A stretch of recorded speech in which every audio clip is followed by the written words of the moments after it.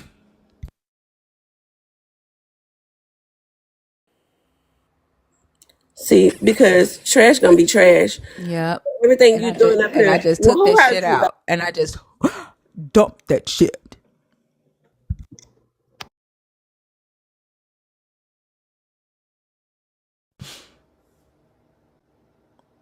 Now, I didn't want to say it, but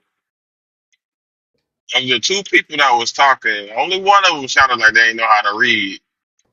And I was gonna be childish and say, read something out the KJV for us real quick. Chris Hall, how are you? Good. How are you? I'm doing good. Can I get your age, please? 43. Are you a believer? Are you deconstructing? Or are you an atheist? Uh, um, I guess I'm deconstructing atheist. Okay. Did you come up to talk about the topic? Yes. Yeah. Can I ask a question? I don't answer questions from the chat unless you are a community member. If you Okay. come on stage, you do have to be talking about the topic in a way where you're adding value to the topic if you are an atheist. Okay. Can you explain the topic then? The topic on the board, Jesus Christ is the worst thing that ever happened to humanity. Do you agree, disagree? Um, I don't know if I believe in Jesus. I don't know if I believe he existed. But I guess if you think of just the idea of Jesus and what all's happened because of him, yeah, I could see that because him dying on the cross and everything, I guess that um it made other people believe, and then there were martyrs, and then people died for that belief, and then because that belief was so strong, it caused a lot of bad things, I believe. Yeah. One of the reasons why I say that is because Jesus, to me, is an idea that lives in the hearts and minds of its believers and causes them to say and do certain things. We just saw a great example of that in Miyasha when she was on stage feeling the need to defend her Jesus. And when people believe in a higher power or a deity, what I'm learning is that it feels like there's this silent agreement, like this nonverbal agreement to be controlled through this belief.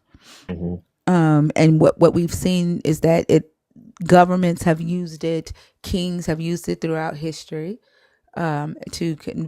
to basically get a large portion of society to agree to allow them to do certain things, right? Or to help them do certain things, to go into other lands and conquer those lands, to enslave people, to genocide, right? To basically give up their resources, right? So that it's controlled by a specific set of people and then divvied out or sold back, right? So that those people can make a profit or, Hmm.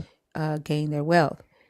It's, convinced us as a society to bicker and fight with each other over a belief, over a ethnicity, over a skin color, over social economic status, over education, right?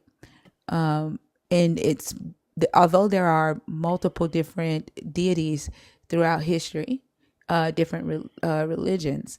Uh-huh. The Jesus deity has done a lot more, I would say, harm to humanity than the other deities have. Although those other deities have also done harm, right? And a lot of times Yeah. people will talk about Muhammad and Islam and how harsh that religion is to the people that are a part of it and to the places that they've conquered and been. Am I And allowed to I ask point out questions as when long I as it get has done. to do with the topic? Is there a reason why you felt the need to ask that question while I was talking though? Oh, I didn't know how long you were going to talk before I could talk. And that means what? I don't know. I guess I'm not. This is the first time I've ever come on live, But this so isn't the first time you've had a conversation. no, that's what I do in Uh, conversations too. You're If not gonna if I do don't, that up here. Nope. I'm gonna go ahead and take you down. You didn't fit the conversation. I was being nice and having a conversation with you, but I'm gonna go ahead and take you down. I okay, hope you have a good day. you too. So this is what I get every time I cross my boundaries. Every damn time I say, okay, I'm gonna go ahead and let this person stay, although they don't fit the conversation. They end up doing some shit like that. Every time I let my guard down, it never fucking works out. Never does. Yeah, he was a weirdo. And to be as callous as to say, "Oh, it's just what I do," like, bro, fuck out of here, man. I swear, y'all some grown. Unless y'all are like 12 and y'all are playing with dicks in the comments, like either you've never had a dick, or something. Like, I don't know. You too fucking grown to be typing dicks in the comments amongst grown ass people who've probably played with dicks, had children with the dicks. Like, they're not funny to us. They're not interesting to us. They're not shocking to us, right? We've seen dicks. Okay, putting them in the comments, it doesn't do anything. To me, it says that something is wrong with your mental capacity, that you still think dicks are something to laugh at.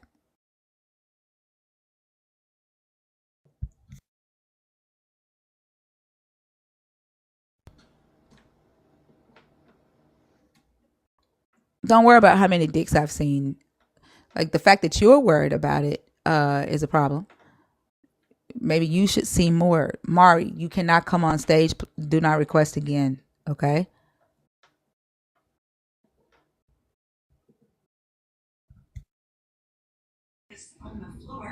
Akaba?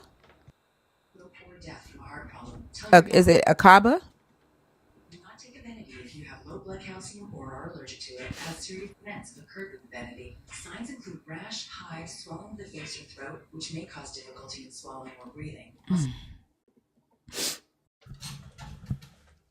I wouldn't even say they're weird, unashamed. I think they're just childish as fuck. Like, somebody didn't love them enough, or they don't love themselves enough.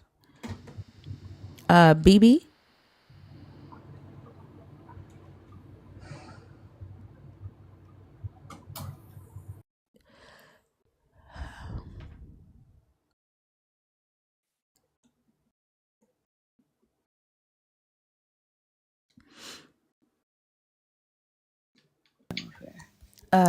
Stabby Abby. Hey. Hi, how are you? When you say Jesus Christ is the worst thing to ever happen Give to me just a second. humanity, That's not the topic I want to talk about. How old are you? 29. Give me just a second. Chris Hall, you don't let me finish on my panel. You understand? I don't bow down to you. I don't answer to you. Okay? You don't let me finish anything on my panel. Are you a believer, Sabby? Are you deconstructing? Or are you an atheist? Neither of any of those. Okay, so you do have to be one of those to be a part of the conversation. So I'm going to drop I you down was and put you raised back in in the the comments, church. okay? You do have to be one of those to be a part of the conversation. And since you're I not, believe in God, yes. I'm not talking about God. Again, I asked if you're a believer in the God of the Bible. if you are deconstructing, or if you are an atheist. If you are not one of those, you will not be a part of the conversation. You will not be on stage. I'm not here to talk about any old God. I'm not here to talk about any religious system. I'm not here to talk about Christ consciousness. My topics are around the God of the Bible, people who are deconstructing their belief in that God or thinking about it, or atheists who have deconstructed their belief in this God. That's it. Okay?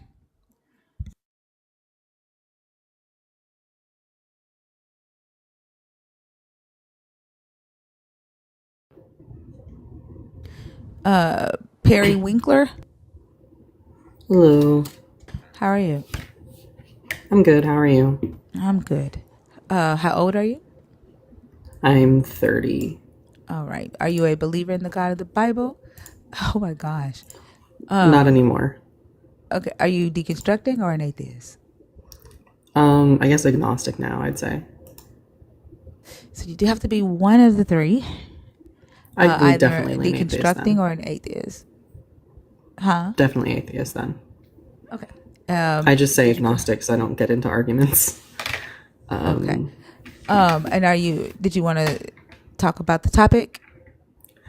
Yeah, I just wanted to maybe expand it to also the other Abrahamic religions. Yeah, I mean, I've talk had a about lot the of other bad Abrahamic. experiences. I'm not. Oh, that's fine. Yeah. I'm sorry. Yeah. I don't want to talk about the other Abrahamic religions. I think Christianity is unique in the amount of justifications it gives for white supremacy, so I definitely see the focus. Yeah. So let me say it this way. So I agree Christianity, Islam and all of that, like that's the Abrahamic religion, but I'm not necessarily saying Christianity is the worst thing that ever happened to humanity. I'm saying the God is. I'm saying Jesus is. Interesting. Okay. Yahweh is. Yeah.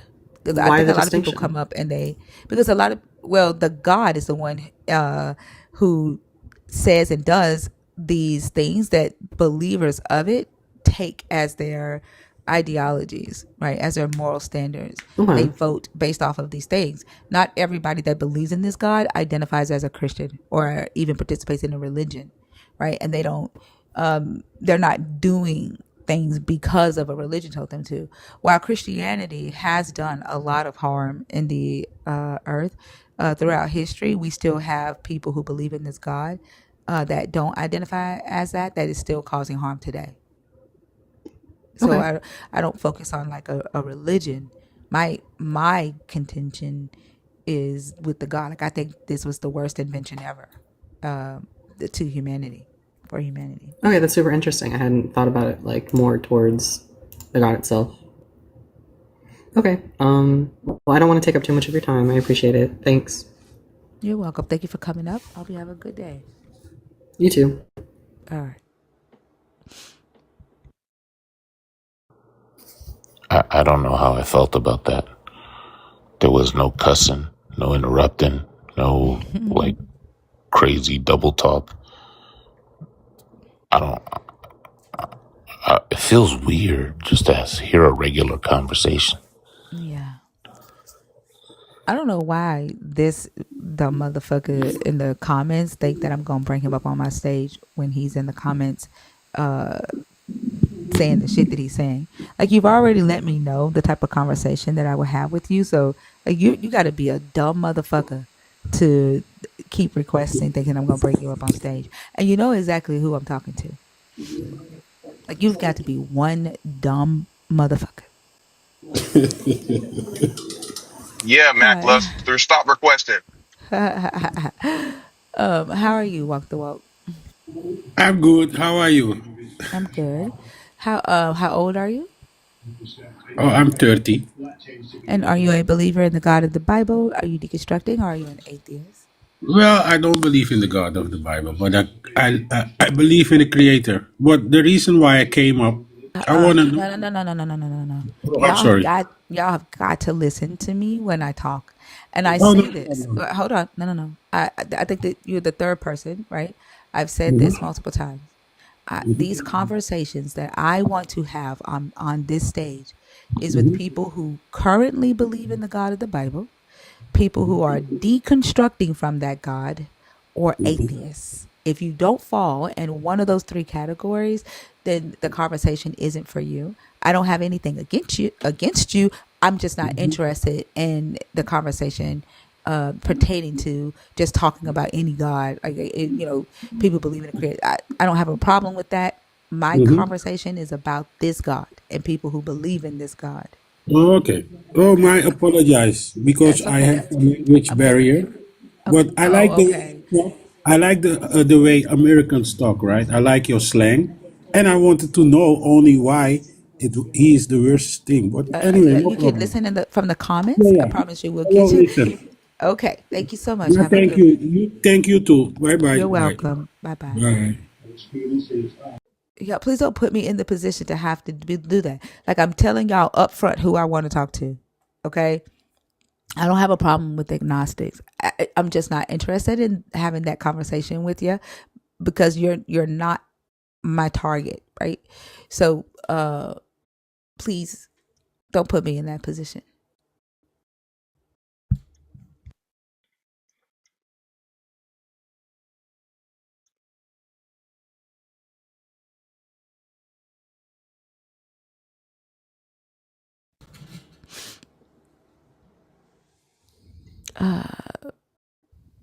Nooks and crannies. Yeah, Hi, how are you? I'm good. How you doing? I'm good. Can I get your age, please? 31. Are you a believer in the God of the Bible, deconstructing, or an atheist? Deconstructing. Okay. And did you come up to talk about the topic? Yes, I came up to agree with the topic actually.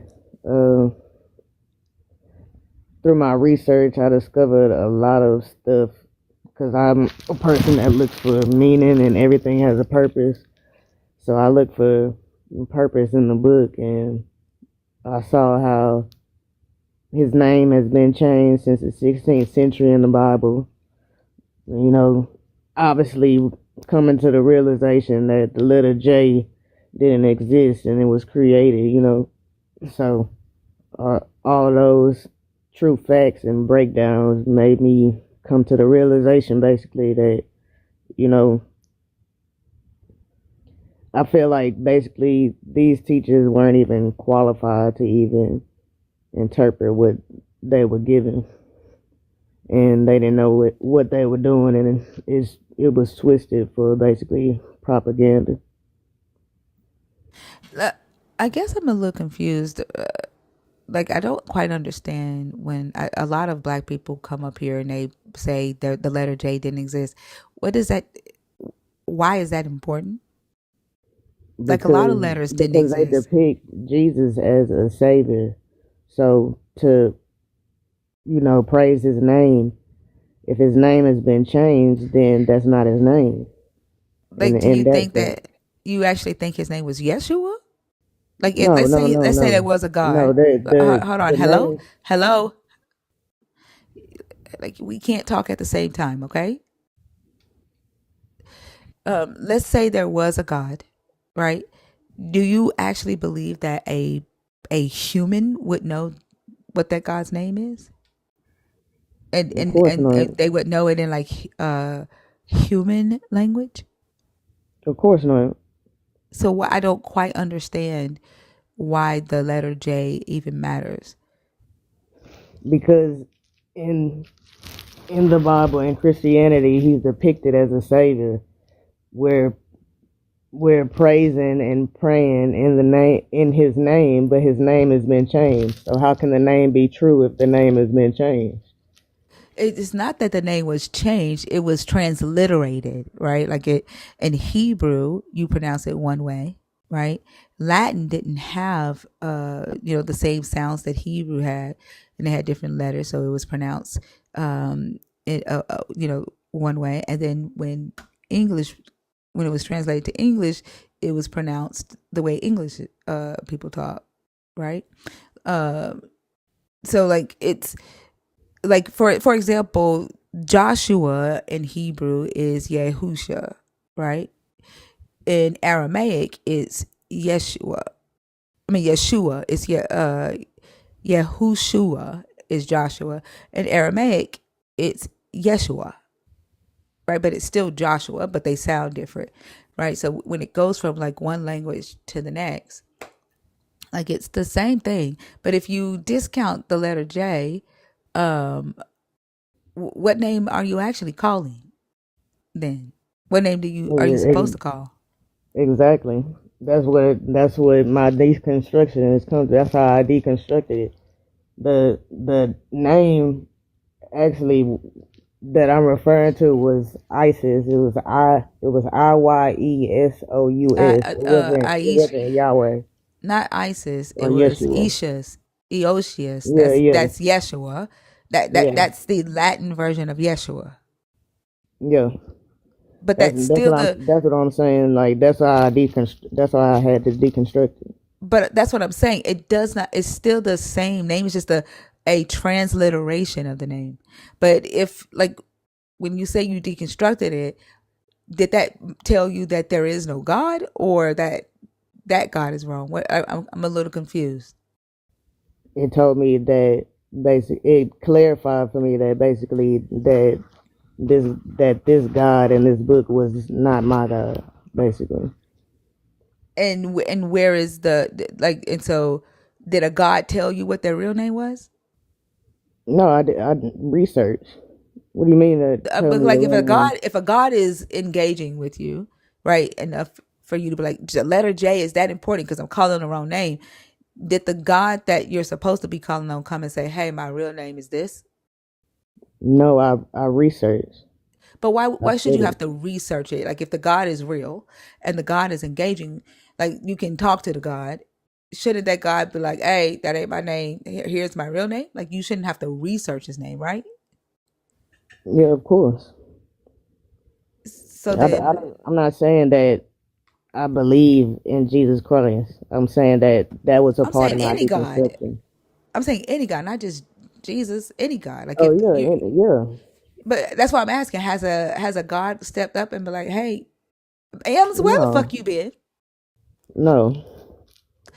Right. Uh, so then like there's no point, right? For like any God, like because like this is why I don't quite understand the J point. If the point really should just be like, hey, the God has never spoken to me, period, for me to even be calling on the name, right? Like Yeah. the letter J thing just seems so minuscule to me. Like there's so much more that a person can look at and be like, you know, this God is full of shit. This God is the God of white supremacy. This God is like instead of focusing on that letter J thing. That's what I don't understand. You see what I'm saying? Do you see why I'm asking these questions? Um, I mean, in a sense, I'm going off of the prompt what it says is Jesus Christ. So that's why I brought up the letter J. I mean, it's many deconstructions, but that's why I focus. That's why I sent it in on that topic. Yeah, I get it, but that's why I and I'm responding to that. Like to me, it sounds like to me the letter J is such a small thing when that we can see that the what the belief in the God has done way more in history. Like it's caused way more harm than you being told to call on Jesus, and you find out that his name was actually Yeshua, and there were no J's in Hebrew because he was Hebrew, right? He was in the story. It says he was an Israelite, so he would have spoken Hebrew or Aramaic. There were no J's in that language, so of course his name wouldn't be Jesus because there was no J in that language. That language doesn't have a J for in their alphabet. And so it seemed like because we know how language is, right, from one language to the next, how words transliterate, um, right. That's like saying because we say thank you and Korea say kamsamida. Is that still thank you? Because their sound is kamsamida. and that's how they say thank you. But we say thank with th. You are we no longer saying thank you? Do I you see what I'm mean, saying? yeah, I see what you're saying, but as far as the English language, how these words break down, they play on these words, so it's important to know the language basically. It's important to know what language. Did you go and The learn the Hebrew? the English language. It's important to know the root words of the English language because they play on these words and they mean more than what the surface level definition they give. Do not all languages do that? All languages have root words, right? And then It's words. not root words Yes, it specifically. is. It is root words. And then I'm going to ask you not to cut me off again, okay? All languages have root words. Where you look at like etymology of words in the English language, it tells you where that word came from. What was its root, right? And then how the word derived from that root word. Well, all languages have that. And then Yes, words change over time, right? yes. Meanings of I'm words not change over time. disagreeing to that. I'm saying basically that because of the law that we're under in the English, these English words broken down have a totally different meaning than given to us in society. So What do you it's mean? in, basically you could take one word, break it into two or three, and it could have two separate meanings, meaning two different things, going to two different Latin terms, basically that mean something more than what's defined in English. The Hebrew language does that. Just yesterday, a guy came up and was talking about how or means both skin and light. Or means light, right? In Hebrew, but it's spelled with an aleph, right? And a resh. And then skin is or, but it's spelled with an ayin and a resh.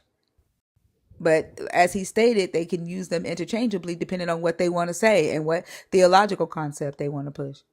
Like the Hebrew language does that.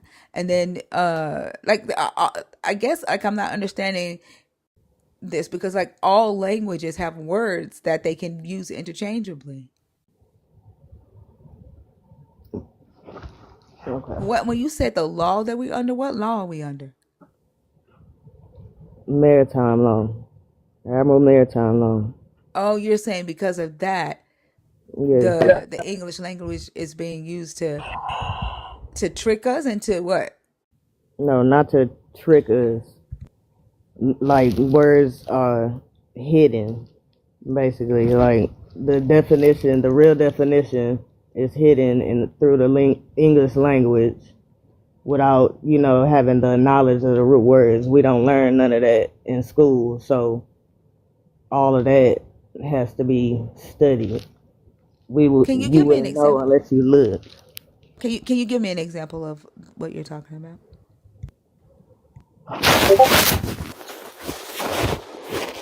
An example of like what? Of words that we're being lied to about the definition. Uh, we could have law.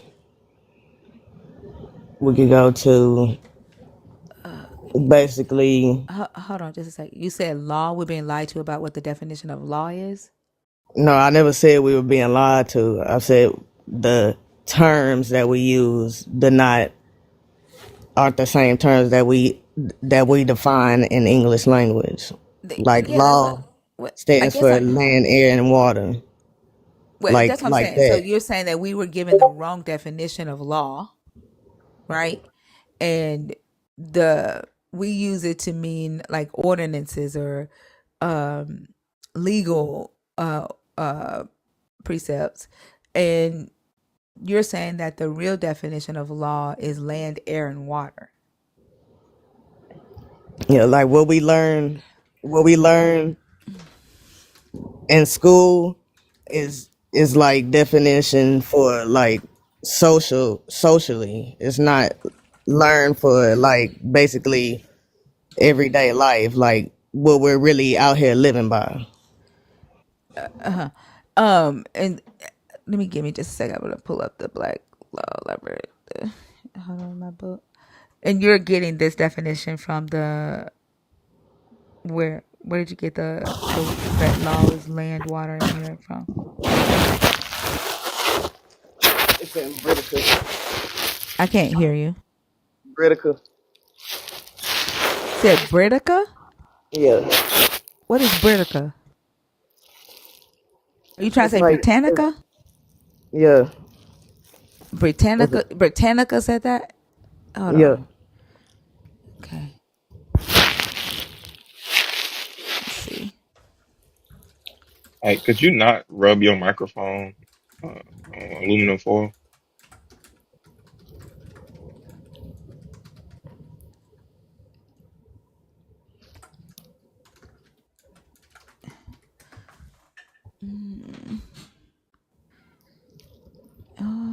Let's see. Britannica says we have environmental law, law of the sea, international maritime law of the sea, branch of international law concerned with public order and sea. I don't see anything in Britannica that says that the true definition of law is land, air, and water. I don't know how to share my screen. Yeah, what's the web address? Let me send it to you. You can't send it to me. TikTok's not gonna let you.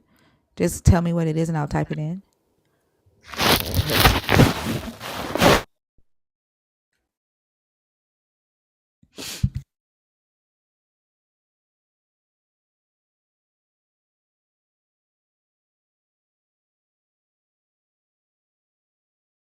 I can't hear you if you're off. If you're talking to me, I can't hear you when you leave the app.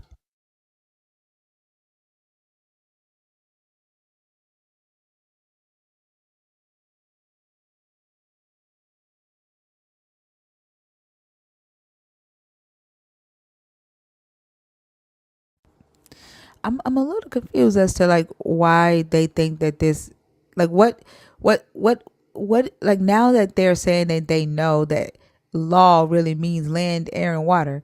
Okay, now what? Like I'd be interested into knowing like what now. You know what I'm saying?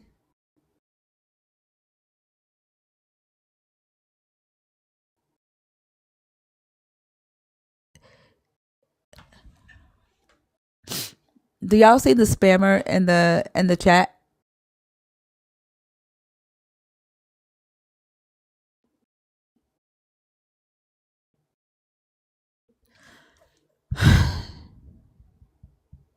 Are the mods there? Thank you, Osu. Oh, my fault. I thought I was off mute.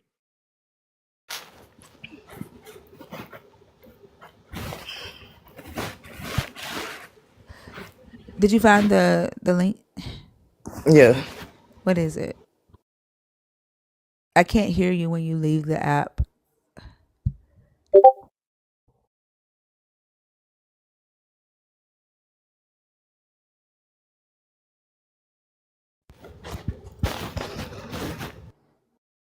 It's a link to Cornell Law School, but it's long. I could copy and paste it in the What's the chat. name of the article that you're reading?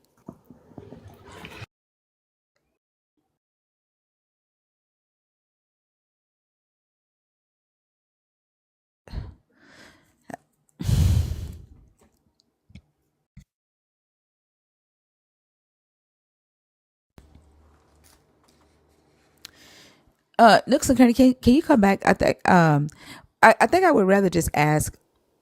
Okay, let's say this information is correct. I'm just gonna give it to you. Let's just say it is correct. Now what? What do you do with this? What do you do with this information? This new definition of law. Continue to study. No. What is the utility of you now having a different information, a different definition of the word law? You said what is the what? The utility. I mean, you told me to give you an example. It's not about the utility. It is. I'm asking now that you know this new definition. What do you do with it? Like, what's the use of it now? What are you gonna do with this new definition of the word law? Is what I'm asking. That You they want study you you, to. No, what I'm saying is, you're saying that, you know, they, intentionally gave you the wrong definition or a fake definition of the word law because they're hiding from you that the word law actually means land, water, and sea. So what now can you do that you do know the right definition of the word law that you couldn't do with the incorrect definition is my question. you can apply it to your life. Basically, you could apply the real definition to your life, and you can correlate In them what with the way? things that's going on. Yeah, in what way? Show me, like, in what way can you apply this new definition of law to your life? Well, I'm not sure you want to talk about it, but it's systematical government, propaganda, etc., etc. Yeah, tell me how. Like, now you have this definition of law being land, water, and sea, and now what? Basically, these are the laws that we're living under already, so you know how to operate while you're living on this land. You know, Okay, you right. So know what's the what's going difference? on. Yeah, how do you, now that you have this definition, how do you live differently according to the laws on this land? By what I consume, by who I associate with. So now that you know that law really means land, water, and sea, you consume different foods, or you hang around different people now. It's not it's not solely for that. That was just the example that I gave you. Right. I'm It's saying for before, without the collective what research. what I'm saying is, without knowing that, like, when you thought the definition of law meant ordinance or legal ordinance, you hung around the wrong people.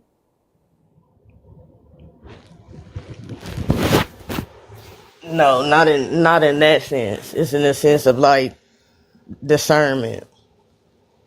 So you got better discernment when you learned that law means land, water, and sea. When I researched and broke down the true definitions of the language, not solely law.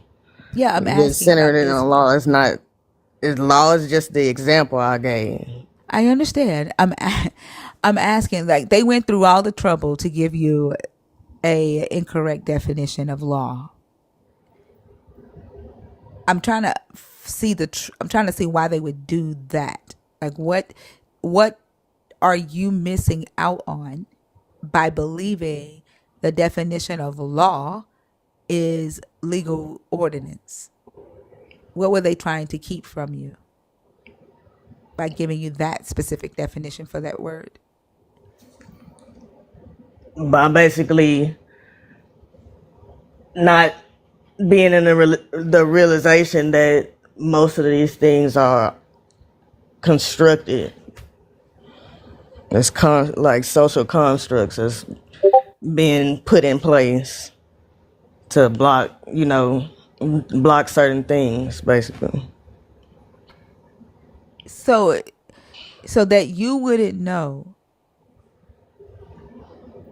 that there are social constructs, you had to believe that the word law meant legal ordinances. It's not to come to knowledge of social constructs, because that's obvious. It's to realize what and how they're utilized against me. So I have discernment to know and to differentiate from both things that or anything that's going on with me in my life.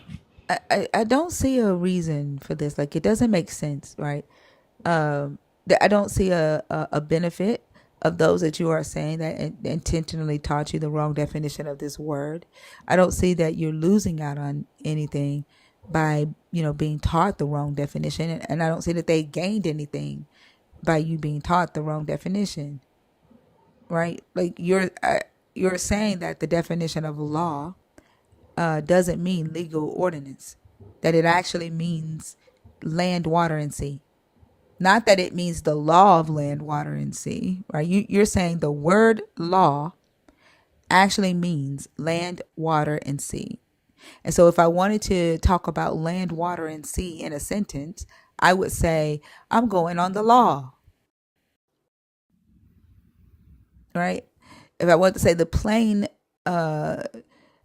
flew into a different land, I would say the plane flew into a different law.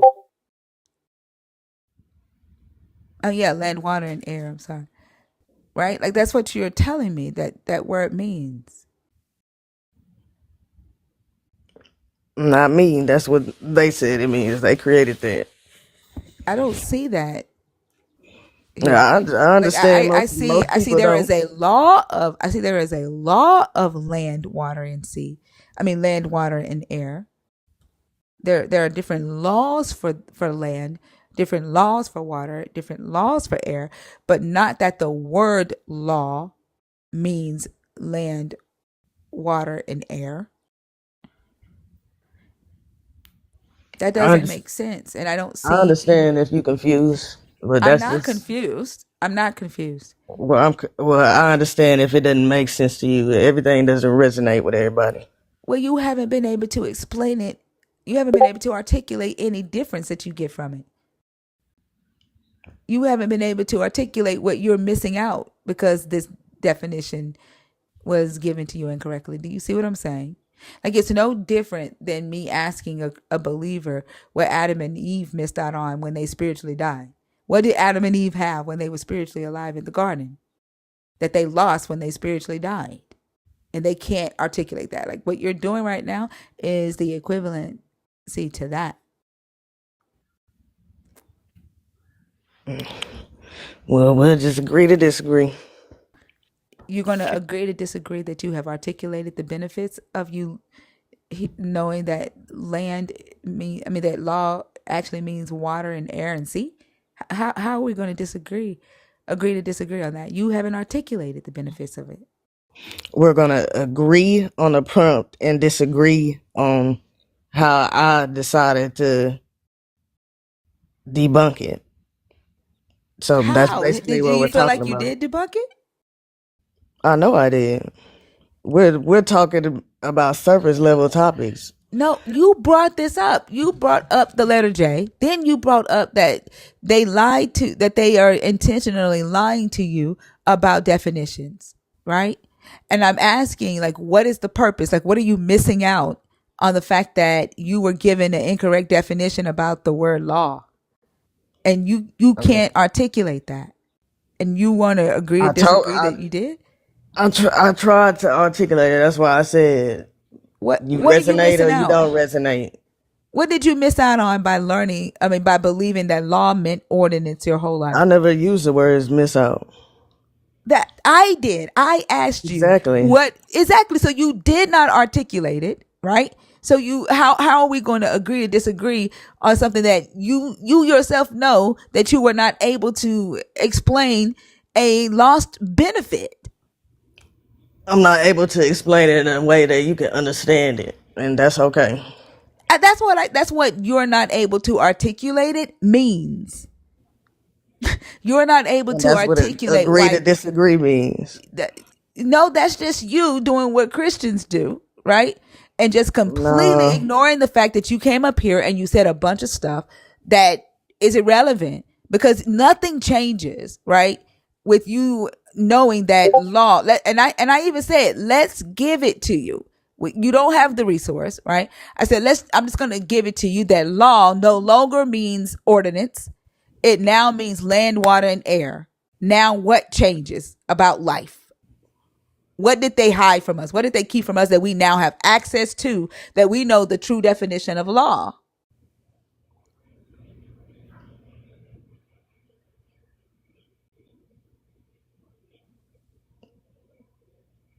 If they go through all this trouble to teach you the wrong definition, there has to be a benefit to them and a loss to you. And now that you know the true definition, you get your, whatever you lost, you get it back. What did you get back? Is my question.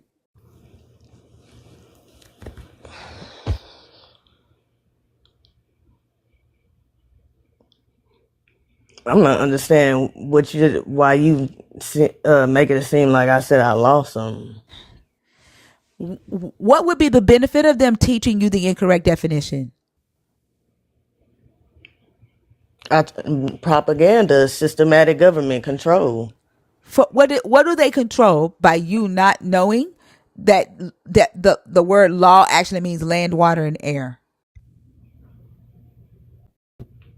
If I'm abiding as a citizen here and I don't know my own law, then what do you mean? How does that not have some type of control over what I'm doing? When you use the word law, when you say I don't know my own law, are you talking about a system of ordinances, or are you talking about land, water, and air when you say you don't know your own law? I'm talking about law, land, water, land, air, and water. And so when you say you don't know your own land, air, and water, have you gotten to know them now? You're speaking in a literal sense. You're taking it out of context. You sound like a Christian that's trying to explain Adam and Eve to me and telling me that I cannot take the Adam and Eve story literal when they literally describe it literally. You are talking about it in a literal sense, and you want me to think about this metaphorically? Is land, water, and air a metaphor for something else? I want you to think about it for what it is, and stop. You don't personify don't ask questions. I said don't personify land, air, and water. You just said. How did I personify it? Because you called it. You said them. But it's three of them. There are three things, three objects. What do you want me to call them? What do you want me? What do you want? Separate laws, though. They're not. Are they law? Like you said, you don't know your land. You said you had to get to know your land, water, and air. I said, have you got to know them yet? It's three of them. If you have three apples, do you say, hand me those, or give? She brought them to me. When you talk about multiple apples, are you personifying apples when you use the word them? This is why I said I was going to agree to disagree, because I already knew that you weren't going to be able to understand. No, do you realize what you just said to me? You said, don't take it literal. I said, how am I? Hold on. And you said, don't take it literal. I said, how am I taking it literal? You said, you're personifying them. I said, how did I personify them? You said, because you used the word them. I said, well, it's three objects. So when you have multiple objects, do you not use the word them? How am I personifying it? I don't understand.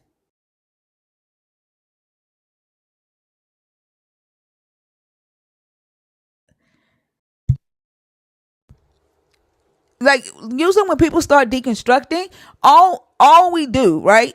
We go right back into something else that hangs onto the same thought patterns, the same structure as the one that we deconstructed from.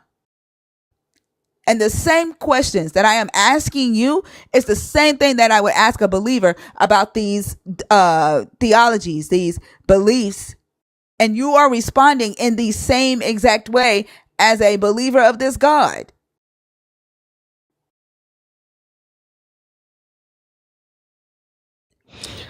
I understand that you don't understand, but that's okay. I mean, you can say that. Like, you have not taught me anything new. You brought this information here. I don't see any benefit to it. You can't articulate it. And then now you want to put the onus on me because you failed at that. If you say so. Yeah, I do say so. I just said it. Okay. Can I ask a question? Hey, let's see, what is it? Nooks. Are you in the United States? Yep. Okay. This next question is the bonus question. Are you currently in possession of an unexpired No, I'm uns not. wait, you got to hear the whole thing so you don't get confused. Are you currently in possession of an unexpired, unsuspended driver's license? Yes. Okay. Is that required for you to hit the road? Like get in a car and drive on the road? Yes. Okay. So that's the only other benefit that I can think of outside of child. Do you have children? No. All right. So then this is like a non-standard thing. What would a law block you from? You said certain things. What would a law block you from doing? What are the certain things? Can you list one or two?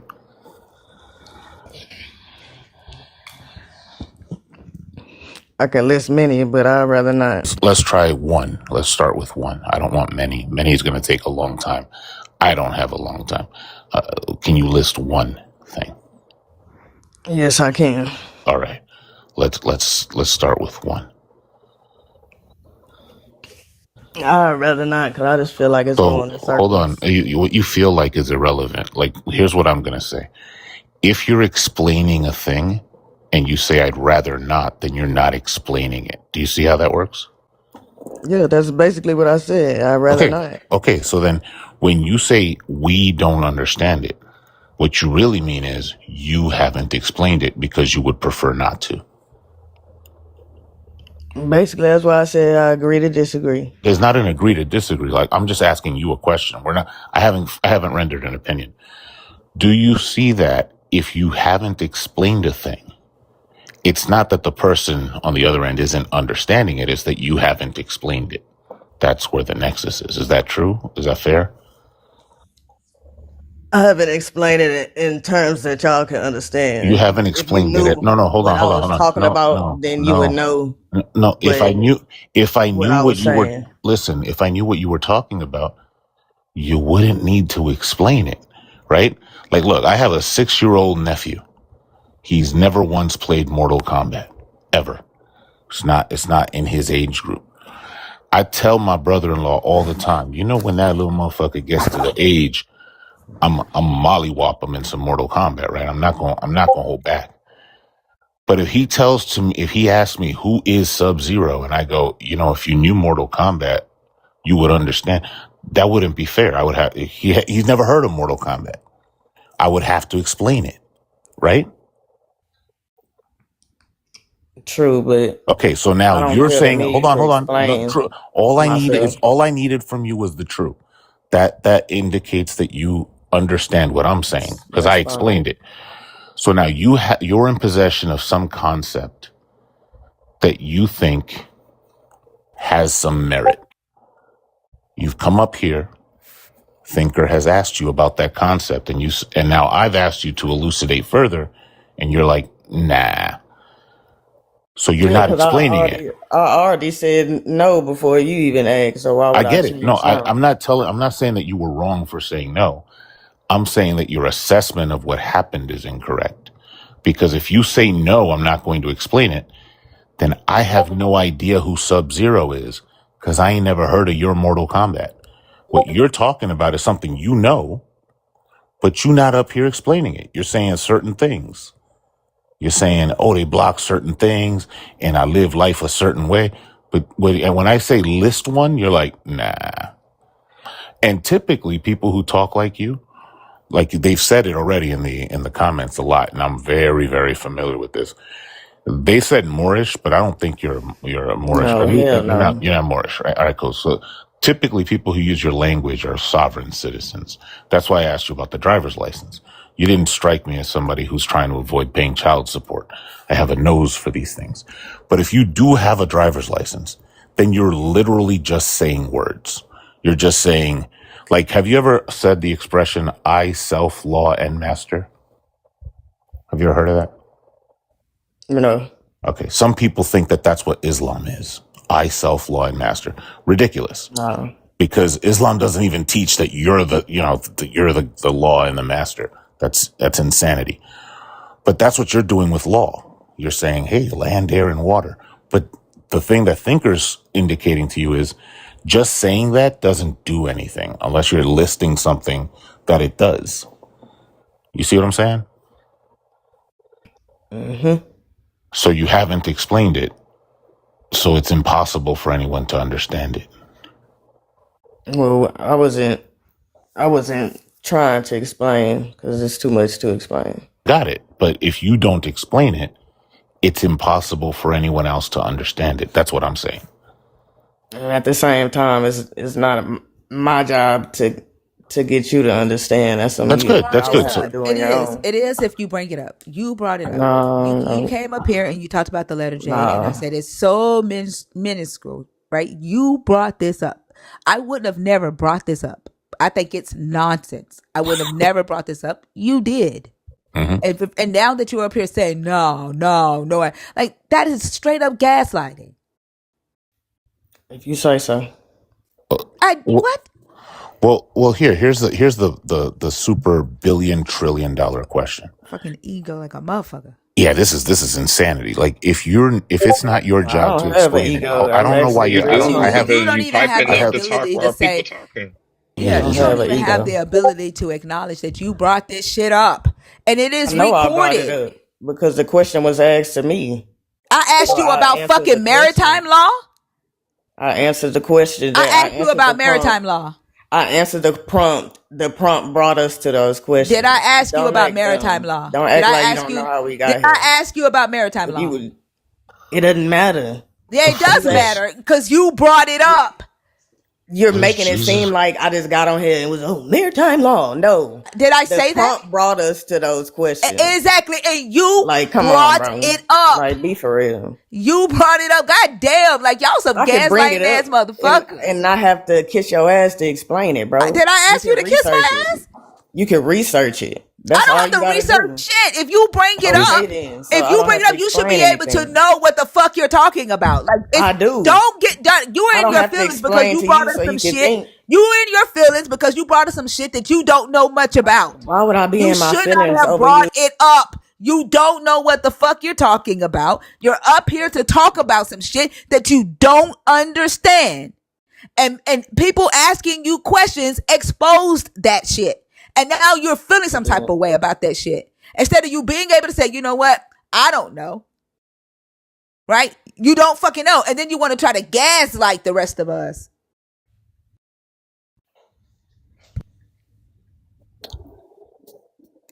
If all you wanted to do was provide some surface level words that don't mean anything because you haven't explained them, here's the $1 trillion question. Why are you here?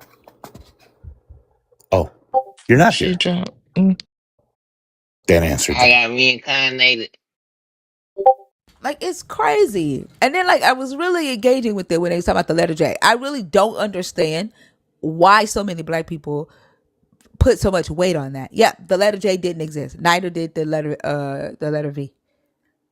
Right? A lot of letters didn't exist. Language evolved over time. Why are y'all putting so much weight on that? And then she went to maritime law.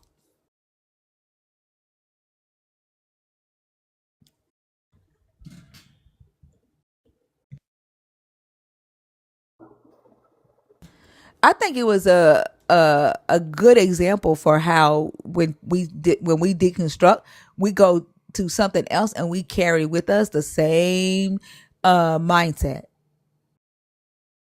Right? We're deconstructing, we're researching, and if we don't deconstruct the way we think, our ability to question, being picky and choosy over the information that we accept, allowing ourselves to reject, we just go fall back into the same pattern. We ain't really making no change. You just indoctrinating yourself into a new belief. And sometimes those beliefs be conspiracy theories. They come to truth the same way that Christians do, because like when they ask to like explicitly point out where it says what you're talking about, then it's I don't really have to show you that. Like people just believe it. Like you can have faith in what I'm saying is real, bro. Like that's not how that shit works. You said you researched it. You should be able to easily show us where. Instead, Thinker had to give you what you were saying to be true just to move the conversation along, and we were still stuck. Like it makes no sense. And Excuse me. then So I deserve to be heard. And as a Stolen Christian, valor. as a Christian, I just want to tell you that Matthew 28:19 and 20 tells me to go into all motherfucking nations. So somebody brought that scripture up last night on Justin's live. Yeah, it's just I don't know. This she was like you can't look at it literally.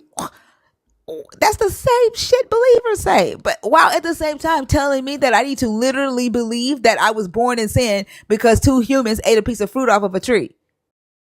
And then say, well, you can't look at it literally. Well, are you literally born in sin or not? Like, it's the same structure. All you did was put on a different pair of pants. Same motherfucking manufacturer.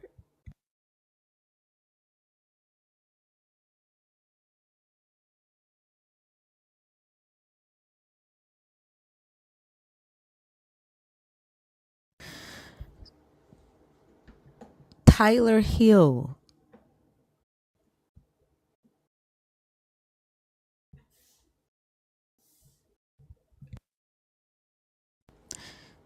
Not connecting, Tyler. If you are still there, resubmit your request, please.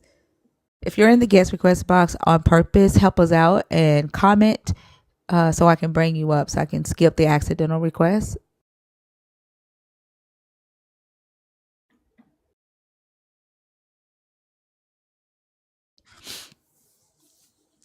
Let's see. I got Goddess Jag, Rondon. Goddess Jag is on purpose. Thank you. Make sure that when you come up, you either have to be a believer in the God of the Bible, someone deconstructing or thinking about it, or an atheist, and you must be 25 and above. Goddess Jag, how are you? Good, how are you? I'm good. Can I get your age, please? I'm 26. And are you a believer in the God of the Bible, deconstructing, or an atheist? I'm an atheist. Okay. And did you come up to talk about this topic? I actually wanted to ask you a question, if you had someone who studies law or not. I do not, and I don't actually answer questions from the chat unless you are a community member. Okay, no worries. Thank you so much. If you do want someone who studies law, I got you. Okay. I'm usually in the lives. I'm friends with Dr. Bowen, so on and so forth. Okay. Well, thank you for introducing yourself. I will try I haven't seen you comment before. I'll try to keep you, remember, the more that you're in the live, it'll help me. Like if you're commenting and, so that I can get used to seeing you, and then I'll remember to call on you. That'll help me a lot. But I appreciate you for offering your services there. Yeah, of course. Whenever she was talking, I think the previous guest was talking about law and land, air, and water. I was like, is she talking about maritime law? Because that's the only reason why I kind of got that she was. But yeah. Well, I appreciate you. We can definitely use that expertise, and I would try my best to keep that in mind. My memory is horrible, but the more you engage in the community, then I'll get to know you, and I appreciate you so much. Thank you so much for having me, Thinker. You're welcome. Have a great one. You too.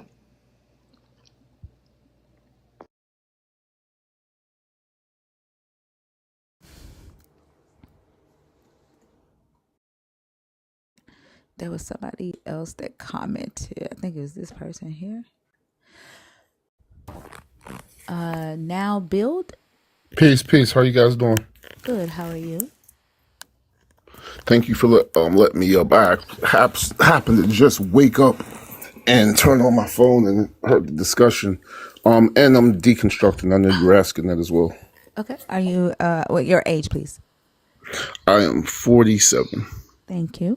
And did you come up to talk about the topic here? Yes. Yes, definitely. I had heard the I previous don't want to talk person. about the previous person's comment. I don't want to go into maritime law. Like, I don't carry over from previous conversations. So, like, I if you could understand. just, okay, thank you. If you could address the prompt, I appreciate that. Okay, so I'm reading, and this speaks of Jesus Christ is the worst thing that ever happened to humanity. Is this a book? No, it's the way I feel. Okay, I can kind of agree, especially speaking of the name. I think that I didn't hear the whole conversations of anybody earlier. I just heard the end piece. That's what made me want to join.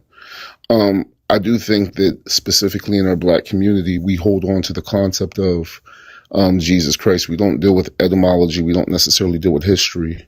But we did often historically attach what was told to us to give us kind of a pacifier that allow us to stay subservient. And I think now that we're in the age, the Aquarian age of information, we're still trying to hold on to old time ways that gave us hope, and use that to push us forward into, I don't know, some kind of idea that keeps us not only just subservient to basic laws and structures in this country. I can't speak for universally, but especially keeps us in a certain structure where we won't be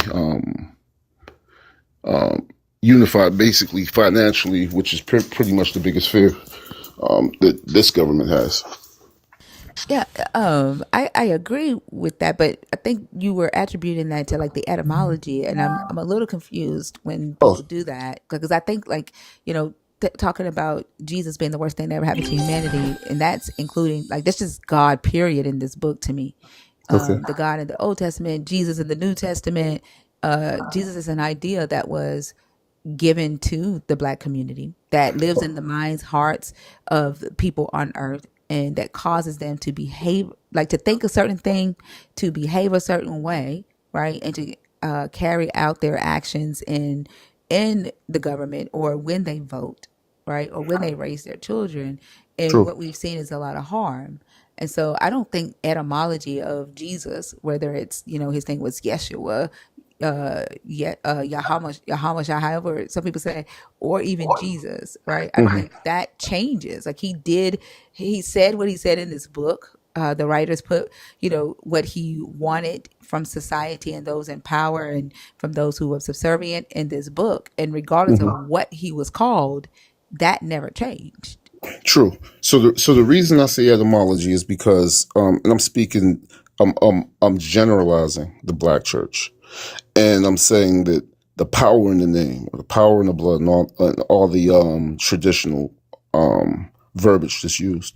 However, when we're speaking of Jesus being that person who allegedly said, did, or whatnot, historically, we understand that there was a lot of other belief systems that predated what we know as not only Christianity, but the Protestant church versus the Catholic church and whatnot. And so if I were to go and speak of, let's say, in Yoruba, and I would say Shango, or if I were to speak in ancient Kemetic traditions, and I would say Haru, or if I were to speak of Hindu, and I'm speaking of Krishna or whatnot, I'm still telling the same story. I'm You're using not. generally the same story anyway of this. It's not. It's not the same story, though. It's not the same story word for word, but you It's are not. speak. It's not even remotely the same story. I can give an example if you allow me. Yeah, go ahead. Okay, so if I were to speak of this deified person who went from being a king or a ruler of individuals, had a family, lost his life, or allegedly lost his life, but yet was deified, and then came back to help people rule and represent structure and represent up as above, so below, so on and so forth. I'm speaking of Shango. If I were to, Was Shango born of a virgin? well, the version in Christian No, ideology no, no, depends no, if no. it's, Hold on. no, he Was wasn't. Shango? To answer your, Okay. to answer your Did, question, hold on. Did no, Shango have 12 disciples? no, he didn't. That's what. Okay. That's. Did Shango? Hold on. Okay. Mhm. Was Shango sacrificed for the sins of the world? That's what would kind of get kind of blurry, because when he lost Not his, blurry. Is it the same story? You no, see what that's I'm saying? It's I not hear the you. same I hear you. story. Hold I hear on. you. Hold on. It's not the same story. Hmm. What you see is like character archetypes throughout Yes. antiquity, right? That doesn't make it the same story. Like all nations had characters that they turned into deities, and they had criteria for turning those characters into deities. Some of Yes. them borrowed themes from each other, and then they wrote their own stories. What we can see in the Hebrew stories, we see some borrowed themes from Canaan, right? From Yeah. Egypt, from ancient Kemet. We see Yes. stories from Rome, from Greek, from Babylon, right? Like Yes. there's stories from all the nations around them that they lived amongst, but they're not the same stories. Completely agreed. Like, yeah, especially West Completely. Africa. West Africa is not in this book. All right, let's completely agree with what you're saying, but if we go through a timeline, obviously we couldn't say the same exact thing because people existed prior. And if I did say the same exact thing, then it would be plagiarism, and people would say, "Oh no, you couldn't say that. That's what such and such said." And also cultural and geographical differences. We're going to express the scenario a little different either. I do understand that the Hebrews scenario said there were 12 disciples, so on and so forth. Can we verify that there were 12 disciples? Were No, there no, no. We're people? talking about the No. story. We're not talking about whether it's real. We're talking about Okay, whether these are the same stories. so the principles in the stories can be compared. How about if I do that? I'll be more That's concise and what. precise with my Okay, words. principles. Okay, that doesn't mean that it's the same stories, right? Right. And that, I won't. but that has nothing to I do with the recant the word. etymology. True. I recant the word same, if that helps. It's Um, not what I'm I saying get. is like you're trying I'm to recanting it. I'm pulling it back. draw A like a similarity? string, no, a string throughout the stories throughout No. history, and No. say that they No. started here. Hey man, chill out. You're You're not allowing. You're not allowing. you're trying to draw a string from the stories and say they started here, and then they went through this nation, this group, this group, this group, this group, and then this group got them, and then like it kind of like as if they're all connected, and they're not. May That's what I'm saying. may I may I ask just a very small clarifying thing because I think this might help. Are you ascribing intentionality to the later writer of an earlier text and saying, "All right, I know of story A, and I want to use principles or concepts or whatever No. in my new story." Well, So, kind of. Yes, kind of. So what I was saying, and again, I was attempting to recant because I understood that I used the wrong words, and I have to be more precise with my words here. So I can look at a lot of similarities throughout the pantheon in West Africa, right? And that predates this Hebrew text that we're speaking of.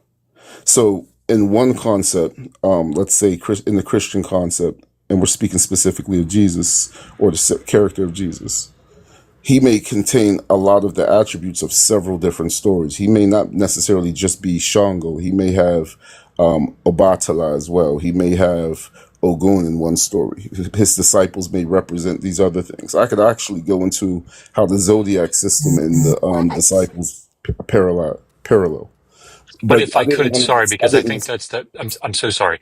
So are Yes. you saying that that happened because it was like in the cultural water, or are you saying that the writers of the New Testament thought I want to somehow bring in Hmm. Shango and I want to somehow bring in this Kemetic story, but I don't want it to be so overt. So so I'm intentionally bringing it in, but I I'm hear you. reworking it. Which one is it? Is it in the water?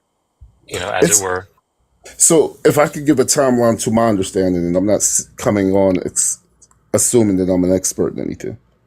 When I look at the Kemetic story, and I look at the storyline of Haru is a person born of a virgin, right?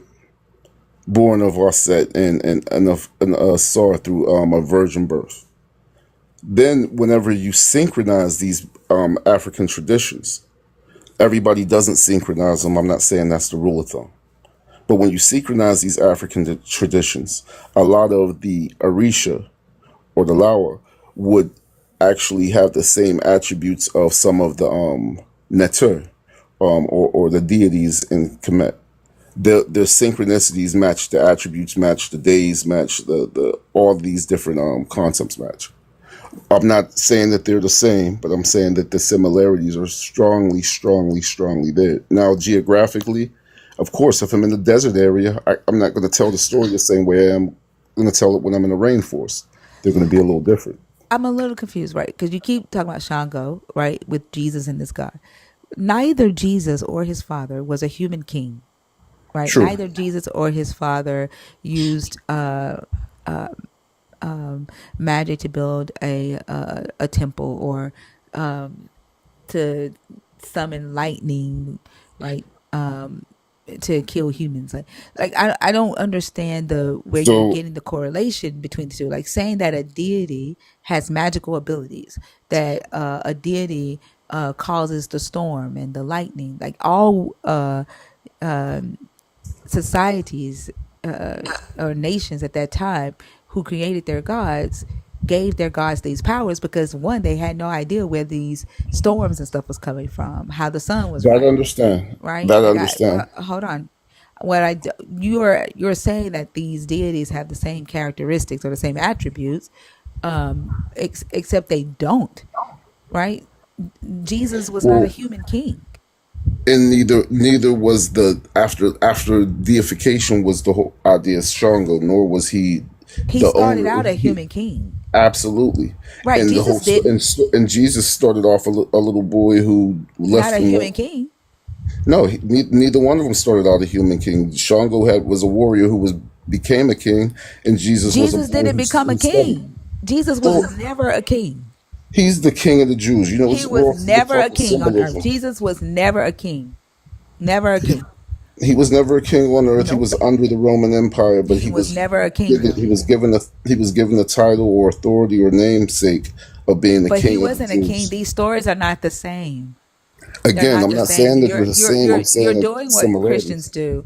You're doing what believers do, right? They see a I'm far word. from a Christian. No, But you know I know what you're you. I doing know is you're saying that you're far from a Christian, but what you're doing is you're seeing that Shango was a human king who later became deified, right? Jesus was later called King of the Jews, who later became deified, and they're saying that this is the same story. It's not, or saying that they have similarities. They don't. They just both use the word king in it. I'm not attempting to make that my narrative. I'm I think you're sewing me into one piece and sticking me there.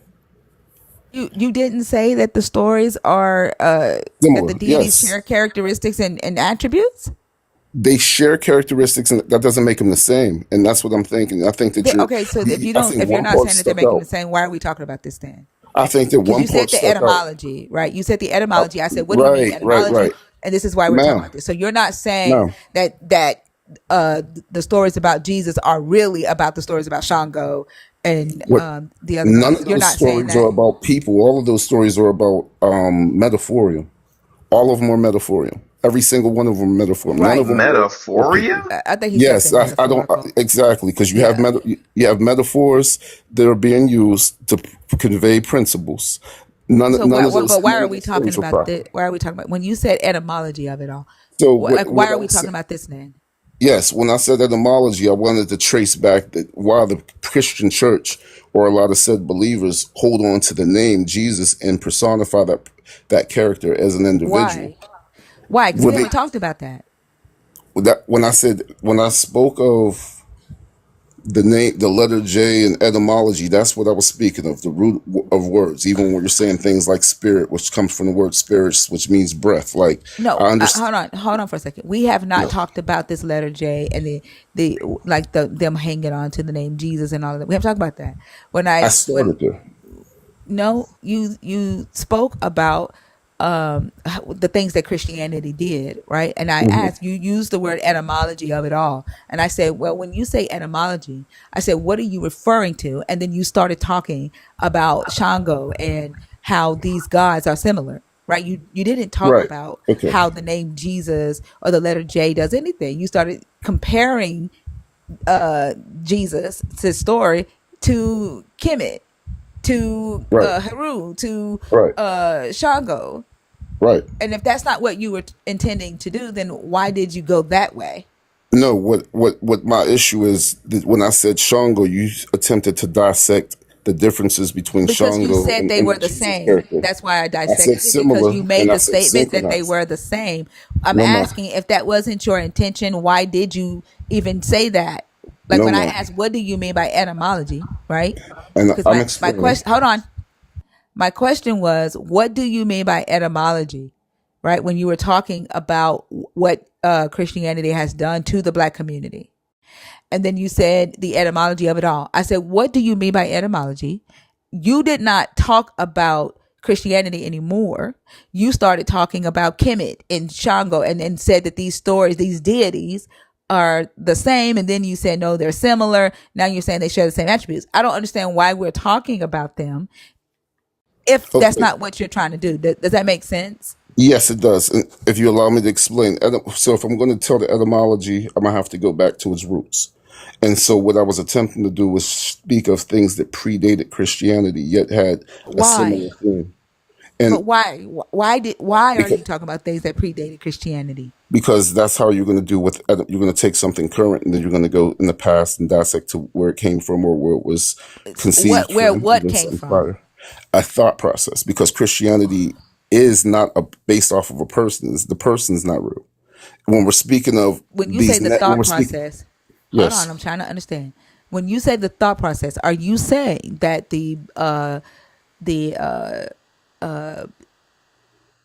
culture of Christianity, right, that we hmm are discussing right now, hmm came from West Africa? I can make that argument, yeah, because all of So those why belief did you say systems were that's not what different. you were saying? If that is Because what you're saying. I'm not saying that the name, the concept that we're dealing with right now. All right, let me start fresh, please. The concept that we're dealing right now with the black church is what I was speaking of specifically, even though Christianity is not just based off the black church. Whenever we speak of Jesus, the name Jesus, a lot of people hold and give value to that particular name. They say there's power in the name, power in the blood, whatnot. And Is there whatever, power in any name? well, you have, In any God's name? I won't say there's power in a God's name, but I will say there's power in certain words. Words do have meanings, and certain things do reverberate into different things for different So, people. but what's the importance of the power in the Jesus's name? That whole storyline and that concept allows people to hold on to some sort of hope. And whenever I was speaking of etymology, What? it I, does. They I, say I, they say Jesus is coming, Jesus is this, Jesus is that. They hold on to that it's name, not right? the name Jesus that's giving them that. It's the storyline that he died for their sins, that they are wretched, that they deserve hell, and that they'll have reward after they die if they live a certain way. Which is how they interpret the Bible. But if you go But into what their does the letter houses J of have to worship, do with any of that, though? okay, allow me to get there. If you go into their houses of worship, when they give their sermons, they will say verbatim, "There's power in His name. His name. Say His name." We This is know what they belief. say. I'm Okay, asking, what so does? with that, Hold on, stop for a second. We know they say there's power in the name Jesus, mhm, and then you're focusing on the fact that the letter J didn't exist. right. Okay, and if So they say you want Yeshua, the is there bridge going to there? be power in Yeshua? Like we know the yeah sound, the yod existed. So if they say Yeshua, right, instead of hmm Jesus, is there actual power in Yeshua's name? Well, if I was getting into metaphysics, they would say that as well. No, But the black can you church answer the doesn't say question that that. I asked? Well, okay, the flat they'll say yes. No, I'm talking to you. You're the I one don't that's saying. believe in I don't believe Then in why are we Christianity focusing on the letter J? That's not because that the big of letter an issue. The J, letter J doesn't do anything. right? The letter I get J is that. not what's harming humanity. The letter J isn't what's harming black people. Why are we Well, focusing on that letter? the name Jesus is If harming it's black people. Yeshua, does it change? If it's Yeshua, the historical context does change. No. Does what Jesus does. Like if it's Yeshua, right? And Hmm. Jesus is keeping black people in this subservient place in society, right? Hmm. Does it then change? Like if they start saying Yeshua instead of Jesus, are they no longer stuck in this place? I don't think that. I think that they wouldn't be in the same exact place. I think that may What would change. what would change about them saying Yeshua versus Jesus? It would allow people to do history. It would allow people to look at things from a historical context, not just something that was just thrown at them. It would allow them to be able to deconstruct on their own, because then they You can you place think that time when frame people and say you think that when geography. people go from Jesus to Yeshua, they actually deconstruct? I think that they'll have the potential to, because No, they don't. I'm going out of Greek to Hebrew. But they don't. They don't. They actually indoctrinate even further, because they start believing that this Yeshua is black, that this Yeshua came from Africa, that they I are the can give you people an in this example. book. And then they start, hold on, then they start telling themselves that they are cursed and they deserve exactly what's happening to them, and they stay there. And then they start hoping and praying that this God and his angels are going to come and fight their enemies for them and give them their land and do all this shit. It does not deconstruct them. This is why I say focusing on the letter J does absolutely nothing. It's such a minuscule factor. Can It's I give you an not the thing that example we should be talking about. Can I give you an example of a black historical scholar who went through this transition? His For name was what? his name was Dr. Ben Yusuf Yakanin. Okay, I've Are heard you of him. familiar Like with for him? what? For what? Because if I can give you an example, if you could relax, I'm not trying to be hostile. I No, don't no, want no, to be no, no, hostile no, no, on your no, phone. no. I'm asking, like you saying that Dr. Yusuf realized that the letter J didn't exist and that he went through the No, transition of I didn't say deconstructing. all of that. Like, You just gave this me is that what I'm narrative. asking about the letter J. Why are we focusing on that? It's such a small factor that the fact that he went from being called Yeshua to Aisha to Jesus is not what has enslaved black people. It's not what's kept black people mentally enslaved. It's the character itself. It's the stories. It's the Right, I get that. threats, the I fear. get that. So why I are we respect that. focusing on that? Is my question. If you allow me to get to I'll get to this point. I swear, I promise, I'll make it quick. Dr. Ben was diehard into this ideology, right? And he told us that we as black people were Hebrews. We, the black people, were the original Jews. And he was strong on that, and he brought all this history to it. But then later he was able to, as he started deconstructing, he was able to say, oh no, this couldn't have happened because these people, these Phoenician people had came before them. Oh, this couldn't have happened because it came from this place, as opposed to, and the words, the letters, the wording is what was able to be the proof. Being able to deal with etymology was able to say, well, no, it couldn't have been this. If It anything, ain't it would got have nothing happened to do this. with the letter J. Well, That's looking at actually it historical. That's does. looking at artifacts. That's looking at that has And it's absolutely nothing also to do with looking the at letter J. language. It's That also physical artifacts can what? be carbon tested, yes, but language goes back. I'm saying that has nothing to do with the letter J. Why Jesus not? still did what Jesus did, whether he was Yeshua or Jesus. Jesus did It doesn't nothing. change in history. Jesus does not change. His character does not change in history as the first letter of his name changes. It It doesn't does. change. It does. You know why? What? No, Because what other text do you have about Jesus that says something different about him? it would be in a different name. That's when they're calling them What? Yeah, what Hercules. text? Tell me what text. What are they called? The 12 labors of Hercules. Each labor Oh my fucking represents gosh! I can't. Hey This man, is you're what being this real is what this is disrespectful because why because you focusing on disagree that with me. that's not the 12 labors of Hercules is about Each Jesus. Yes, because each labor was a disciple, and Jesus and Hercules were parallel. Come on, if you don't see the Oh my parallel, I understand and I fucking can respect gosh! that. But Like that because because you don't know it, you're that's upset. not about this Jesus. That's not true.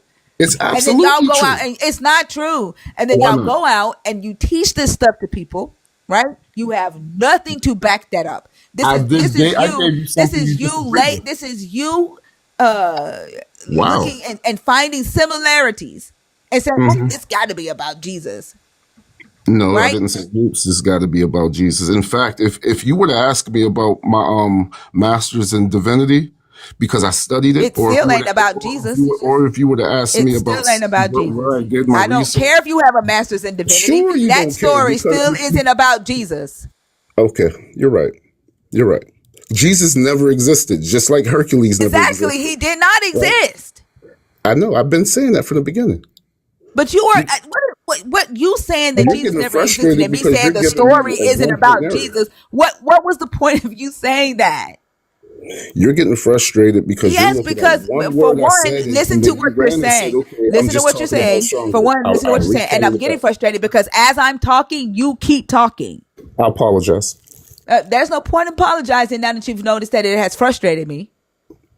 Yes, there is. And I I think apologize. also has asked you to stop multiple times. I apologize. I understand that you don't see how I see it, and that's okay. It's not that I don't see how you see it. You're asserting things that you can't actually back up. That story, the Hercules, is not about. It's not a story about Jesus. And what I literally asked you was, what mm-hmm. stories are out there where Jesus's name Wow. starts with a different letter, right? Mm-hmm. And you are trying to say that Hercules is Mm-hmm. Jesus's name. I'm saying that they're the same character from a What different did I culture. ask you? I asked you, why are we focusing on the letter J? And what stories out there are about this Yeshua character that Mm-hmm. changes? Because this Jesus character did exactly the same thing, whether he was Yeshua, Aisha, however you say Aisha's, Mm-hmm. or Jesus. And you said, no, it's not. I said, what stories are out there about Yeshua or about where Mm-hmm. his first letter of his name has changed? And the stories are different. And you brought up Hercules, a completely And different Haru. name. Mm-hmm. Exactly. Why would I bring up a different name? That That could is be that the question that I asked you? what you're doing is whenever I Is that the start question? something, No, you no, take no. one Is sentence that and the run no, with no, it. no, no, no? Is that the question I asked you? No, because when I start Exactly. So answering the you question, didn't you shift. you did not provide the That's why information. you're yelling. You did not. Oh no, stop. This is y'all do this shit and it's crazy. And then I gotta fight for my fucking life to not be gaslit. You I'm did not trying to not. gaslight. Stop. You asserted that the letter J was important because of history and the stories would be different and blah blah blah. One letter here and and then when I asked you to provide a story where the first letter of Yeshua's name changes from Jesus to Yeshua and the stories are different, you come up with Hercules. And then you expect me to just ignore the fact that you made the point that Yeshua's stories would be different from Jesus. Because I stated that whether it's Yeshua, whether it's Aisha's, whether Aisha's, whatever the hell his name is, uh, uh, or Jesus, all the stories about Jesus are the same. Can I speak yet? And then y'all, as a believer, right? You claim that you're not a believer. Like Right. y'all all do that same shit right there. Because Okay. you are not listening to actually understand or hear me. You are listening to freaking respond. And the fact that you came off and said that lets me know that. Honestly, I thought that I was going to speak and then maybe you would respond. So I didn't intend to do that. And I apologize. I would rather just be a conversation, at least where we can leave, where you can either disagree at a certain point. But what I'm feeling, and if I can continue, what I'm feeling is I'll start off with a sentence. You stop me with that sentence and then create this narrative and say that you're trying to say A, B, and C. Oh, you know what? This is why I record to YouTube and I can play back exactly what you said, what I asked you, and what you fucking answered. I don't have to lie on you. I didn't say you're lying, man. No, you said I create a narrative. You literally just said I create a narrative. I know what I asked you. I know what we were talking about, and I know what you answered. And again, I can play it back. So I attempted to recant because I'm like, okay, maybe I used the wrong choice of words. I thought I did. Maybe I said it in my head. I apologize again. And I'm not apologizing trying to gaslight you. I'm apologizing because that's how I was raised. You're apologizing now because I said after you've accused me of You're telling me why I'm apologizing. Yeah, because you accused me of creating a narrative. Now that I'm saying it's recorded and I can play it back, now you apologize and you use the wrong words. If you don't want to accept the apology, it's cool. I I'm not going to don't, yell because at you're you as gonna. you I yelled at me. don't. Okay. There's no need to apologize. Okay, cool. That's good. I'm from the hood. I'm learning to be a better person and apologize. That's really not even the old me. It's all good. What I'm attempting to say is that historically we have different cultures. Different cultures are kind of using the same theme, but they're saying it differently, and then maybe they'll switch their story, right? They'll switch the story of how they'll say it. When I said Shango, you were like, no, not Shango. Okay, cool. That may have been a bad example. Cool, no problem. When I said Heru, which people call Horus, and that storyline parallels a lot. The only thing it doesn't parallel is the said disciples. But maybe that's not good enough. So I went to the Greeks and I said Hercules. Hercules has, you said what text, what book? There's 12 labors of Hercules. He had to go through these different labors. Each labor was symbolic to each disciple. That's where I was getting to. Oh, you said that the story where Jesus' story changes because the first letter of his name change is the story of Hercules. I said Jesus is not Hercules. You said yes, it is. You said I must not have told you, or you must not know about my divinity degree. And you said that No, to assert. Yes, you did. yes, I And you spoke said about the that to. Why divinity are of you Jesus. talking while I'm talking? This is why I said fuck your apology, because you're just gonna do it again. You brought up your divinity degree to try to assert that because you have a divinity degree, what you were saying about Hercules was correct. And it's not, because Hercules is not Jesus, no matter if you have a divinity degree or not.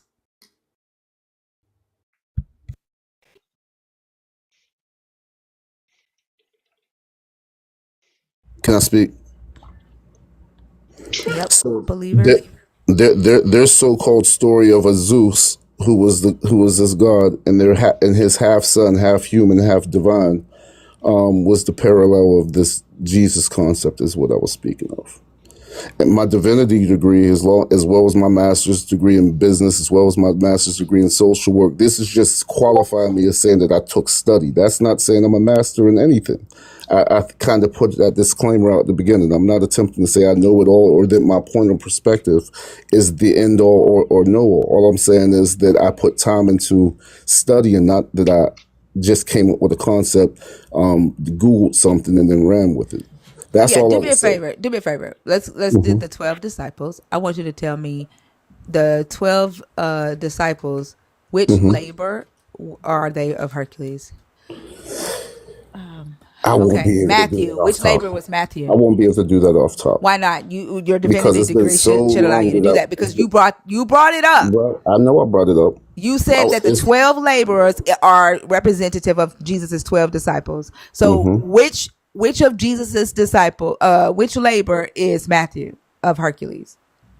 the 12 labors are symbolic to these disciples who did not Yes. exist. Okay. And so Matthew represents which However, labor of Hercules? again, I don't want to start saying something and misquote it. I said I can't do that. But what I Oh, can say wow. is, if I give a disclaimer and attempt to be honest instead of bumbling through something. You did claim Just pull that up the masterful you're research. making a claim and you can't back it up right now. What I'm saying is those same disciples were also symbolic to the zodiac signs too, as You're well. just But I seeing mean, the that might number sound 12 crazy. and saying, oh, he got 12 disciples. He had to do 12 labors. David No, had 12, what were those men? Or Solomon, I think it was, had 12 people that help him. I forgot what they were called. and there's 12 And you're tribes of seeing the number Judah and all 12. You're 12 saying the tribes number of 12, Israel. and you're saying that story is about Jesus. You said What Jesus I'm is saying, Hercules. That's what what I'm you're saying doing. now, what I'm Yes, you saying are. is, okay, what I'm saying is all of these things can be tied in because none of them actually No, existed. It's what the you same actually said was superwindow. Jesus was Hercules. That's what you Ma- said. ma'am, because we're going the same thing where you said what you're telling me what I said as I'm I can play it attempting to tell you back. what I'm I trying to can play say. it back. I can play it back. I hear you. What I'm You saying said is Jesus was Hercules. it happens like this. I'll be in half of a word, half of a phrase, and then I'm getting pulled back. So, It does. I don't care if ma'am, you lie. If you ma'am, lie, if you ma'am, lie, If you lie, I'm going to stop you. And what you said was Jesus was Hercules. That's what you said. Okay, so I'll double down on it because it doesn't matter. I'll double down on it then. All of these characters are pretty much, because they didn't exist, are all the same character. So yeah, I'll double down on it. I can do that. So is Superman and Batman the same? No, Is they're Batman both Superman? they're both DC, but I probably can parallel Marvel to a DC. Are they the same? Are they the same character? Right? Are they the same character? Were they Superman written and by the Batman are same? both in DC. What the fuck are you talking about? They couldn't be the same character because they're both in the same area. But if I parallel to, let's say, a Marvel character, I can say, okay, he has these attributes. He's that version of this. If that makes any sense. Are they the same character? Obviously not. That's what I just said. Exactly. So you can't do that. Just because you see similarities in these stories don't mean that the story is about that character. Right. But can you synchronize something and say they have these attributes, they have these attributes here, and this over here, they have these attributes? I just said because you see similarities. It doesn't mean that Hercules is Jesus as you stated. Can you synchronize is what I said, though. I heard what you said. Like, I'm not gonna play this gaslighting game. I'm not gonna play this gaslighting game with you. I'm not playing this gaslighting ass game with you. Okay. And I don't even know why we're talking about this, because again, the topic is Jesus Christ is the worst thing to ever happen to humanity. And as I stated, you were trying to say that the stories about Jesus are West African and that they took them from black people. Then you said, no, I'm not saying that. Now we're saying that Hercules is Jesus, and then now you're moving away from that. Like, this is a waste of time. This is a waste of my time. If you would have let me finish what I'm saying. For what? We're not on topic. You might learn something. I don't fucking want to know. We're not on topic. If you want to teach this shit, you need to do it from your own life. This has absolutely nothing to do with the topic. And you started out trying to assert that these stories about Jesus are West African, like you're doing the same thing Hebrew Israelites do, right? And try to say that the stories are about black people. That we could have talked about, but you moved away, you wiggled away and lied yourself out of that. Now we're talking about Hercules. We're far away from the topic. I don't want to continue on this topic. We're actually, okay, I respect it's your platform, but we are aligned with the same topic. When I'm speaking to those Greeks and Romans and their ideology, it's the same story. It's just told from a Greek and Roman perspective. That's all I was attempting to get to. No, that's not. You like I swear. Ew. So, I'm trying not to be bored, but like in 1895, George Pulte said that posited, and he actually wrote a book that there's 36 dramatic situations. I don't know that I 100% agree, but that doesn't mean that each character is the same. That just means that there's different ways that people tell stories. That's an excellent analogy. And I can completely agree. When I say synchronized, I'm not saying the exact same thing. Just like when I speak of Krishna, Krishna being in India is not going to do the same exact. Is Luke Skywalker Jesus? The fact that you said and you didn't just go no, because people tell these stories and they use the same concept, but then of course if it's complete is Harry fiction, Potter Jesus? I'm not familiar with Harry Potter, but is Neo Jesus? How is Jesus a character or a person? Because if just get what I'm saying here. If we're speaking from a character perspective, then we can say, okay, yeah, this is the Jesus character of such and such because he's the savior. Except that we wouldn't do that. That's reductive. That's not how you don't look at anything in literature that way. You might say there's parallels, but you don't say Hercules is Jesus. That's insanity. Right. And I think I'm just saying that we can do something less reductive and then also while not like implicitly blaming black people. Okay, so I did give the blanket on black people because I spoke from the black church. my whole life is about trying to resurrect and help us as people. So no, I didn't want to blame us, but I did want to give a historical context of why we held on to the ideology of this Jesus character. And whenever I did speak of etymology, which created an issue, I was only trying to show that people were holding on to the name as if the name had this redemption power. And I'm You like, didn't well, talk about that though. You but did not talk about that at all, I and that didn't get was a, my issue with you. You did not talk about that. You started talking about Shango and West Africa and the deities there. So that was my issue with you. You did okay. not talk about that. I hear you.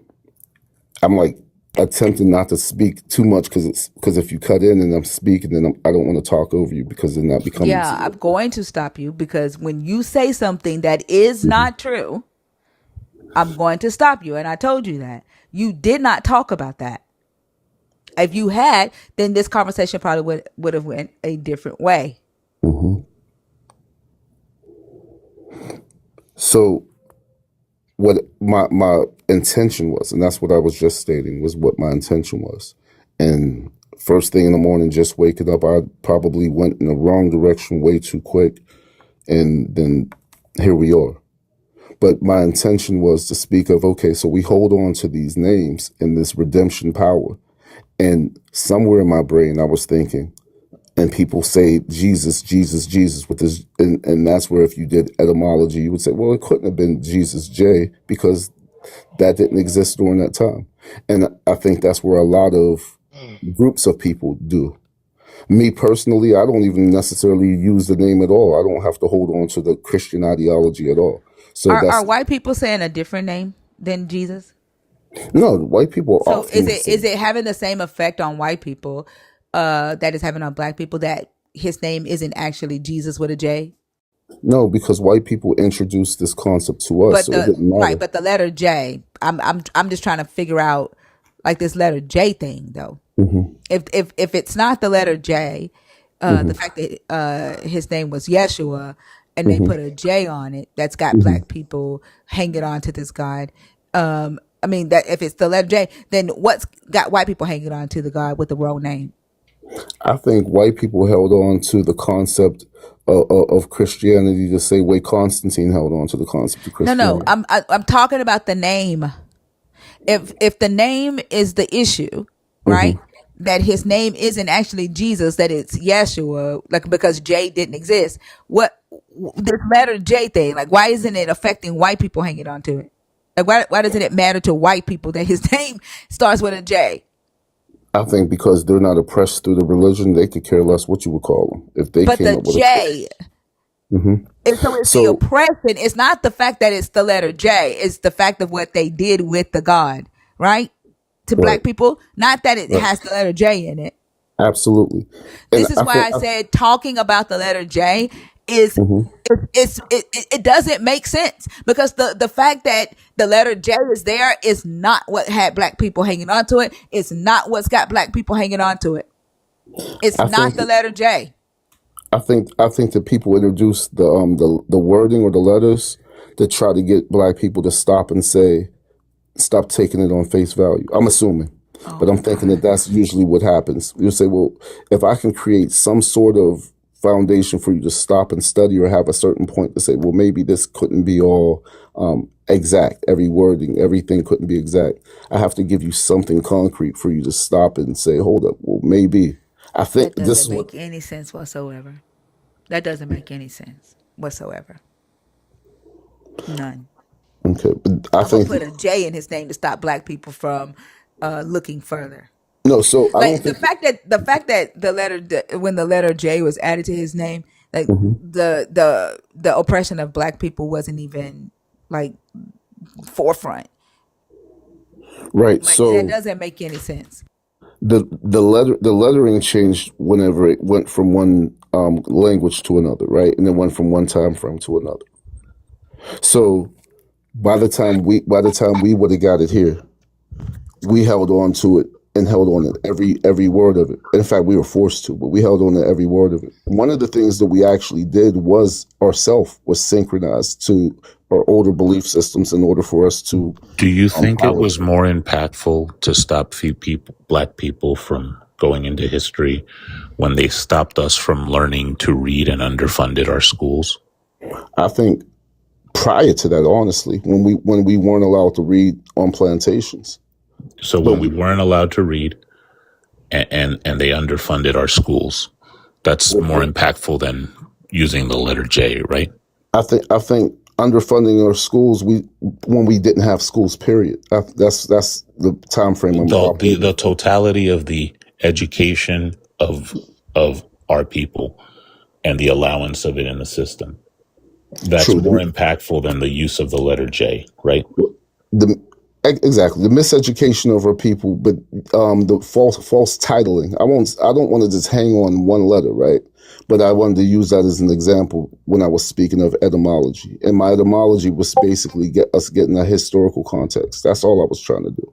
I'm not hung up on J, but okay, go ahead. Here's what you should do. You should. There's a book you should get called Pedagogy of the Oppressed. It's by Paulo Freire. The reason I said before I'm trying not to be bored is because my nose itches when people talk about stuff like this without having any basis in theory or sociology, and they're just kind of saying stuff. Like, I'm not a sociologist, but I read a lot. And there are people who have outlined all of this already. Like, they would look at you and be like, the fuck you talking about? And so, like, I'm talking about hundreds of years ago that there's people that already looked at this up until like last week. So just read some theory, whether it's critical race theory, whether it's sociological theory, whether it's Marx and Engels. It's like there's stuff that's already analyzed this to death, and we don't have to be like, what if it was the use of the letter J? Like that's what but I would start with that book, Pedagogy of the Oppressed. Just start there, and then I'm familiar with that book, coincidentally. And again, I was not attempting to stay on the letter J. I just felt that every time I started a sentence, because I was let me put it this way: the letter J is irrelevant. It doesn't even figure into none of that. The letter J, the letter anything is irrelevant. The studying the etymology of a word, so you can find out its original historical context, which would take you out of the misuse or the belief of certain things, is the only reason I even said anything remotely close to that. I didn't even bring up the letter J. That was actually said to me, and I piggybacked off of it. I wanted to give a historical context, but I ended up being stuck on why you had to use etymology and whatnot. That may have been something that was said prior to my anything about why you have to use etymology. You Yes, I said brought up the etymology of it all, and I asked, what do you mean by that pertaining to the topic? And you started talking about West Africa and Kemet and all these deities. Like, please stop lying, okay? Please just stop. We know how this conversation went. And then you brought up this whole letter J thing, and I made the point that it is minuscule. Like, it's an irrelevant ass point. Like, okay, the letter J didn't exist. In what? What does that change? Like, I think even the fact, like, I don't even think y'all realize that when y'all talk about the letter J as if there's actual power in the name, and they need to know the right name. No, I'm not speaking of power in names. I'm saying that people were saying that there's power in names. I said that's what they say in the church. That's and what? Say his name. If you say Jesus, then this miracle will occur, and so forth. That's and what's the point? That's my point. What's the point in talking about that? If they say Yeshua, is it going to change something for black people? And now, again, I'm speaking that this Yeshua character, Jesus character, didn't even exist. So what's the point of focusing on this whole, the letter J didn't exist, the etymology of it? What does it change? Because if I'm going to deconstruct, I want to start from a present point. What does it change? It changes everything if I start from a present point. What does it change? What does it change that we need to focus so much on the fact that prior to the 1600s, the letter J was not in this deity's name in this story? What does it change? maybe that you'll take it as it's a reality versus a metaphorium. What? If I say it again, am I going to sound sarcastic? I don't even know what the hell you just said. What the fuck does that even mean? Like, So if I'm saying if I say something now, if I say a particular name now, and you say that name has no historical context, it has no physical power, has no metaphysical power. What are we talking about? And I'm saying, no, you say this name, you say this, the power in this name, and then I can say, well, listen, even the name, let's break the name down.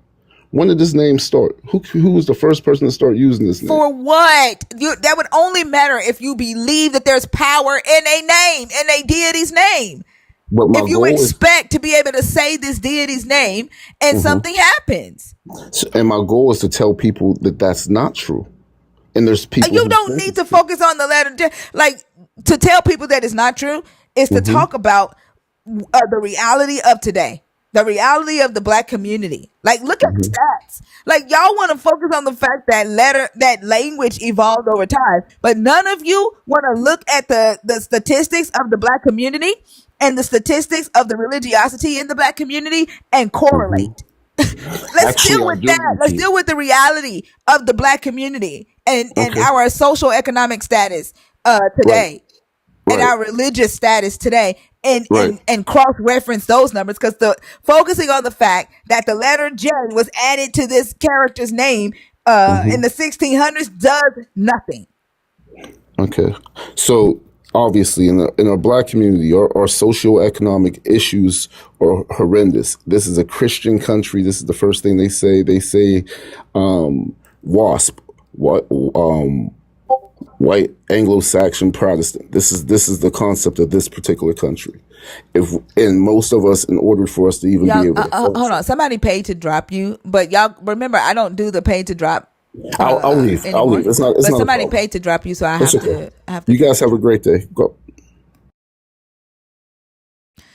Y'all, yeah. Remember, I don't do the pay to drop anymore. I haven't done that in a long time.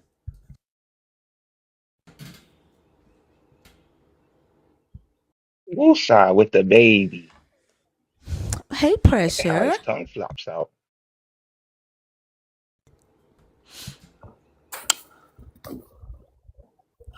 Thinker, can I ask you a question? Yeah. When our people were brought here, do you think they knew their own name? No. Well, yeah, they knew their name when they came here. Yeah. And that was taken away. Yeah. And they were present for that, right? Yeah. And so like if they could do it with our own name, I don't know what changing Jesus' name got to do with it. That's what I don't understand. They would have to be asserting that there is actually power in a deity's name, and black people need to be calling the right name or something to be focusing on that. And I don't think they realize that that's what they are asserting by focusing on the letter J didn't exist. If you say Yeshua, is he gonna stop a bullet from coming at you? Like, are you trying to say that Sonya Massey called the wrong name and that's why Jesus didn't help her? I'm trying to understand why y'all want to focus on that.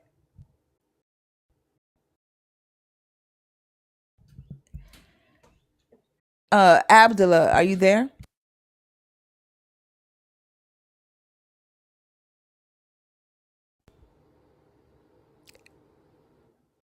Abdallah.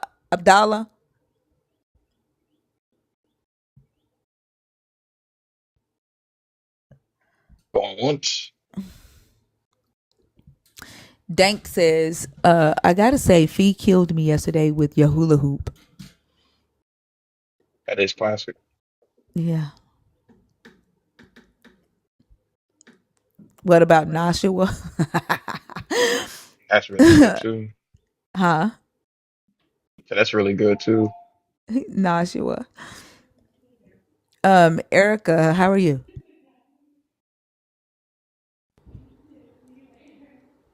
If you want to have a conversation and you're on YouTube, there is no number to call in. You would have to come to TikTok.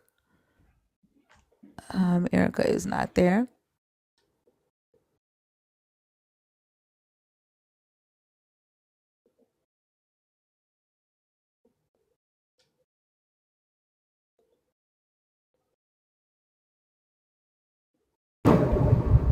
Brandon.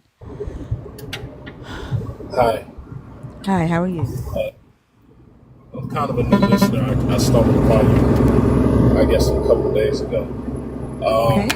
What's your age, please? I'm 36.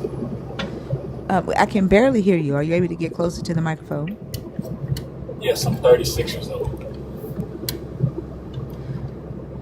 I don't know that if we're going to be able to continue the conversation because it sounds like you're far away. I heard that you're 36, but you still sound very far away. I'm sorry, can you hear me now? Take us off the Bluetooth, I think. Yeah, are we on your Bluetooth? In my earbud, yeah. Well, like we hear what's going on Oh, outside more than you. Okay, give me one second.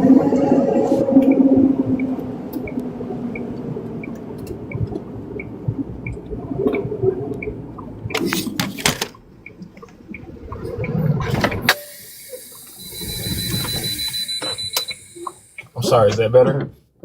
Yes, thank you. Are you a believer in the God of the Bible? Are you deconstructing or are you an atheist?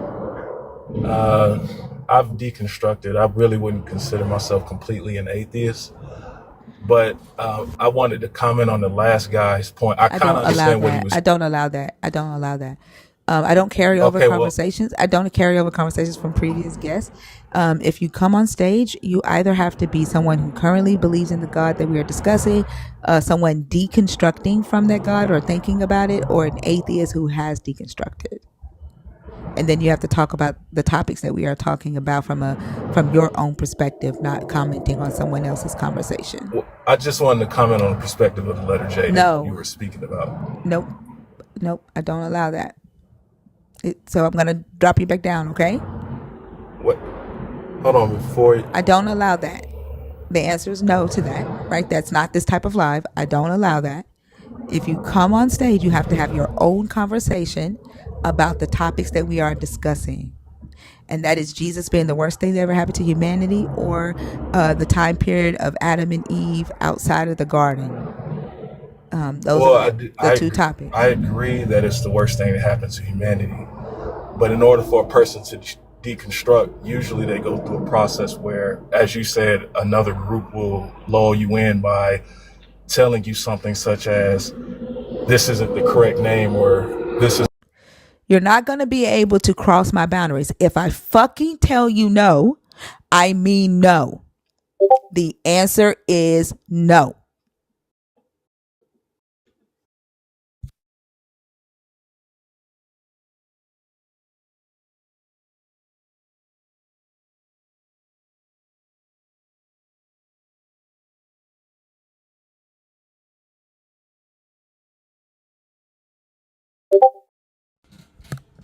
I don't know why y'all do that.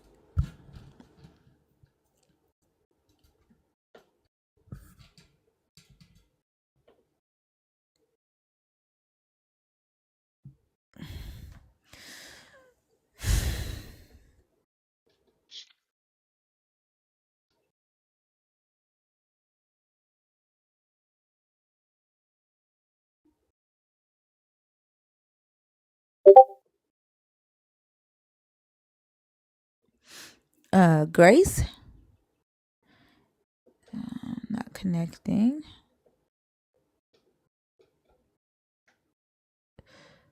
Okay.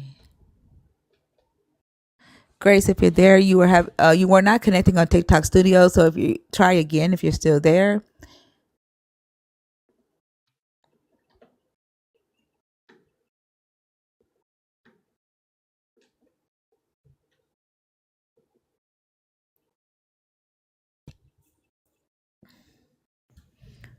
Falling to Thrive.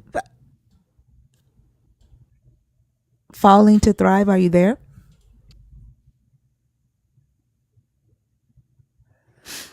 Okay.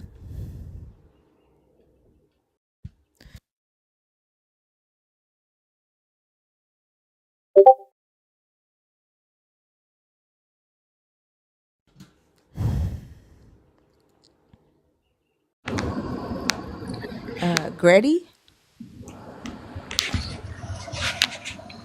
Is it Gretty? Yes. How are you? I'm okay. Wait, How hold are on. you? What? It wasn't his name. No, it looked like it was falling. I was look. I took a double take to make sure I wasn't reading it wrong. Didn't it say falling, not failing? It shouldn't have said either. No, not you. Oh, I'm talking to the chat. Didn't his name? Didn't it say falling? It said failing. I looked at it twice to make sure that I was reading that right because it looked like FALLING. It was failing. It looked like falling. Grady, are you a believer? Are you deconstructing? Or are you an atheist? I'm deconstructing. All right, and your age for TikTok purposes, please. I'm 50. All right, and did you come up to talk about this topic or the Adam and Eve topic that we're discussing? Um, yeah. The Jesus is the worst thing that ever happened. Um, I can discuss that one a little bit. All right, do you agree, disagree, and why? I kind of agree with that. Because he was a liar. And said he was going to do all these things for humanity and people in general, and he did none of them. What did he say he Um, would do for humanity? say it again. What did he say he would do for humanity? Um, well, that's a good question.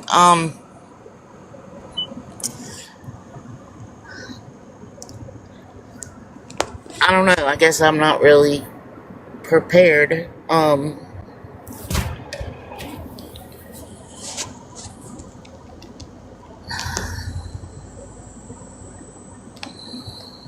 So I'm just wondering, right? Like you say he was a liar because he said he was going to do all of these things for humanity and he didn't do them. But you don't know what he didn't do and what he lied about? Right. Sorry about that. Sorry. Huh? Um, yeah, my biblical studies go back to college, which was like 30 years ago. Um, Yeah, I'm so not I, asking you to tell me what the Bible says. Like from your own decision to call him a liar, right? You've got to know in your mind what you feel like he lied about, right? yeah, that, you went out on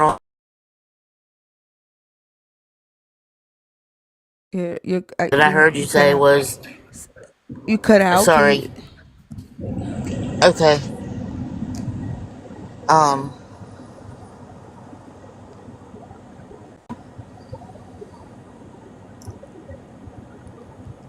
yeah, I think maybe I better jump down and get more prepared and come back later. Okay, no worries.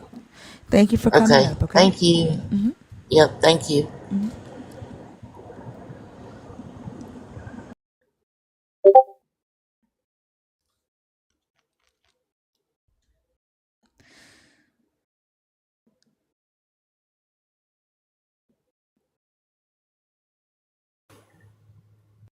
Jenny.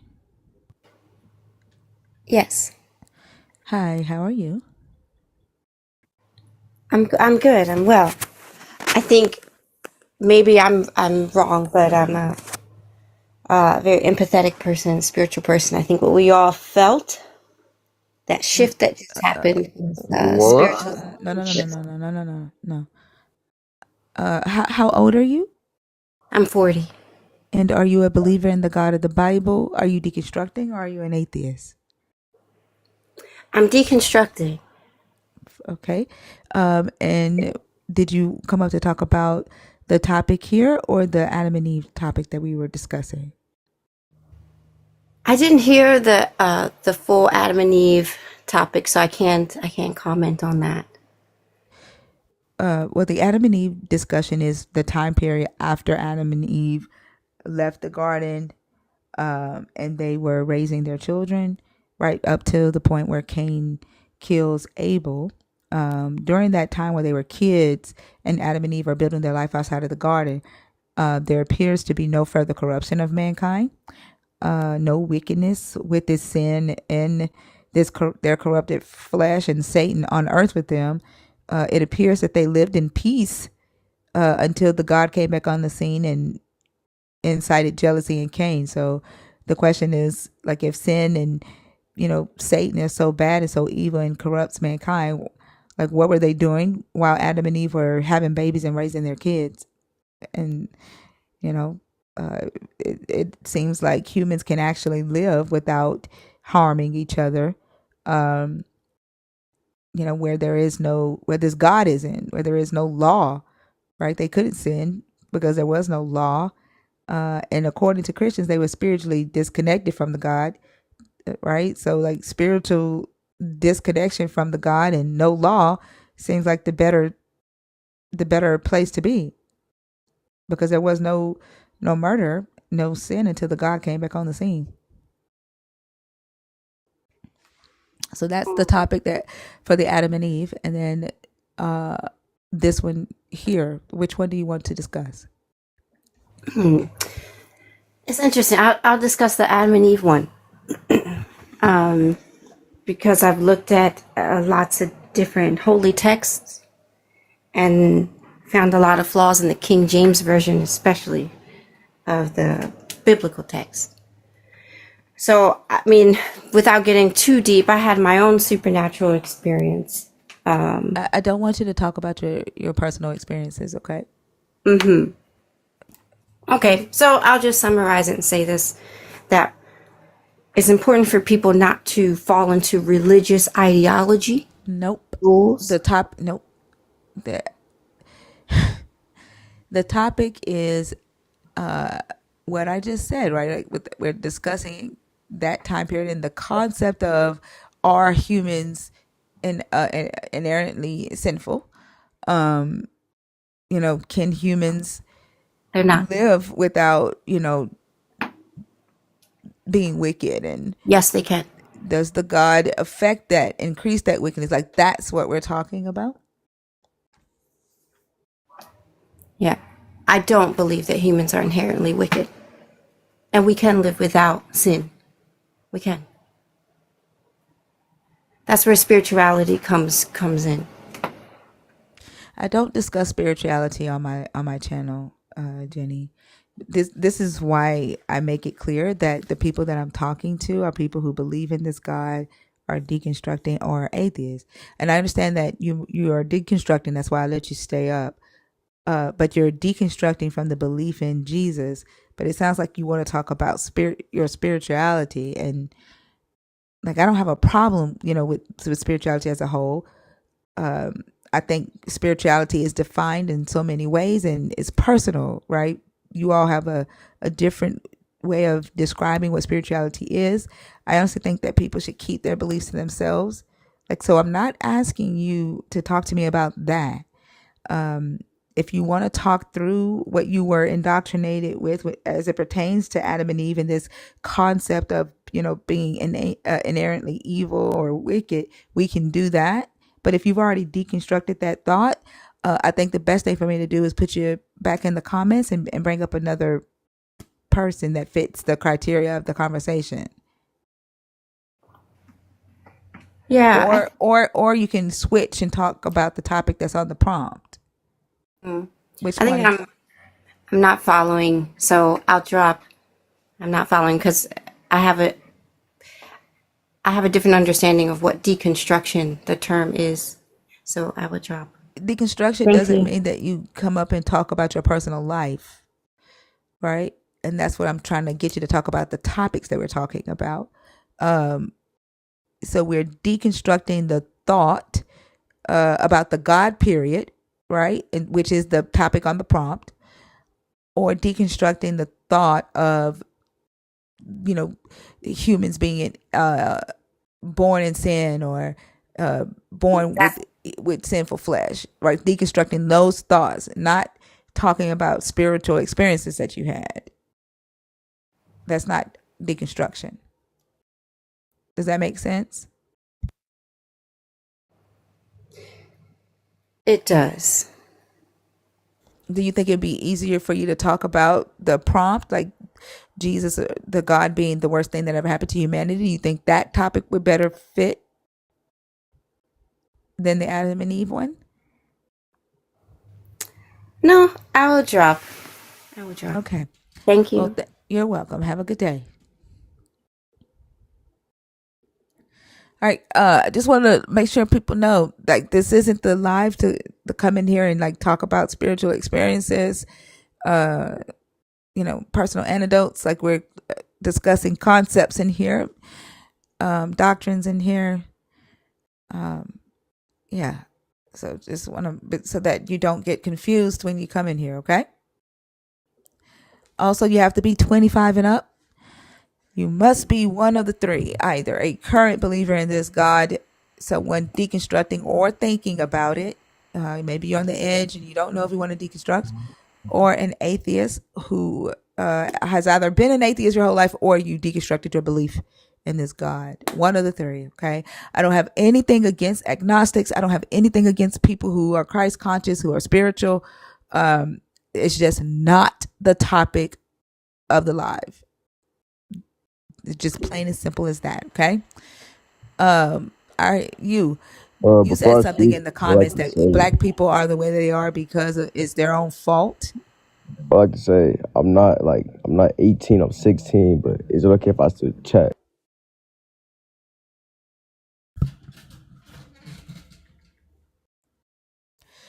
I don't like what you said about black people. The fact that you're 16, I am going to go ahead and block you. You're saying racist shit in the comments. I brought you up because I was going to cuss your ass out. But you're 16, so we're going to go and block you and let your parents worry about you being saying racist shit.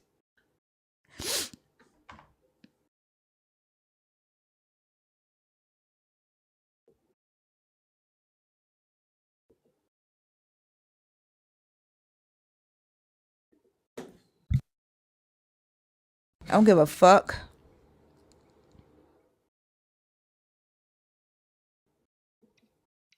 Yeah, you could definitely be black and anti-black, you dipshit.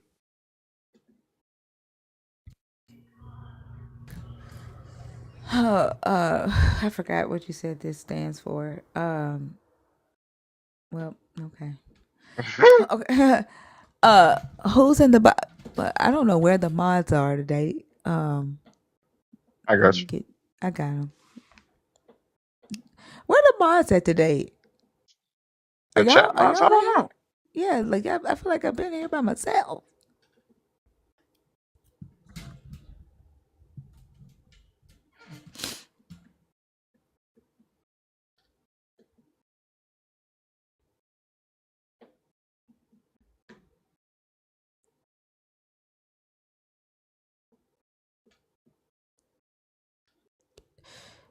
I was trying to see where everybody was.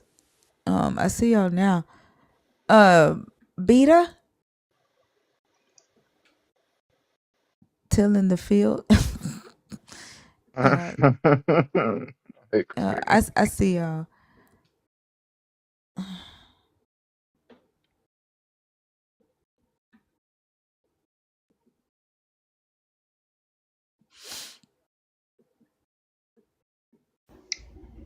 Lost sheep of Yahweh.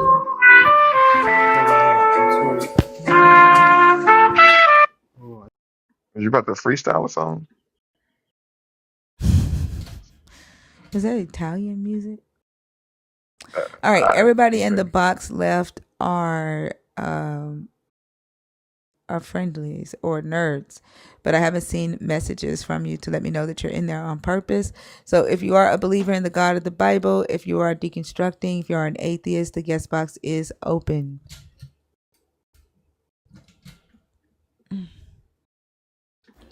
Hey, I apologize about that. That was my alarm clock Oh, going that's off. okay. How are you? I'm good. How are you? I'm How is doing good. everyone? I'm doing good. How old are you for TikTok purposes?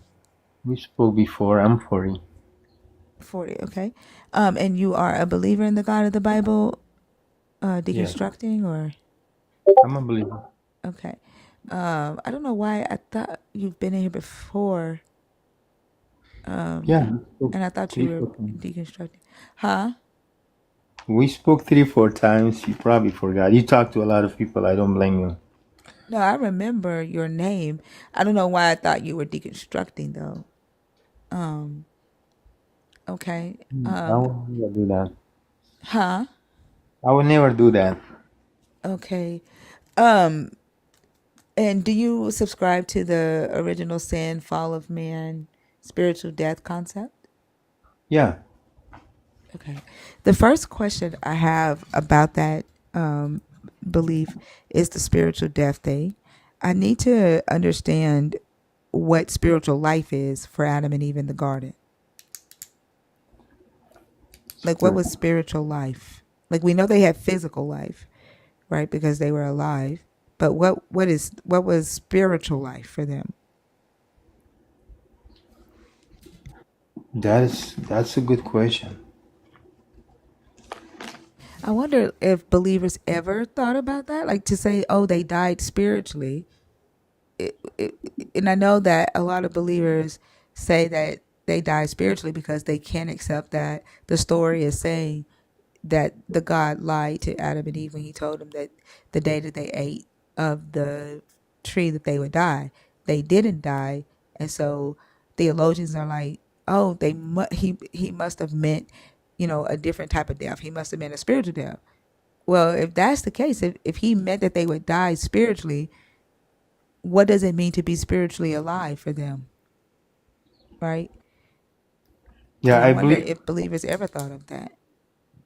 I believe that God created them to live forever, but the sin, it was their problem.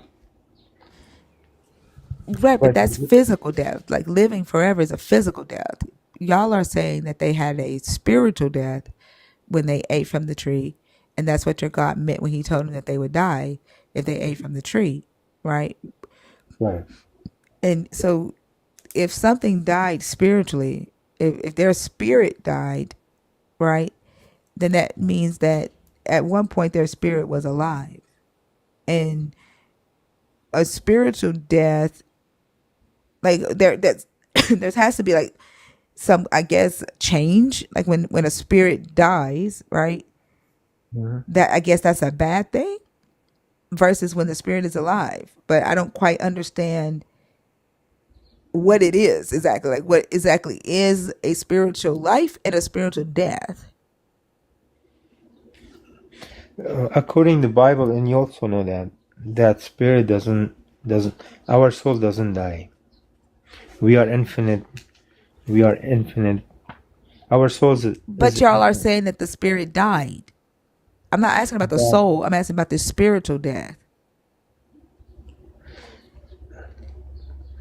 it doesn't say spiritual death though. I haven't seen that.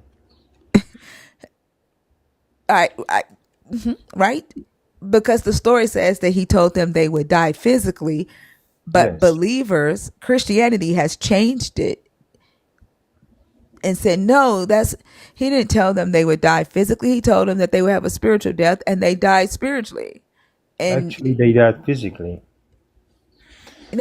the story says, right, Mhm. the day that you eat it, and the day that you eat it, you will die. And they did not die. Right. They died like what? If, Adam was 900 years old or something like that. But So he told them they would die the same day that they ate the tree. Like, not that they would die someday. He told them the day they eat of it, that he would die that day, and that did not happen. He did not die that day. right. I get your point. So if that happened, then we wouldn't be here right now But that's not the because point. That's not the question I'm asking. I don't want to go into like the why behind that. So now, are you saying you no longer believe that they died a spiritual death? Are you now agreeing that your God lied about the consequences that would happen if they ate of it? It says one day is like 1,000 years. No, no, no, no, no, no. And He told thousand. them that they would die the same day that they ate of the tree. The same day.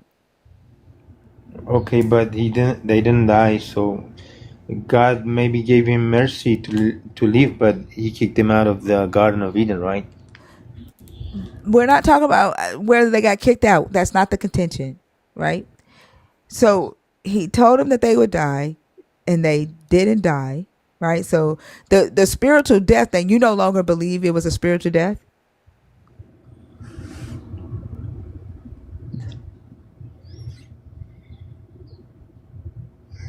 It was because they had to die. So it They was a spiritual death. Yeah, but the spirit doesn't die. They physically died. Okay, hold on. Yeah, So keep saying the same listen, hold thing. on. All right. So we're back to it being a spiritual death. What is spiritual life? Spiritual life is you are living forever, like infinite. That's physical life. That's physical life. If you're living forever, right, and your physical body never dies, that's physical life. What is spiritual life versus spiritual death? Spiritual is when you are in the spirit. We are not in spirit right now. We are a No. human being. We have a flesh and we sleep and we eat. But the spirit Adam and will. Eve, I'm talking about Adam and Eve in the garden, not us today. Adam and Eve in the garden, right? Yes. Had a spiritual death according to you. Their spirit died when they ate of the tree, according to you, correct? According to the Bible, not according to me. The Bible does not say their spirit died when they ate of the tree. Yes. So why are you saying that then? Because you said that's your belief.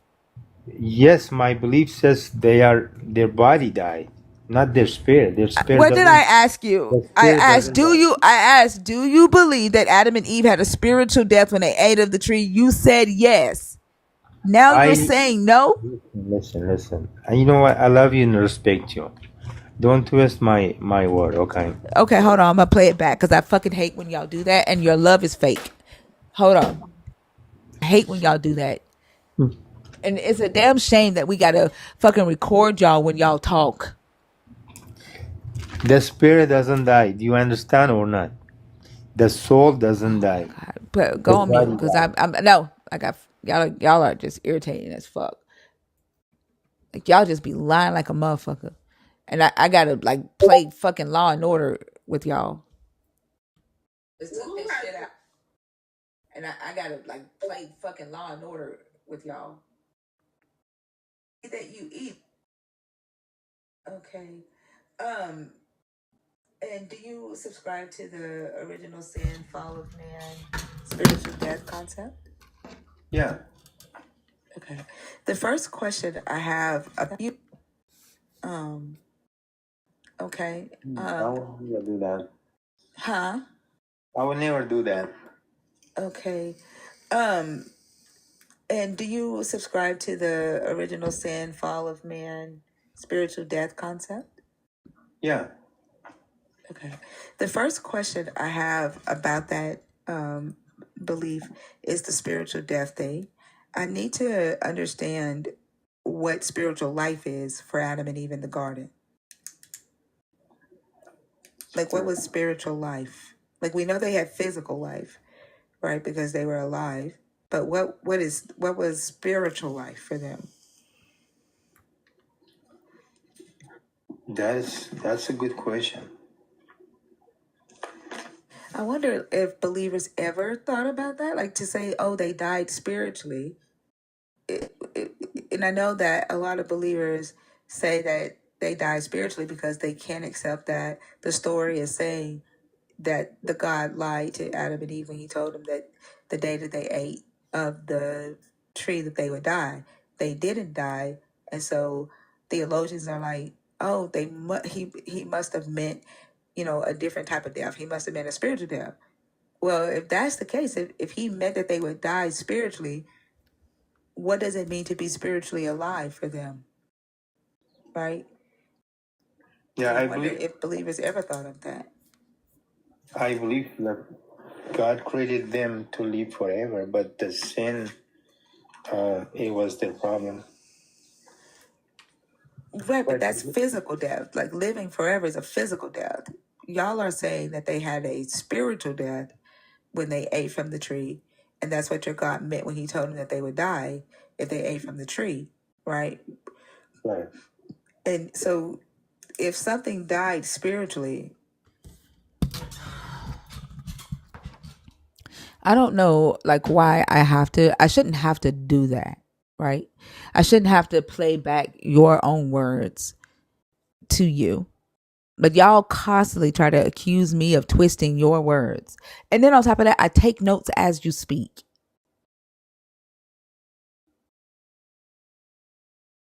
Do you now no longer believe that Adam and Eve had a spiritual death?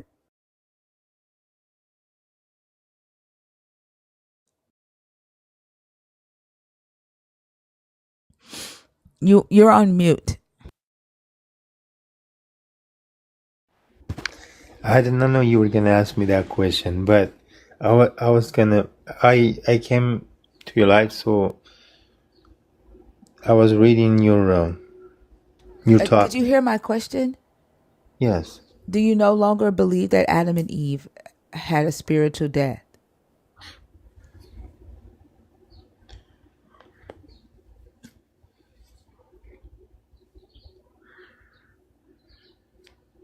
I don't know that. Okay, that's it. I don't know that. And that's simple. It's not that hard to say, right? It's not that hard to say. So now you don't know if it was a spiritual death. We can move forward. You can't answer the question I have regarding spiritual death. So now we're outside of the garden. Adam and Eve has sinned, right? And at this point, mankind is now corrupted and their flesh is sinful going forward. Correct? Right. Huh? Yes, I agree. Okay. All right. And Satan is on earth at this point as well? Yes. All right. So now they're outside the garden, building a life for themselves outside of the garden.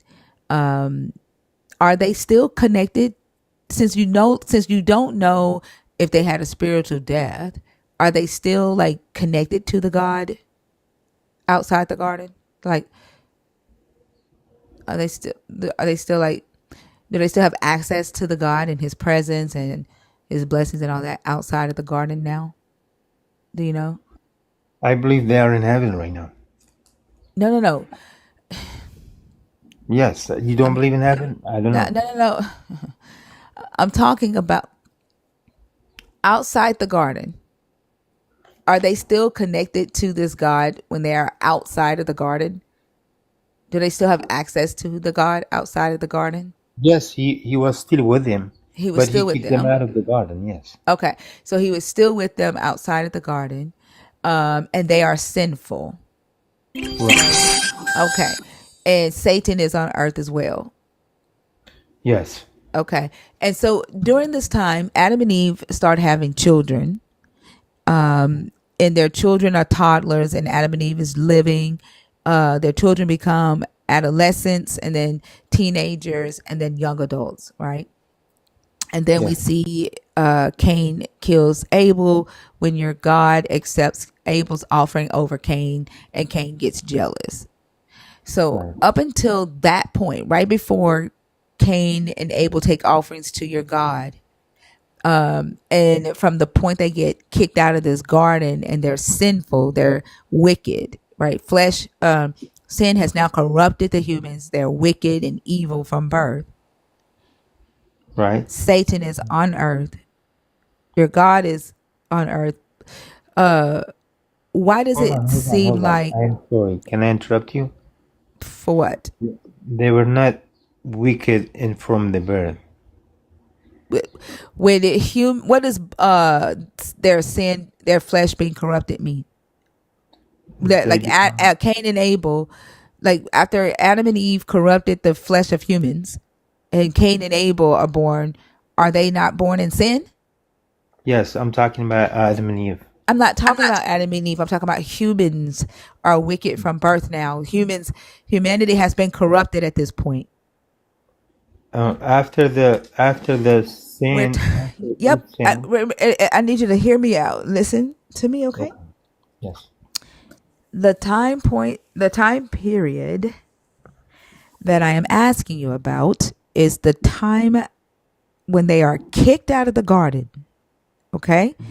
At this point, they have sinned and humanity is now wicked. Humanity is now corrupted. Sin is in the world. Yes. They are having children. Right? They've had Cain and Abel, and they're raising Cain and Abel. They're, building a life for themselves outside of the garden. Okay? Satan is on earth. Your God is on earth. Okay? And sin is in the world and in the flesh of humans, in the hearts of humans. Okay? And what I'm trying to understand is during this time period, this time where they're raising their kids, let's give it 15 to 20 years before Cain and Abel take offerings up to the God and Cain kills Abel. During that 15 to 20 year period, if sin is so bad, it has, corrupted humans, and humans can't help but to sin once, humanity became infested with sin or wicked. Why does it seem like Adam and Eve was able to raise their kids in peace with Satan on the earth and with this corrupted flesh?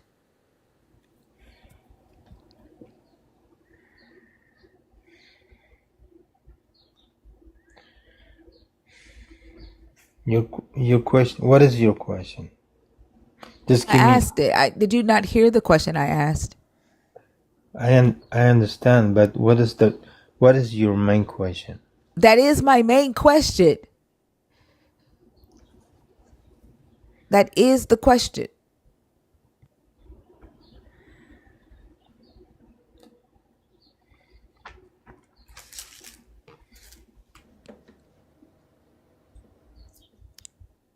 Do you need me to reiterate it?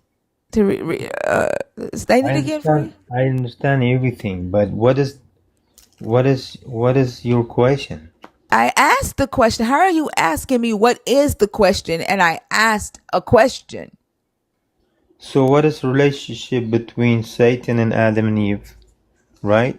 And why you heard me say that? You heard me say that as my question? No, you talk about. No, my question is, if sin and Satan are so evil and has corrupted humanity, why does it seem like humanity was able to live in peace without further corruption, without further evil during this 15 to 20 years that they are having children, raising kids with Satan on earth? Yeah, I don't know.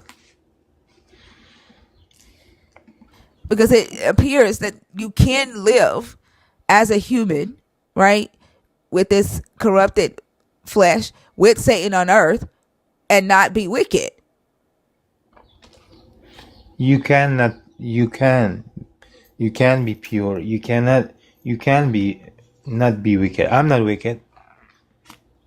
You don't believe you're wicked because you believe you have Jesus. Adam and Eve didn't have a Jesus. They didn't have any blood, given up for their sins. And they were living, it was 4 humans on earth, right? With the devil supposedly on earth who wants to destroy mankind. Like if Satan wanted to destroy mankind, wouldn't it have made sense for him to have attacked the only 2 adult humans and kill one of them so they couldn't populate the earth? Like, why did Satan obey himself during that time? That is a good question. So Satan can do nothing without God's permission. So then God, when Satan was in the garden and he possessed the serpent, he did that with your God's permission? So he tempted. With your God's permission? No, without God's permission. You just said he can't do anything without your God's permission. I'm So how are talking you about saying? his evil deeds. No. When he, How are you? when he No. got How are you tempted. saying? Wait.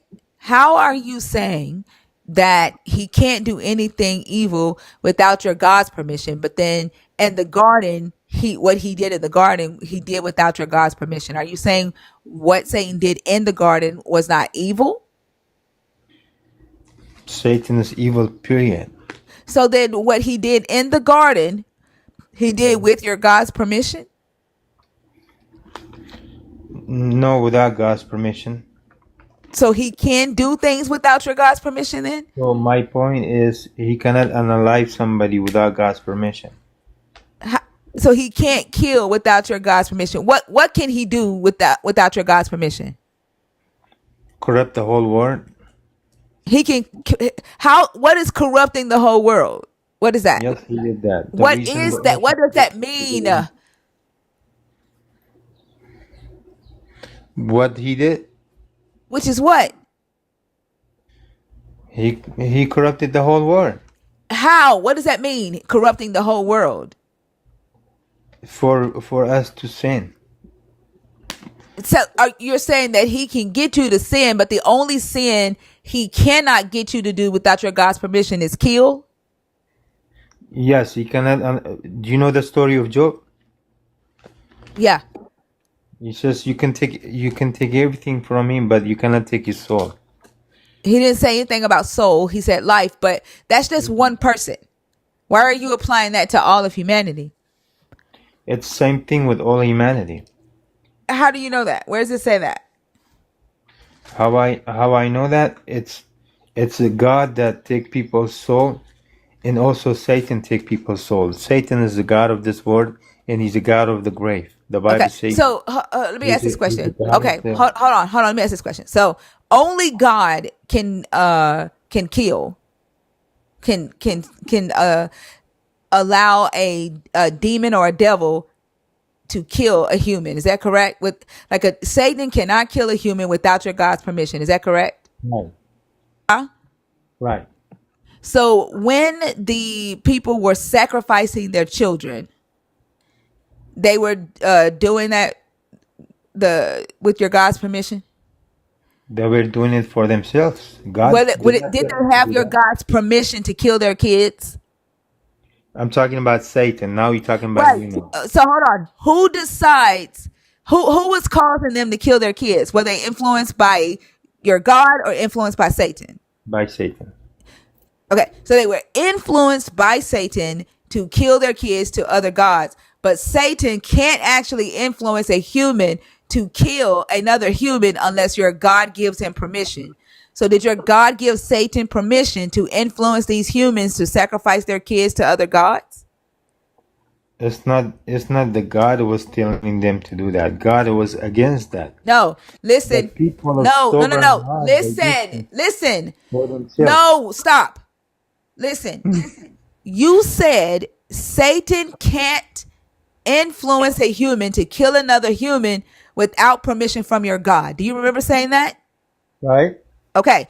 So if Satan influenced these people to sacrifice their kids, that means Satan got permission from your God to influence them to sacrifice their kids.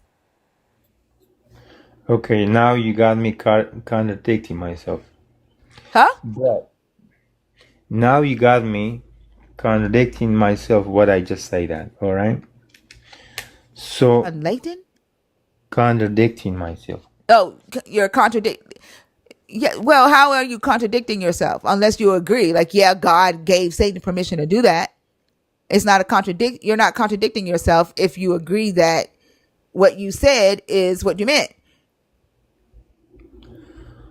So, for my understanding, God can take human souls from them, and also Satan take human souls but he cannot do it without God's permission. All right,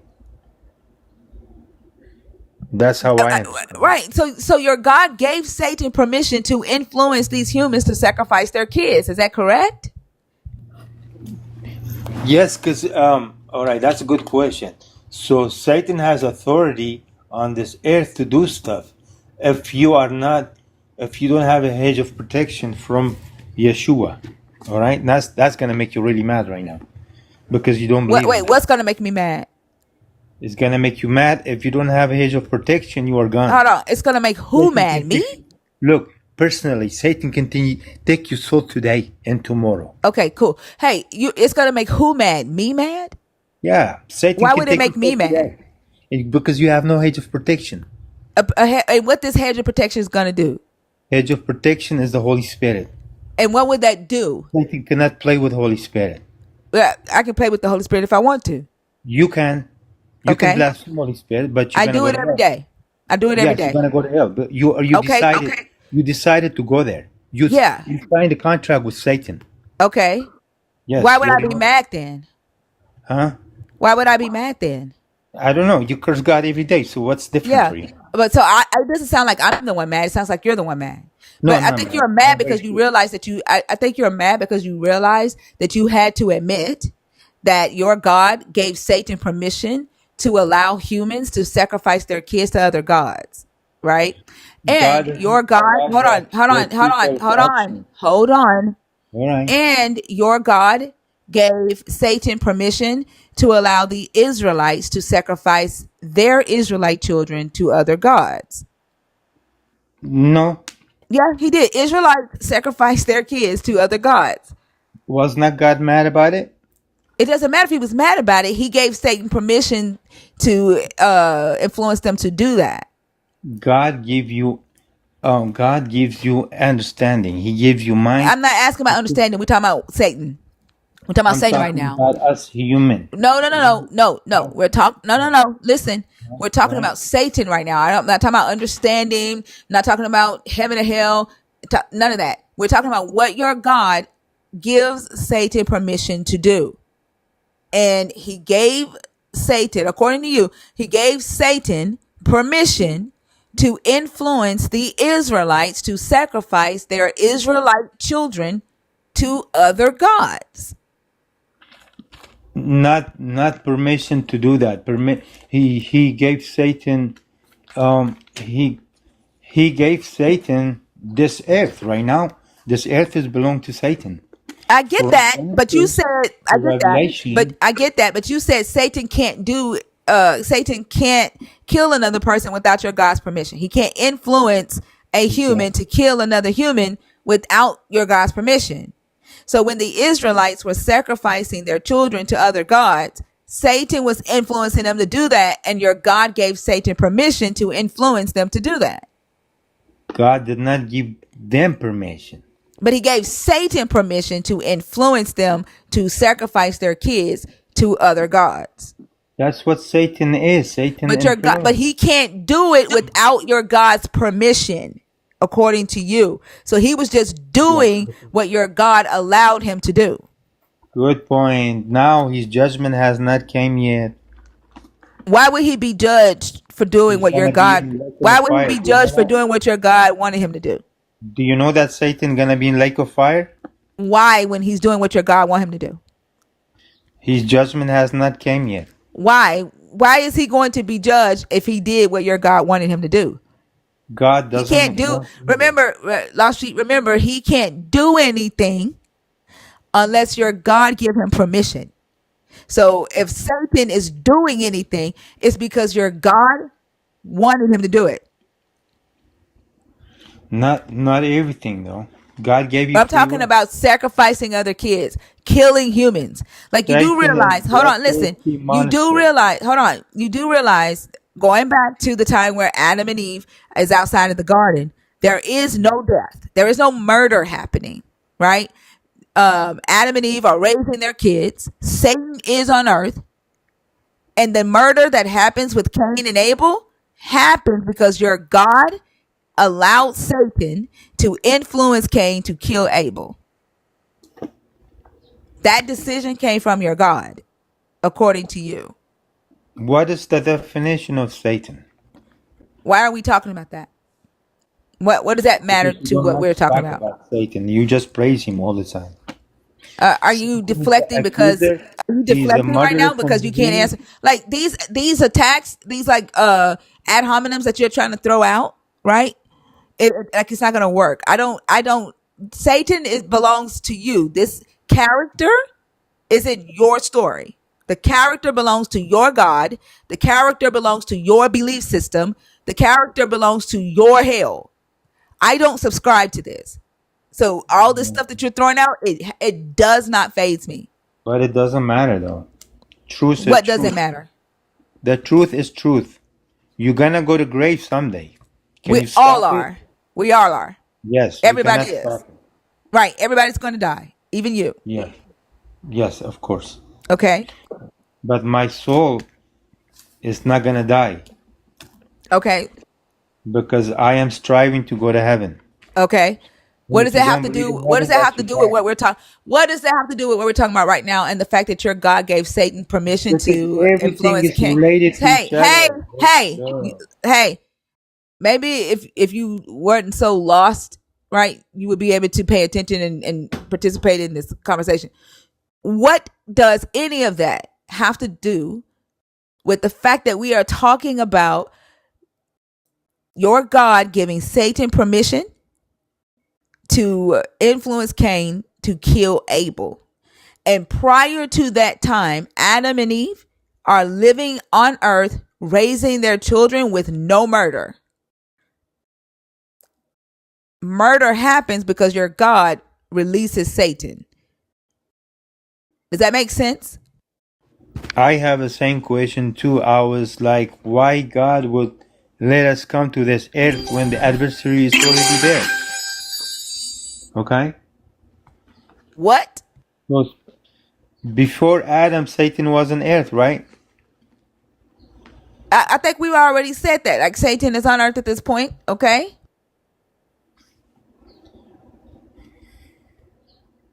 So God gave you free will, okay? Why are we talking about me? Why are we talking about free will? We're talking about what your We God are did. human. Are you not a human? We're talking about what your God did in this story. I think it is hilarious the way that you are running right now from the point. Or you are asking the same question? You haven't Talk about answered something. it. You do realize that? If something I don't know, I don't know.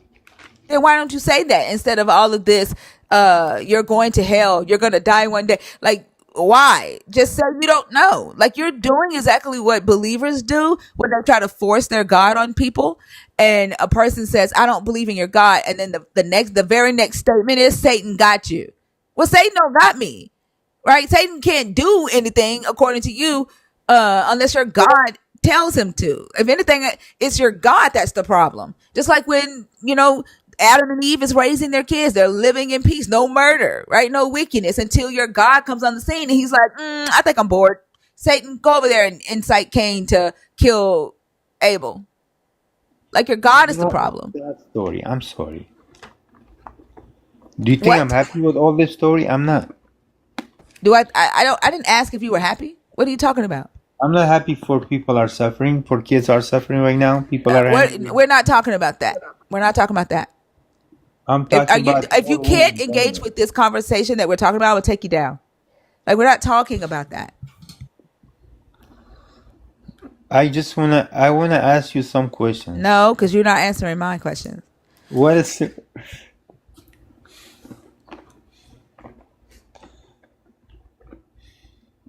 All right, ask me again. I'm sorry. Why should I have to ask you again when I've asked you several times?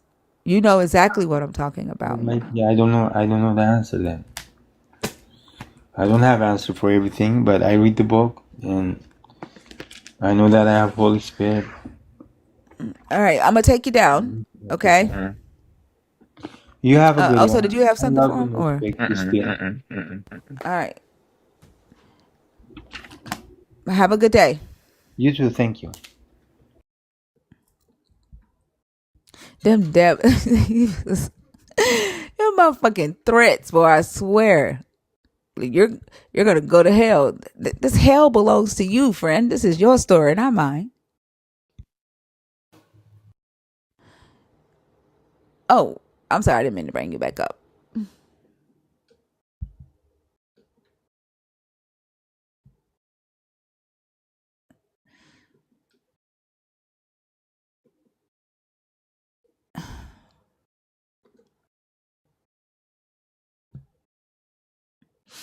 I just added somebody named Pedro to the live and they popped out.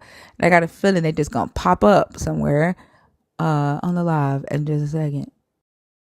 That's not that vote for Pedro guy.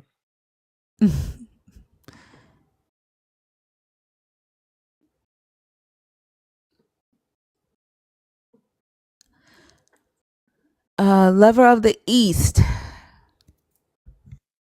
Of the East. So it's the greatest. Lover of the East, are you there?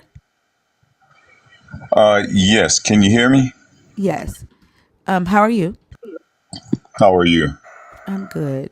Can I get your age for TikTok purposes, please? And let me know if you are a believer in the God of the Bible, if you are deconstructing, or if you are an atheist. Let's see. I'm definitely not a believer in the God of the Bible. What are I'm you not. though? I am a believer in. From what I've come to understand, the ineffable.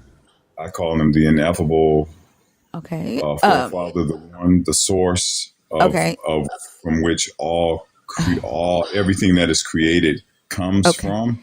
All right. I'm not a I'm gonna stop you Christian. right quick. I'm gonna stop you right quick. Okay. I only talk to people who believe in the God of the Bible, people who are deconstructing their belief in that God, or atheists. Okay. So I'm gonna go ahead and take you down. Okay. But I am deconstructing my belief in that God because I used to be a Christian. I used to attend church. I stopped about 7 years ago because I So you've became. already deconstructed. Like you're not like battling with the belief in that God. You have a God that you believe in. So you're not really deconstructed. Yeah, well, Like I don't want you to try to like force yourself into this conversation, okay? That's not going to do any of us any good. hmm I don't have an issue with the fact that you believe in like swords or whatever, but you just don't fit the conversations that we're having in here. Does that make sense? yeah, that makes sense. Okay. Yeah, okay, I get you. I get you. Okay. All right. I'm going to take you down. I hope you have a great rest of the day, okay? All right, you too. All right.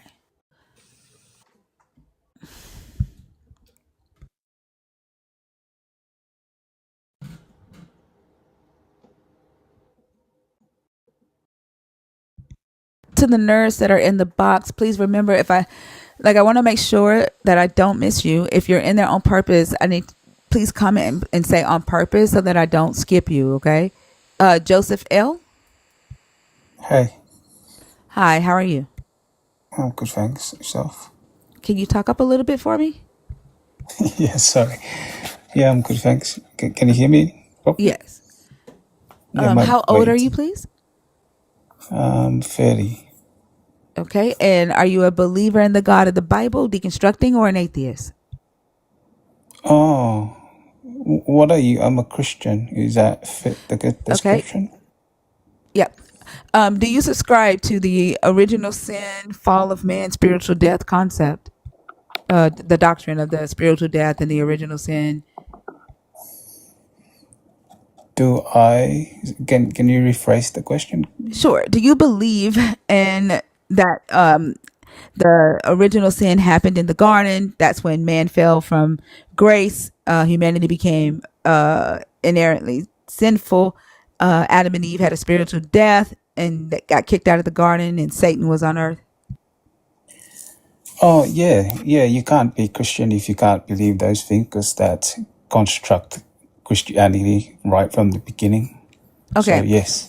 All right. The first question I have for you is I want to understand what a spiritual death is. And what is like for Adam and Eve, okay?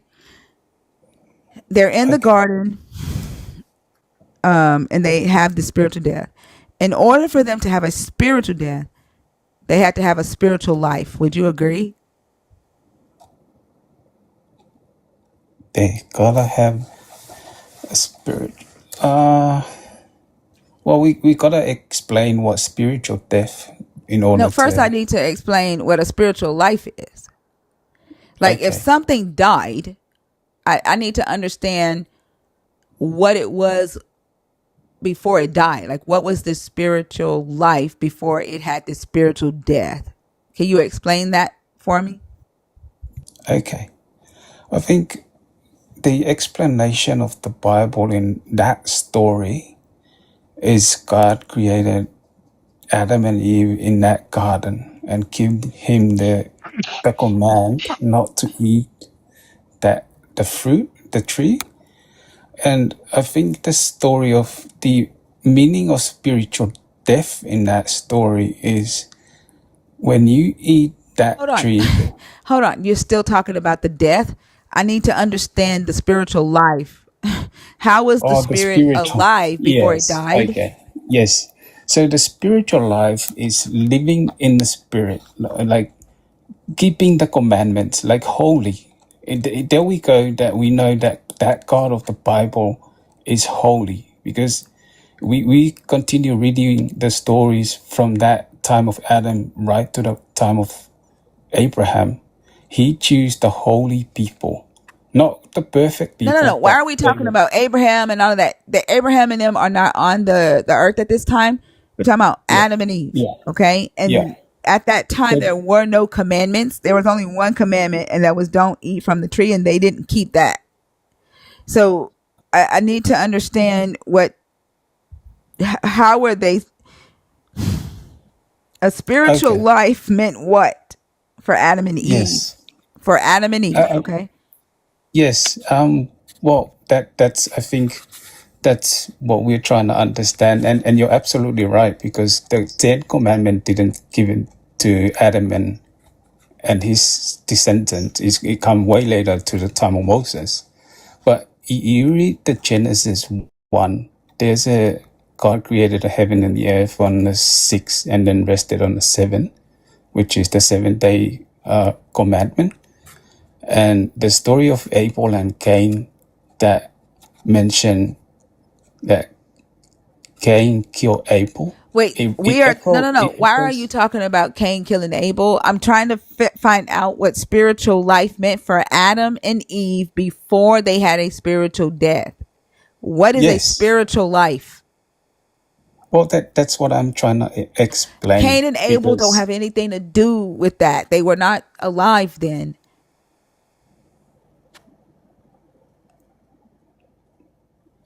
oh, yeah. Well, that's what I'm trying to explain. The spiritual life is living without sin. Spiritual life is living without sin. What did it allow Yes. them to do?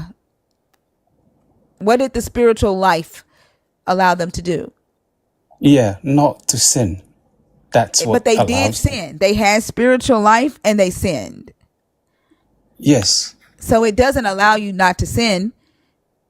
If they had spiritual life and they sinned while having spiritual life, that's not what it that doesn't make sense. How did they sin with spiritual life?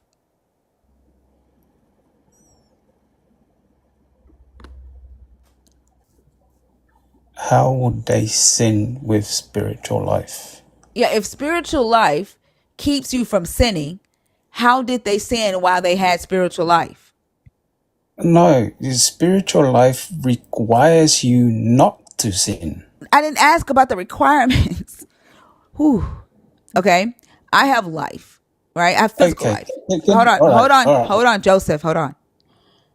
Physical life allows me to wake up every day, to play with my kids, to talk to y'all on TikTok, to build my company, to eat food, to dance, to laugh, to read.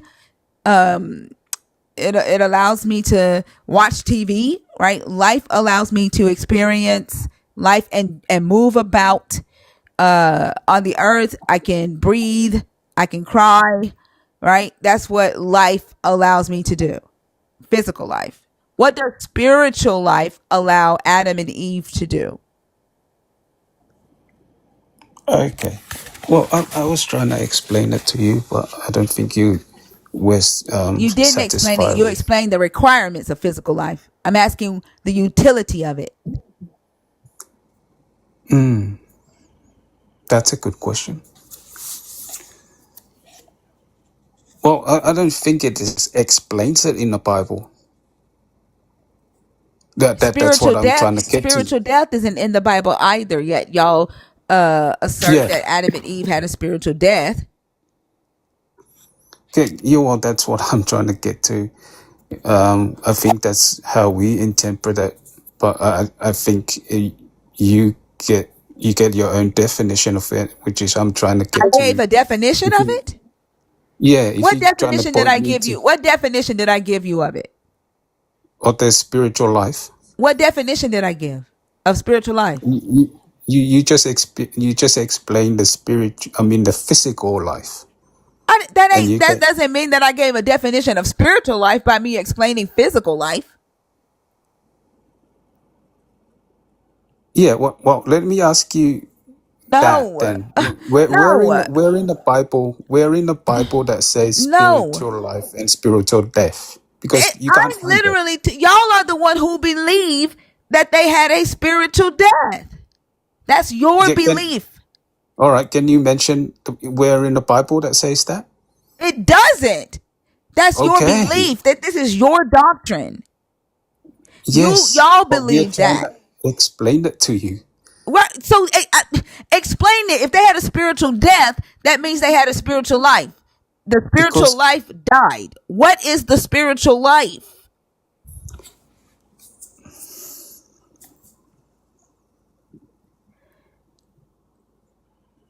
okay, I can't explain that to you. I'm trying to think of it, but it just doesn't.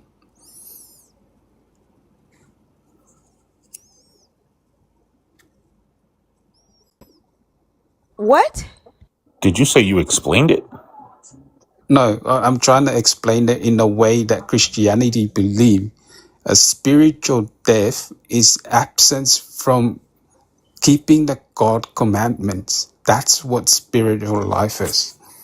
I mean, spiritual death. When you sin, that's you be disconnecting from God, which is God in the spirit. So a spiritual death is a disconnection from the God Yes. in the spirit, right? No, And well, so God a is the physical spirit. life means they were connected to the God in the spirit. Yes. So the spirit connects us to God. So they were connected to God in the spirit, okay? And when they Yes. were connected to him in the spirit in the garden, that allowed them to do what?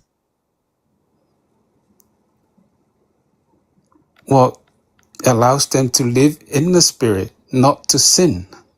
But they Not did to, sin while they were connected to your God. So that can't yes. be it. It shows that we were created by God with free will. Like you were free to do But you're what right. connected to the God. You're saying, Yes.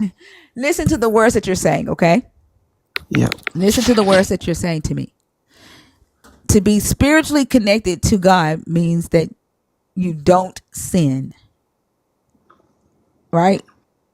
Except while they were spiritually connected to the God, they did sin. Yes.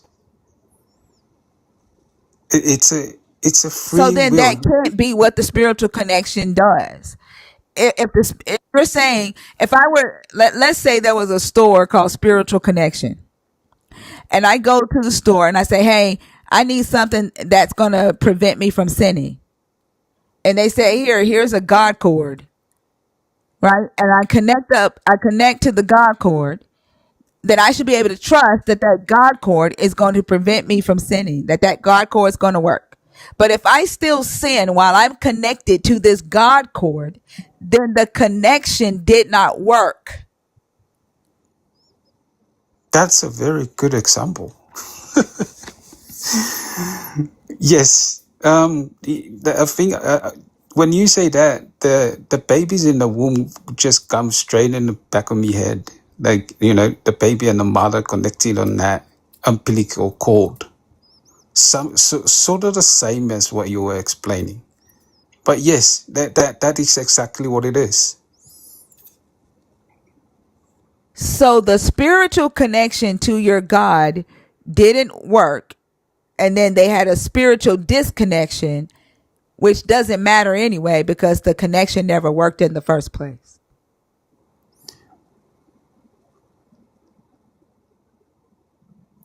I don't think it works just the way that you were explaining it, but it's sort of metaphoric. Wait, what do you mean though it doesn't work the way I was explaining? You said the Yeah.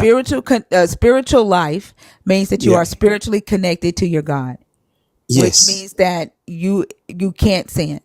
But we saw that they did sin while they were spiritually connected to your God, which means that the spiritual connection didn't work. Okay. Okay, and so they got spiritually disconnected, which doesn't Yes. matter anyway because the connection they had didn't work in the first place. Yes. Well, you're absolutely right because that's what happened, and that's the story of Jesus. No, we're not talking about Jesus. We're not talking about Jesus. We're talking about Adam and Eve. Yeah, So I'm just trying Adam to and Eve explain. in the beginning were connected spiritually to your God, which was a dead connection anyway. So when they had a spiritual death, they really didn't have a spiritual death because they were never really connected to him anyway. It was a dead connection all along. Yeah. Well, if you read the story, there's so many verses that says God was walking around that garden. So I think that's just explained that connection was there. And I'm sure I was trying to tell the story of Jesus that connection was there. Like, Jesus don't have anything to do with Adam and Eve in the garden. I mean, in the spiritual connection that I'm trying to explain, that connection. Nothing with Adam and Eve in the garden. We're not talking about Jesus. We're talking about Adam and Eve. Okay. Okay, and their Sorry. spiritual death. Yeah. Okay. What's your point? What are you trying to understand here? The point is that they were already spiritually dead. They were never spiritually alive, according to what you just said. Yeah. Okay. Well, let's just go. They like there's no point in having a spiritual death if they were already spiritually dead. Yeah, that makes sense in that sort. Well, your point is it's valid anyway because I'm trying to explain that from the point that you're saying it's absolutely right because the what I'm trying to say is that the commandment wasn't in that time of the creation. So yes, yeah, what you said, and in that sense, it's just I'm agreeing with it, but I was trying to explain that in my point of view, but it just doesn't make sense in your logic. What? I see you off mute. You got. Was I mute? Were you get ready to say something? Uh, no, I don't know. I'm trying my best to make sense of what he's talking about, but it don't seem like it's anything to do with the topic for real.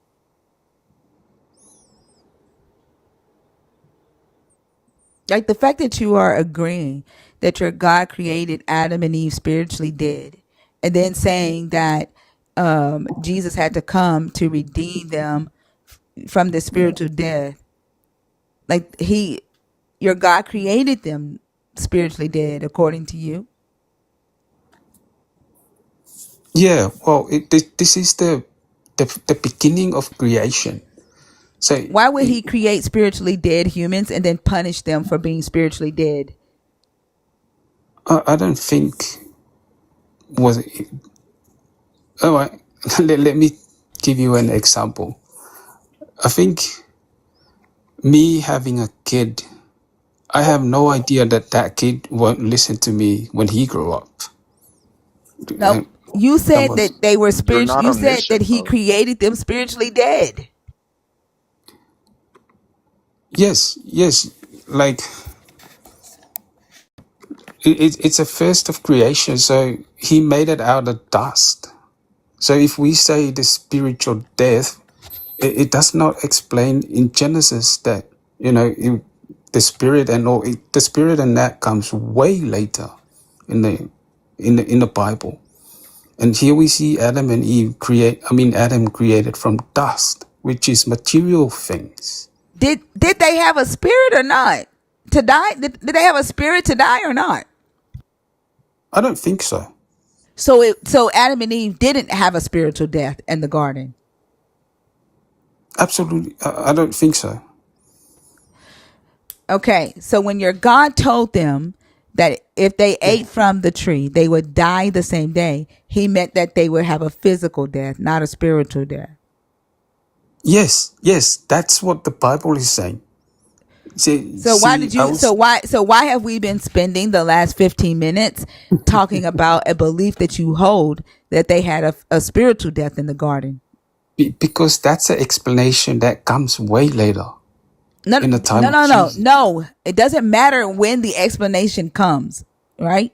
Yeah. You originally started this conversation off by saying you believe Adam and Eve had a spiritual death in the garden. And now you're saying they didn't have a spiritual death in the garden. It was a physical death that your God told them they would have. Okay. Yeah, I'm sorry if I said that. I think I was trying to explain it from the point of the Bible that it's come way later than Genesis. But yeah, I think I'm just coming to my senses now that now you've started talking. I'm trying to get it from your point of view. So your God says to Adam, don't eat from the tree of knowledge of good and evil, because the day that you eat it, you will die. Yes. And he meant die as in a physical death. His human body would die. I think so. Like it. That's chapter 3 of Genesis. Nope, that's chapter 2, verse 17. Okay, when they ate of the tree, the day that they ate of the tree of knowledge of good and evil, did their physical body die? No. I don't So think then did your God lie? Well, if you continue reading to the 19, the verse 19 of that Genesis 3.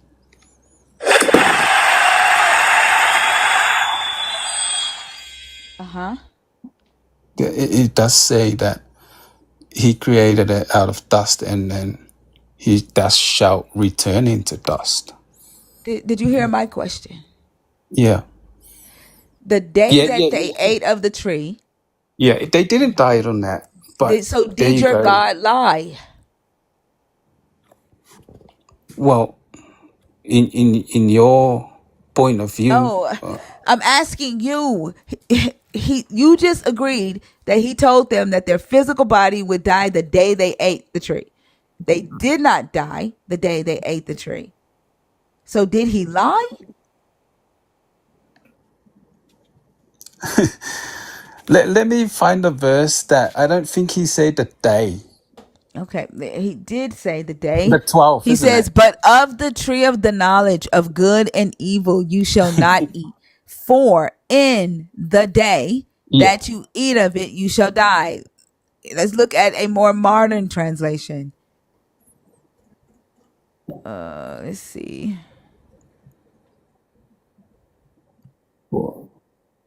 Does it say the day? Yeah, I gotta find modern Yeah, I can't words. find the day. That's okay. I'm gonna show you. Yeah. Yeah, I'm reading the same Bible. Yeah, I'm reading Yeah, the same hold on. Bible, and that's what I can see. Hey, chill. Did you not hear me say let's find a modern where to use modern language? Okay. Here's one. But don't eat from the tree of the Body knowledge. language. Hey, can you? But don't eat Are you from on the a delay? tree of the knowledge of good and evil, huh? Is he like on a delay? He has one bar. Oh, I don't know. Yeah, my internet is pretty bad. I work in the mines, and it's just sort of remote. It says, but don't eat from the tree of the knowledge of good and evil, because on the day you eat from it, you will die. On the day. Let's see. Let me see what the easy to read version says. Mm.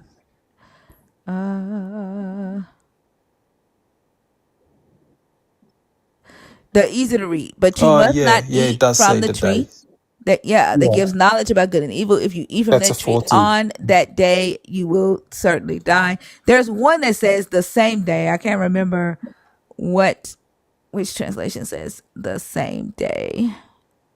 Yeah, yeah. It doesn't matter what translation is. It does say the day, which is you're right. But they Well, didn't to die. answer your question, no. Yeah, they didn't Right. So did die, he lie? according to the scriptures. Huh? Uh,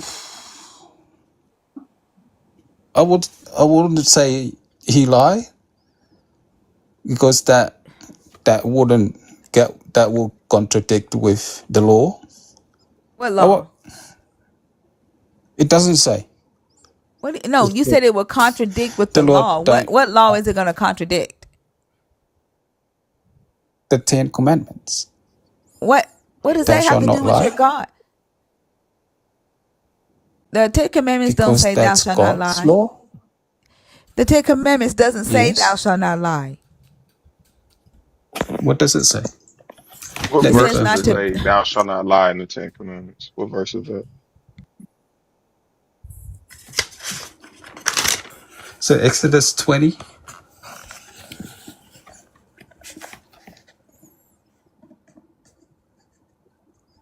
Thou shalt not. Okay, No, sure. sorry. I'll pull it up for you.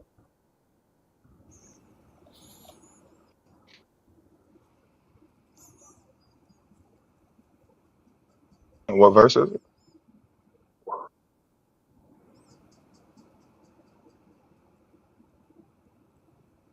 Sorry. No, it doesn't.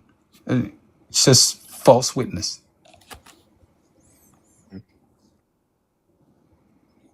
For what laws it breaking?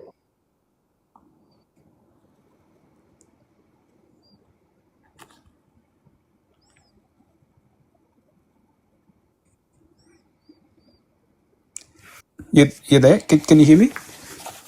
Yeah, what laws it breaking? All right. Yeah. Well, forget what I say. I thought of.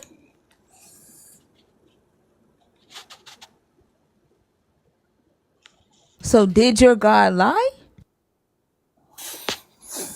Did I got what the definition of lie according to you? So yeah.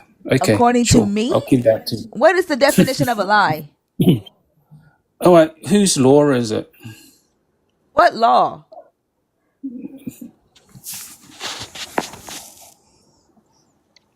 What law?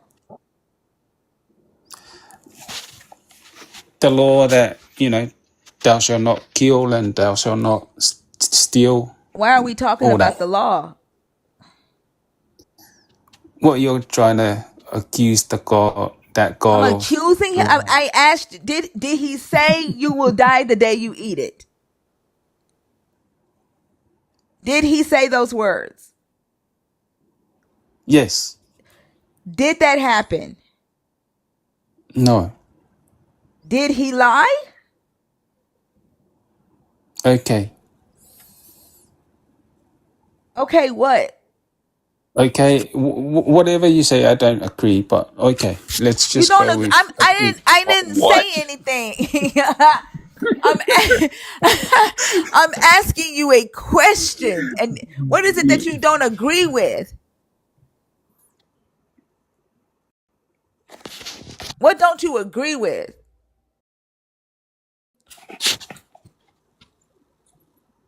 Huh? the spiritual death thingy. And You're back to you spiritual gotta, you death. gotta. So now you do believe it was a spiritual death? I'm trying to get to your point. What is the The, point of the point. the conversation? Did he lie? You said it wasn't a spiritual death. It was a physical death, right? Now we see they did not die the day he said they would. I'm asking, did he lie to them?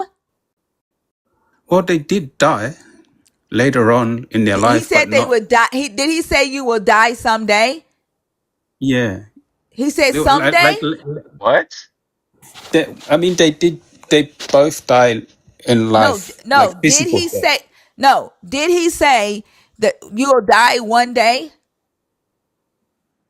if you eat Yeah, from the tree, or I did he mean, say on the day that you eat on the you'll day. die? Yeah, Huh? yeah. That's what it says. What? That on the day Yeah. that So, but you. they didn't die on the day, right? Yeah, So, they didn't die on the day. So right. So, yeah, did he lie? did he lie? Yeah. Did he lie to them?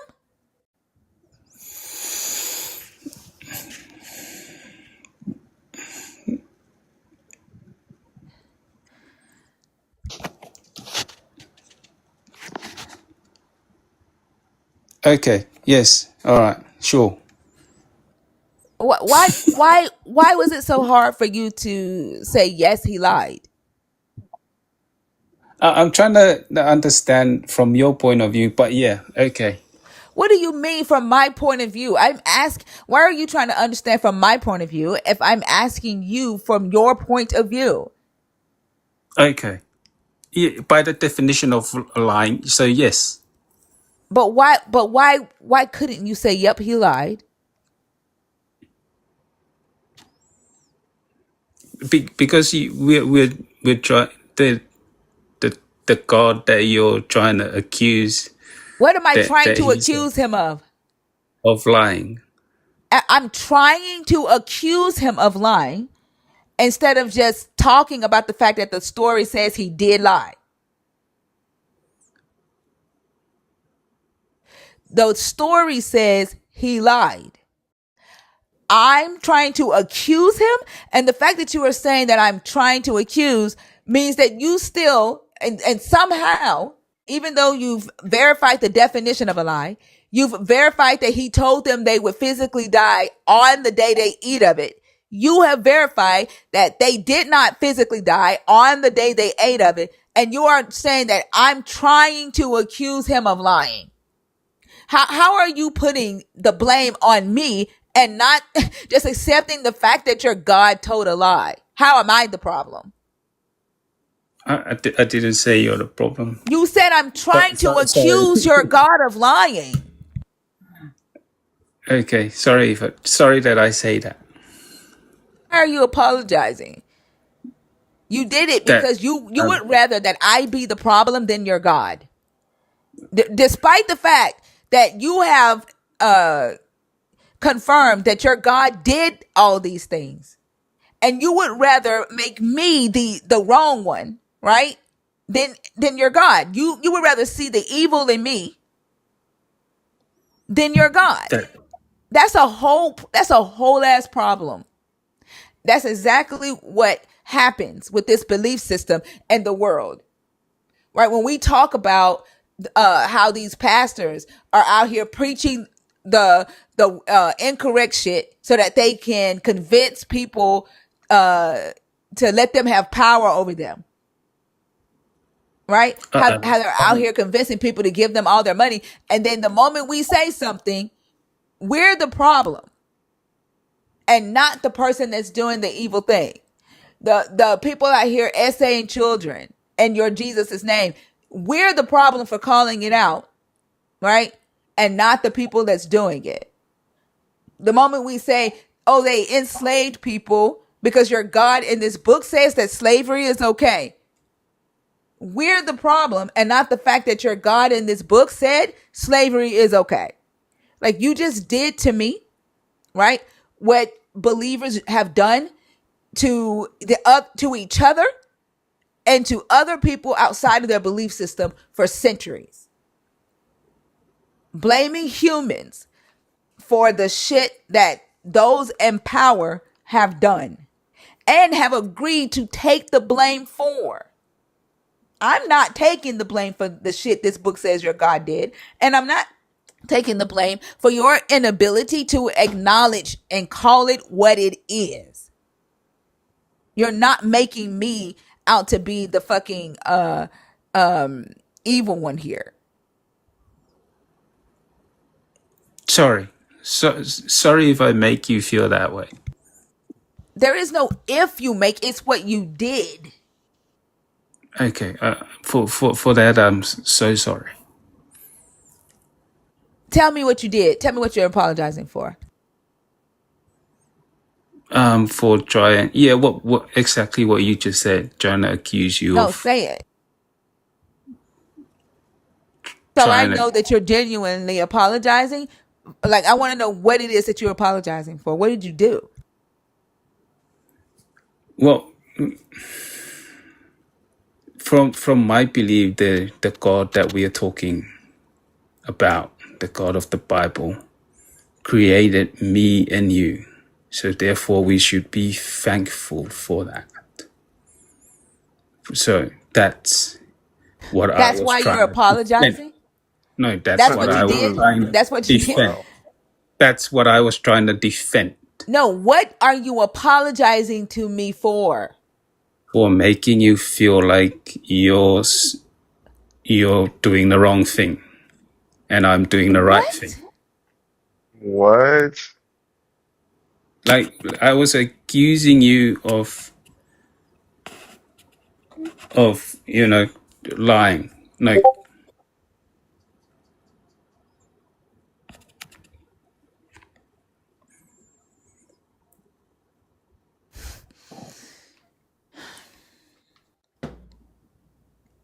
all right. So can we just let me just get your understanding then?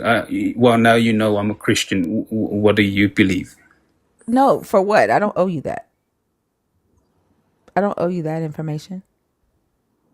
But okay, so you're not open-minded into this conversation then. Here I am I trying. am talking to you about the conversation. I don't believe in your God. I think your God is the worst thing that ever happened to humanity. But I don't owe you anything else. I'm just going to note that you did it again.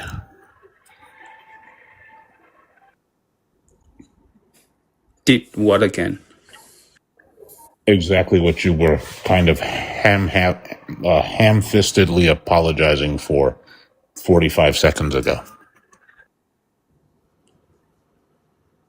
No, I was trying to understand what your belief system is. That's all I was asking. Nothing else. And for the boundary set, you said, so you are not open-minded in this conversation. I think it just come out like that, but I think I was trying to get to the point where I'm trying to. Yeah, I wasn't hallucinating. You did say that. Like, But look, I'm just. I'm just doing that to illustrate the point that sometimes y'all like apologize for shit. I was about to ask Thinker, are you handing out like $100 bills? Because the reason he was doing that, is because he thought you was gonna kick him. That's why he apologized. And it's the same thing that some people come up when they don't qualify, and then you hear them you hear the gears going, and they're like, but I am kind of deconstructing if you squint your eye. Leave me up on the panel, please. So I'm wondering if you just handing stuff out. You're not, right? No, I'm not. All right, cool. I was asking for a friend. So there were two questions I had for you real quick. The first Hey, I'm one gonna go is, fix me some tuna. I'll be right back. oh, lovely. You said there were many verses, since we're in Genesis already, where it says that God was walking in the garden. How many is many?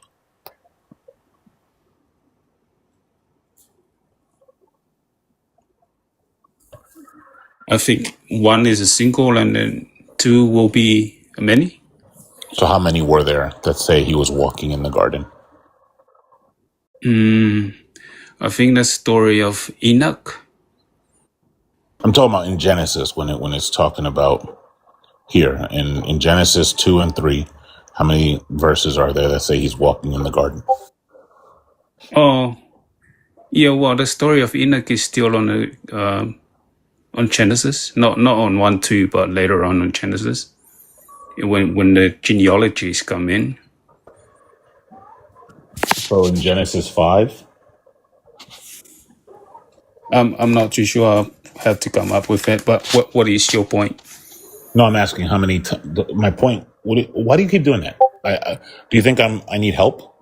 No, I'm trying to get to the root The of your point was question. the root of the question was it's a numerical value. How many verses are there in the story of the Garden of Eden that Yeah. say that God was walking in the garden?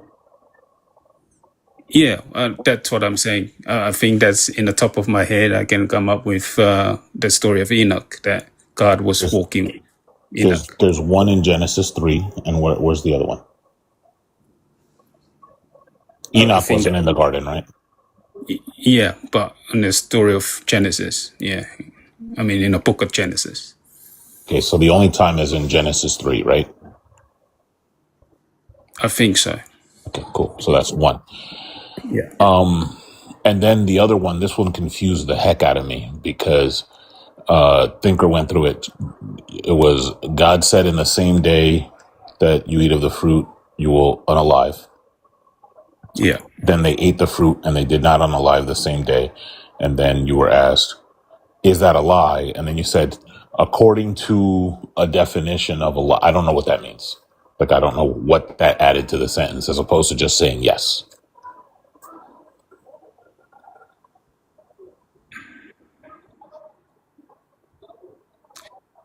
Yeah. Well, that's your understanding. No, hold on.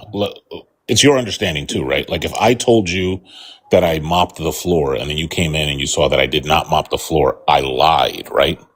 Is that your understanding? Yes. Okay. If I told you that I just went swimming, but then you find out I did not go swimming, then I lied, right? That's your understanding?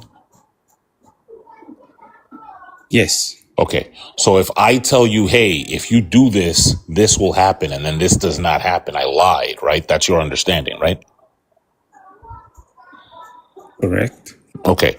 So it's not like when you say this is why it confused me, because when you say, well, according to some definition, it's like you're saying it's like you're giving me like a nolo contender, like, yeah, you got it, but I don't agree, but we're gonna agree to disagree. But you agree, right? You agree that if somebody says a thing and that's not true, then that's a lie. Yeah. So That's what. according to your understanding, God said the thing and it didn't happen, so then God lied.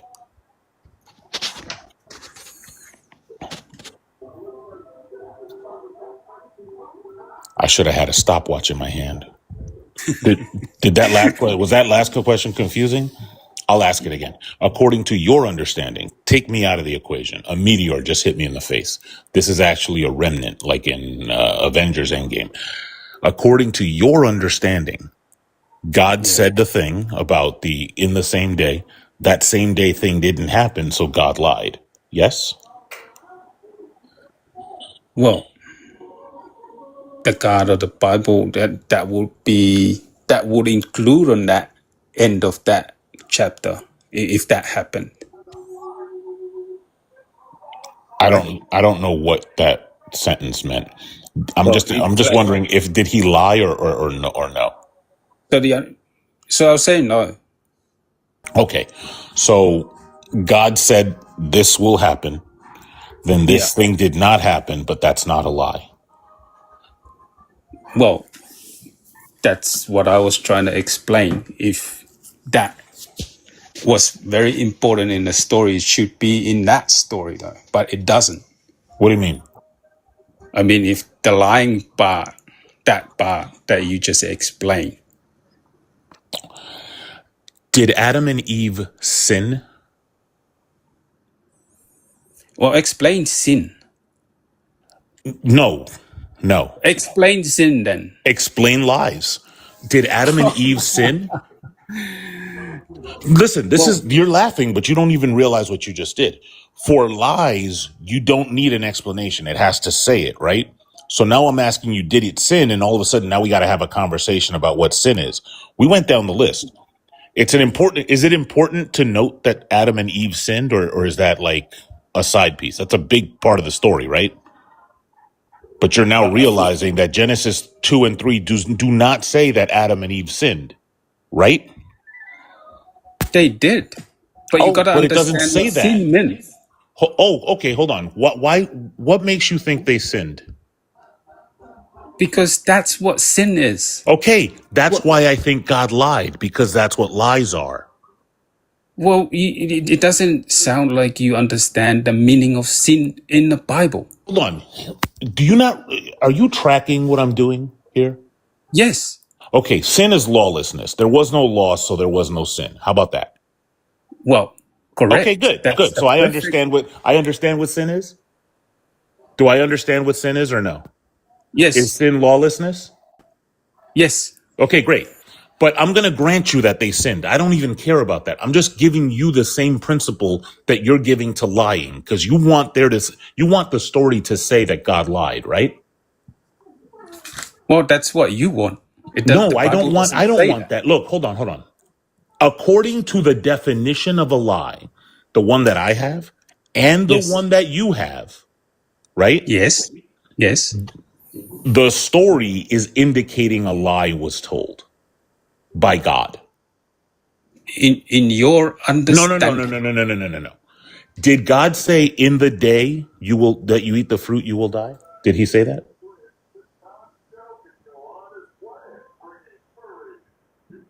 So that is the law right there. You just say right We're not there. talking about sin anymore. We're talking about lying. I already granted you Well, the sin. Stop and focus. Lock in. Did God say in the day that you eat the fruit, you will die? Yes or no? yes. Did they die in the day? No. Okay. So he said a thing. It did not happen. According to the definition that you share with me, because we are both on earth and we both are English speakers, that's a lie.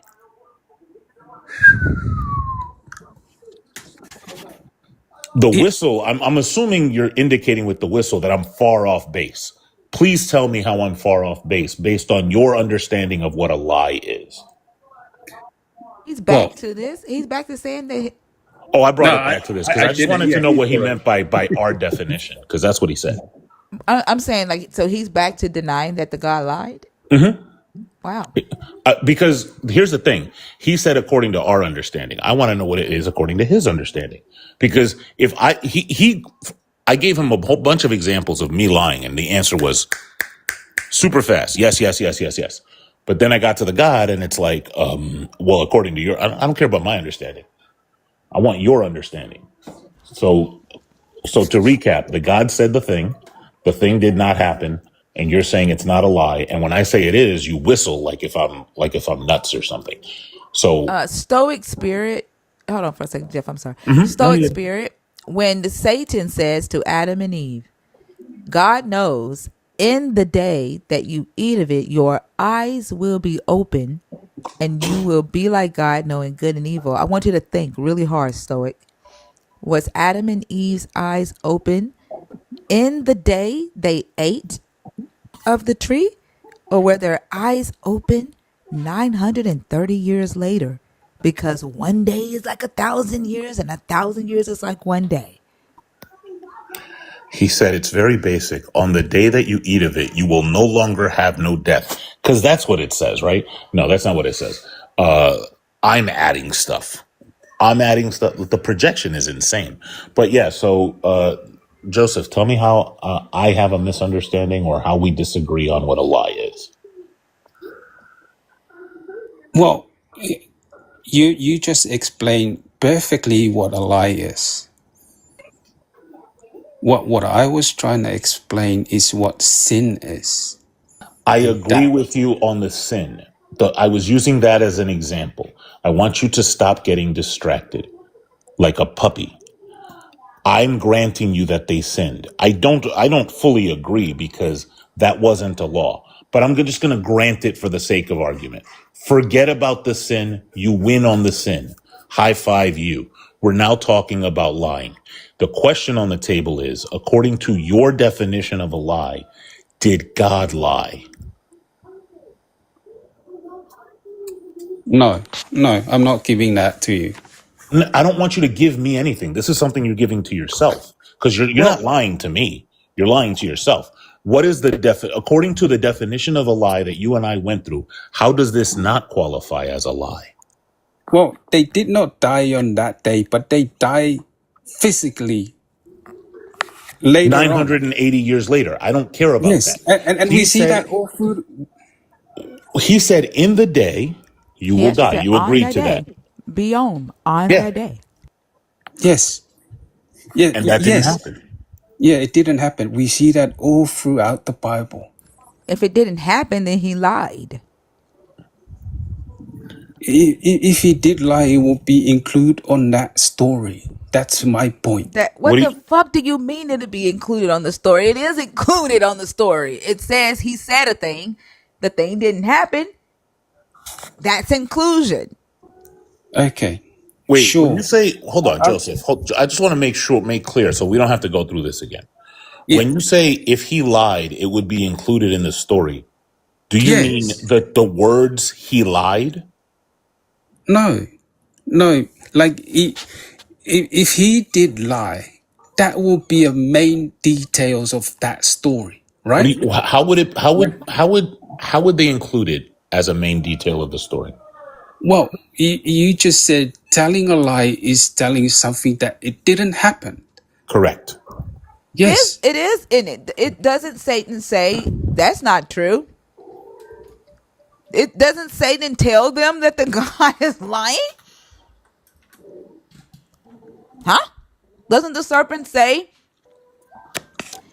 The serpent said, "You will not die, for God knows that when you eat of it, your eyes will be opened and you will be like God." And then I like the way, do you see the way they play on words? Because the text actually uses the same phrasing. This when is biom. It's the same word used here when the serpent uses it. It's used here for in, but they use in here. And then when they get to the serpent's words, they use when. It's the same fucking word in Hebrew. Do you see how they play with y'all's minds in the English when they translate it? But the serpent says, "You will not die, for God knows in the day that you eat of it, your eyes will be opened and you will be like God." As a matter of fact, I think King James kept the original "in the day." Let me see. What does King James say? "For God doth know it, that in the day ye eat thereof." King James keeps the same thing. Then your eyes shall be opened and ye shall be as God. Were their eyes open in the day that they ate of it, Joseph? Yes. So then the serpent is the one who said that your God was lying? Can you say that again? The serpent, Satan, is the one who told Eve your God was lying? What the serpent was telling you? Yes. Right. So you said that if your God was lying, it would be a part of the story. The serpent tells Eve that your God was lying.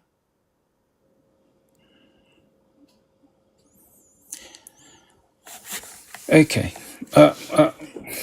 I think you're trying to explain that from very modern English, where we both know this ain't modern English. This is King James. "For God doth know that in the day." Well, that's what I mean. It's a in and on. Did their eyes open on the day that they ate from the tree? Did their eyes open that same day, or was it 930 years later, Joseph? Yeah, it opened the same day. Okay, so what are you even talking about right now? I mean, in the in and on that day is what I meant. What meant what? The serpent uses the same terminology. In the day that you eat, your eyes will be open. You will not die. Your God said, Right. in the day that you eat, you will die. Only one of them lied. It was either the God or the serpent. Okay. Can we move on to another Joseph, point? do you read Because the No? Bible? Do you there's a Bible right in front of me, my friend. do you read the no? That wasn't the whole question. Do you read the Bible in Hebrew and Koine Yes, Greek? yes, yes. I You read do. Hebrew? Yes. I mean that's what I'm saying. No, no, no, That- no. What I'm asking, listen. I'm going to ask you the question again, and before I want you to wait a full 5 seconds and really think before you answer this. The screen should be telling you our next chess move. Do you read the Bible in Hebrew and Koine Greek? yes. So you are fluent in Hebrew. Not fluent, but I can tell what word is it Okay. by Can you tell me any of the words in Hebrew on the screen right now?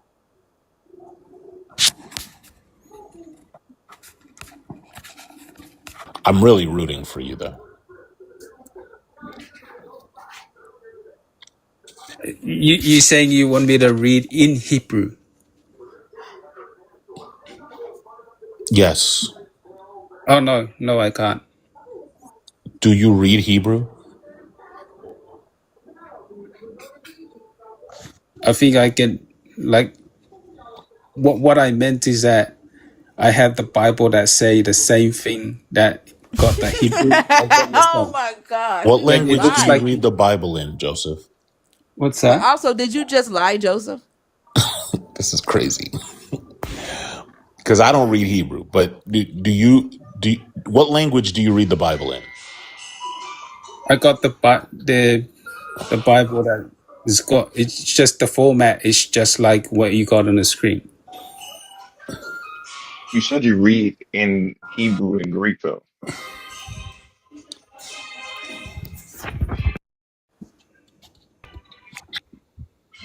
So, when you're reading a verse, which of those two paragraphs do you read? Do you read the top paragraph or the bottom paragraph?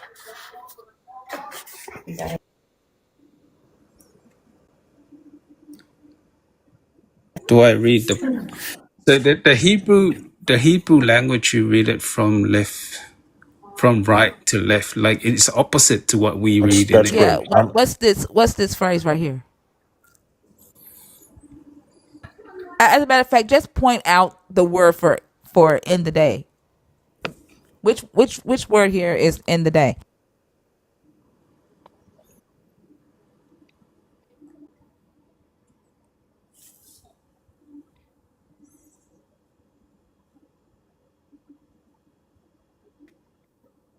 So from the left, it will be 1, 2, 3 from the left.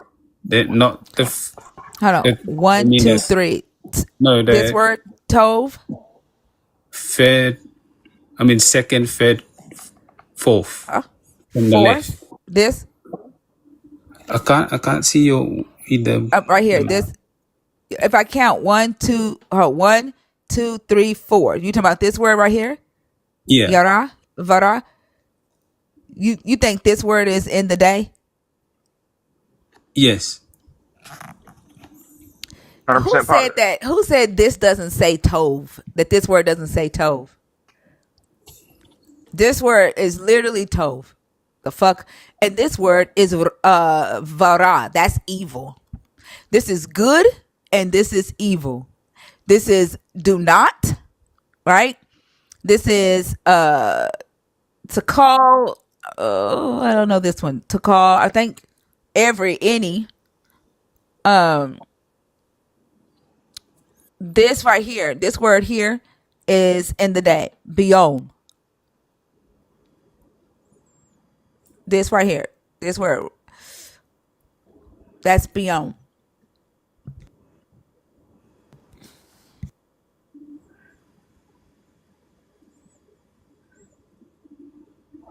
The reason I was asking you this, Joseph, is because you said we're applying some sort of modern English, which implies in some sense that you don't have a modern English, like you're reading this some other way. But you're reading it in English, right? Yeah, Is yes. that supposed to be a burn? So Stoic Spirit said, a simple mind will not grasp that concept of Hebrew. Hardly anybody does. Is so distorted. Like, are you calling him a simple-minded person? Yeah. Are you asking me? No, Stoic, like your own. I'm talking to Stoic, whatever his name is, like your own brother in Christ. You just called him a simple-minded person. Is this how Jesus's kids talk to each other?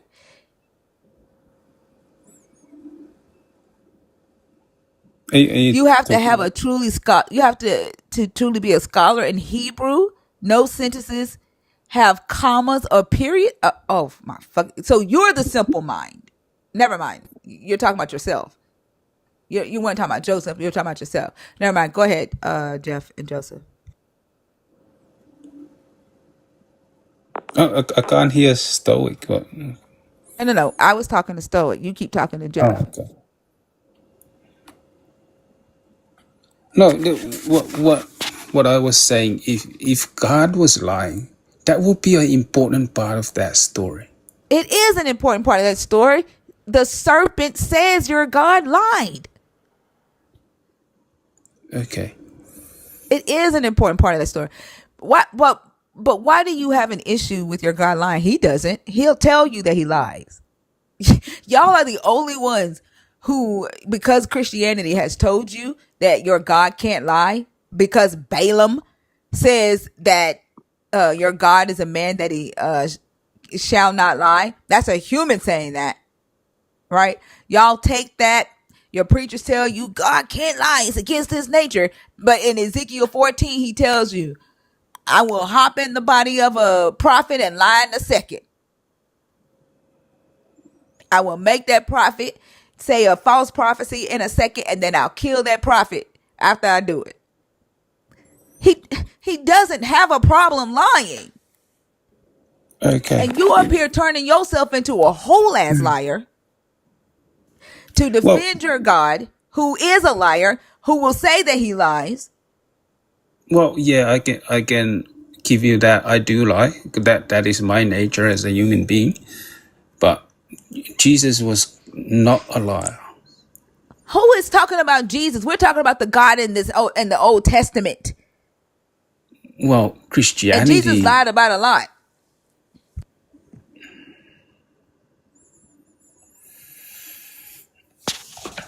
Yeah, well, that's We're talking about the what God I. in the Old Testament. We're talking about even just the way the story is written. The way the Oh, story is written, your God yeah. told them something was going to happen if they do a thing. The serpent says, that's not true. This will happen if you do this.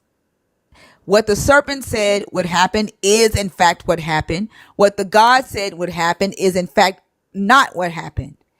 The story says your God lied. The serpent told the truth. The serpent told the humans information that your God did not want them to have. Do you know what's funny though? No, I don't know what's funny. It sounds like you're a non-Christian believer.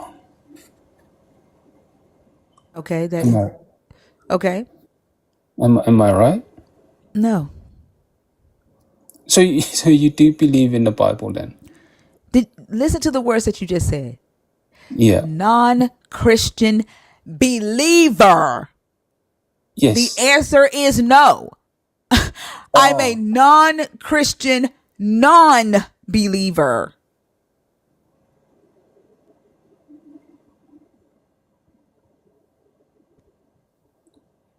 What I meant is that you don't believe in Christianity.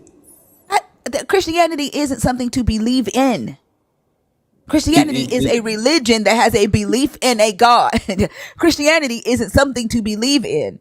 And I think the problem is that you all do believe in Christianity. And Christianity has taught y'all some fucked up shit to the point to where you even reject what your God says in this book.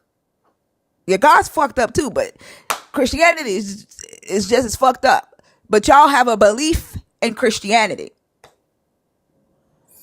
Well, I think we can go to that. I admit that my beliefs is a religion. You believe in the religion instead of you being a part of the religion, or instead of you belonging to the religion. Your belief No, is in the no, religion. no, Yes, it is. no. Okay. The religion is a set of beliefs. That's what religion is. You literally just said or asked me if I believed in Christianity. You literally just used those words. Bro, you've been failing so hard. So that's what I meant. You're not a believer of Christianity. Who believes in the religion? Oh, true. Well, do you believe that the Bible is true though? No. So why And are then the you Bible, and then arguing? the Bible is a book of claims. There are So some why are things you in this. There arguing are about some it? things in this book that So, are factual. There are some so claims. some Stop so talking you're while I'm talking, Joseph. so you're cherry picking it. Joseph. Now you asked me questions that I usually don't fucking answer. And I'm Yes, trying well, to answer them, and you're acting childish as fuck because you've gotten up here and embarrassed your ass. You've gotten up well, here and made yourself a liar for a lying ass God who will tell you in a second that he'll lie to you, who will send well, lying spirits to you according to this book and make you a liar. well, there you go. That's a difference between me and you. I admit I'm a liar. So there you Are go. you saying that are you saying that I'm a liar? I am. Did you just fucking call me a liar? We both lie in our What did I everyday fucking life. lie about? We both lie on What our did I lie everyday life. about, Joseph? You never lie in your life? What did I lie about? You never lie in your life? What did I In lie your about, everyday motherfucker? life. What? In your No, ain't everyday no life. fucking everyday life. You are not around me every day. This is my first time meeting you. So you That's called what me a I'm liar. saying. What did I fucking lie about, Joseph? Don't try to drag me down because you fucked up. This is what y'all do as believers. Y'all fucking broken and you want to drag everybody to your broken ass shit. That's why Did y'all try to somebody push. That's why y'all try to push y'all God on everybody. did somebody hurt you from that religion? There you go. There you go. Well, you sound This angry. is why, yeah, because y'all are the most obnoxious motherfuckers on earth. Why are you angry? Because you just fucking accused me of lying, bitch. Your everyday life. We all do that. If you don't know me, motherfucker, if you have never seen me lie, motherfucker, if you have I, never heard me lie, then don't fucking I, call me a liar. that's the nature of a It's not human being. my nature. That's your fucking nature. That's your nature. That's your God's nature. If you haven't seen me do some shit, don't fucking lie on me. Your everyday life, my That's friend. your everyday life, motherfucker. And if you're fucked up, be fucked up on your own.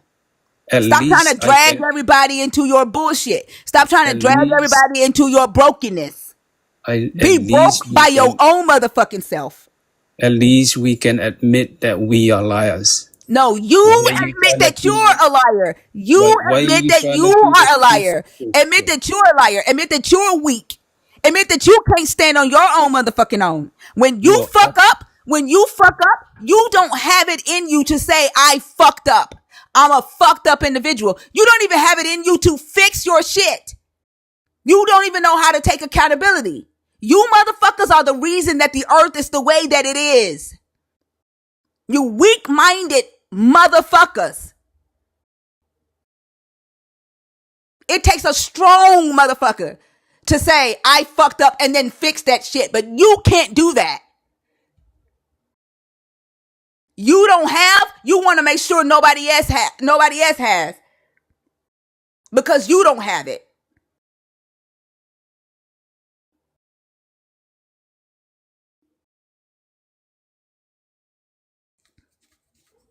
Y'all want to know why we hold these lives? It's because of motherfuckers like you. And then y'all want to come like y'all all peaceful and nice. Y'all and then y'all want to talk about somebody being wolves in sheep's clothing. That's y'all asses. Y'all are the dangerous motherfuckers on this earth.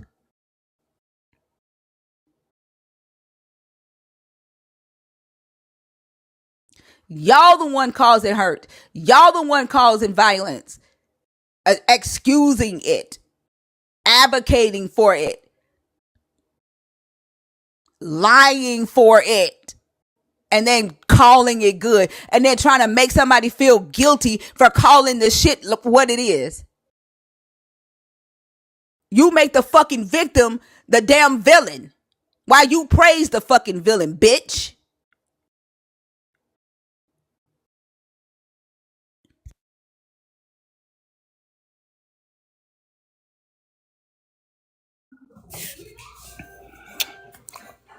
Joseph, I just want you to recognize that you went through all of that. Accusing someone of being a liar who you have no evidence is a liar just on your own presuppositions about people. Admitting yourself to being a liar, all so that you don't have to just look, and also like doing the weird thing of asking, why are you reading a book? Also that you don't have to just look honestly at the text and say, somebody said a thing and it didn't happen, so then it was a lie. Like, that's why we're here. Because the question on the table was, is it a lie? You're saying no, and you don't want to explain why. Instead, you're just like, yeah, everybody else lies. That, I think that requires some soul searching or introspection on your part. And the fucked up thing is, he won't fucking do it. He'll I continue don't. being From where, this my friend? horrible person. He'll continue From being this who? horrible person going throughout the world, spreading his fucking horrible ass diseases, infecting other humans with his horrible ass personality, his horrible ass behaviors, his horrible ass beliefs, his horrible ass thoughts. He'll continue to do it. He'll continue to be the fucking varmint that is on the earth.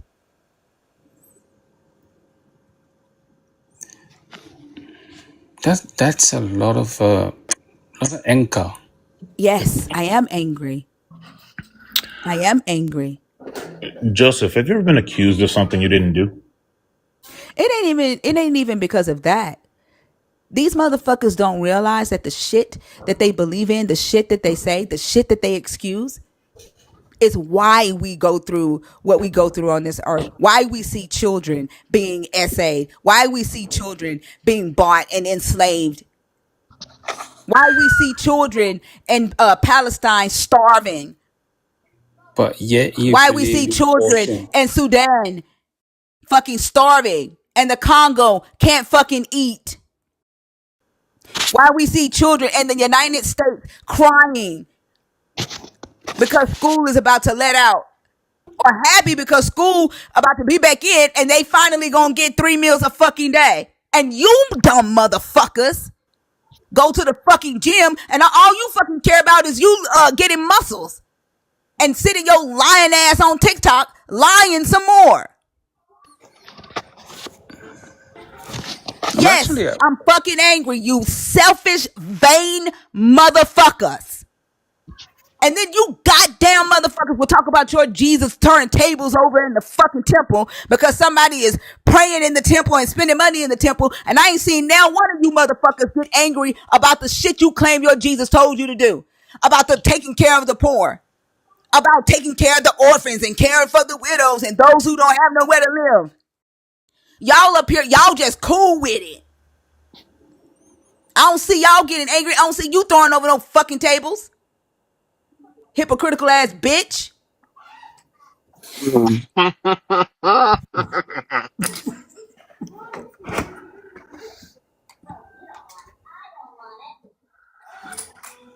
you're one angry lady. You're You one dumb dumb dude. motherfucker. I just told you I'm angry. And the crazy thing about it is that you think that stupid ass trope is going to affect me. Bitch, I'm stronger than that. I am motherfucking angry. I'm not weak like you. The whistle is just telling me that your dick's small. Like, look, I was when thinking something the same thing, Jeff. when some shit goes down, right? And it's something that you should be angry about, then saying, "Hey, you're angry," it's appropriate to be angry. Like, that's the thing, That's right? just his weak ass. That's the only way he know how to respond because he's Yeah. fucking weak. That whistle is like he's saying, "Oh, I can't believe you would be angry about children starving. That's boo you." This motherfucker damn near shit his pants because I said that a fucking plastic ass God lied. This motherfucker finna have to go take a shower and change his goddamn drawers because he was shaking in his knees because I said his fucking God lied. That's how weak he is. A fucking imaginary ass God. It scared him that fucking bad. He just cherry picked Cherry picked what? The part where he lied? the part that you don't really understand the nature of human being. Neither Wait, do wait, you, wait. Hold on, hold on. motherfucker. Who was speaking in Genesis 2:17? Was it a human being or a god?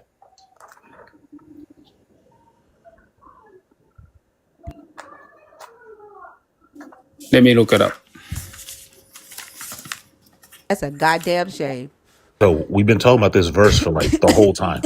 Who was Yeah, speaking? yeah. It's Can a we move on goddamn to shame. some other I points? can't Oh, fucking whistle, but if I could, I'd whistle just to annoy your motherfucking ass. You should be I can embarrassed. teach you. You can't teach me shit. I'd don't rather be. not know how to do it. Yeah, Joseph, don't be weird. Who's speaking in Genesis 2:17? 2:17. Mm-hmm. But of the tree of knowledge and good and evil thou shalt not eat of it. Who's speaking there? That's God. Okay, great. So nature of human not required. He said a thing. We're going to go over this again. He said that, and that didn't happen. So what do I need to know about human nature to know about that God said a thing and it didn't happen? Can we just move on to a next point No, if I just that's want you to answer that question and be Jeff, you're honest for gonna make once him shit today. some more. He's gonna shit his pants again. What He do I, can't stay there. before you whistle again, what do I need to know about human nature to analyze this text?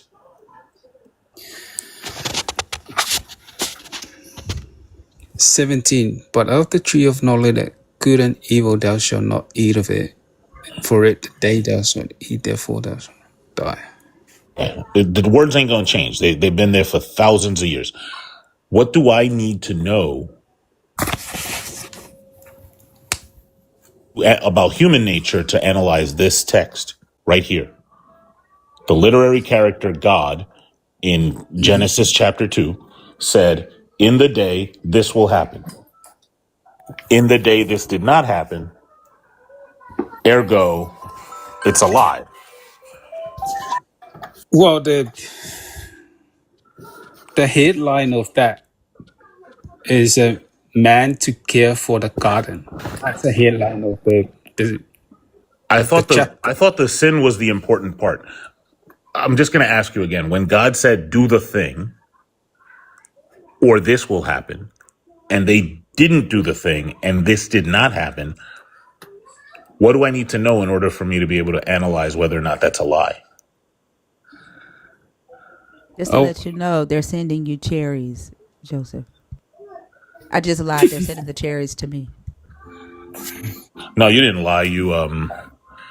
You said a oh, thing, and maybe in 930 or 40 or 50 years, they'll send him some cherries, and then it'll be the truth. well, I think I can just answer that quickly from the verse. Is that like the nature of human in the physical body, that we surely die.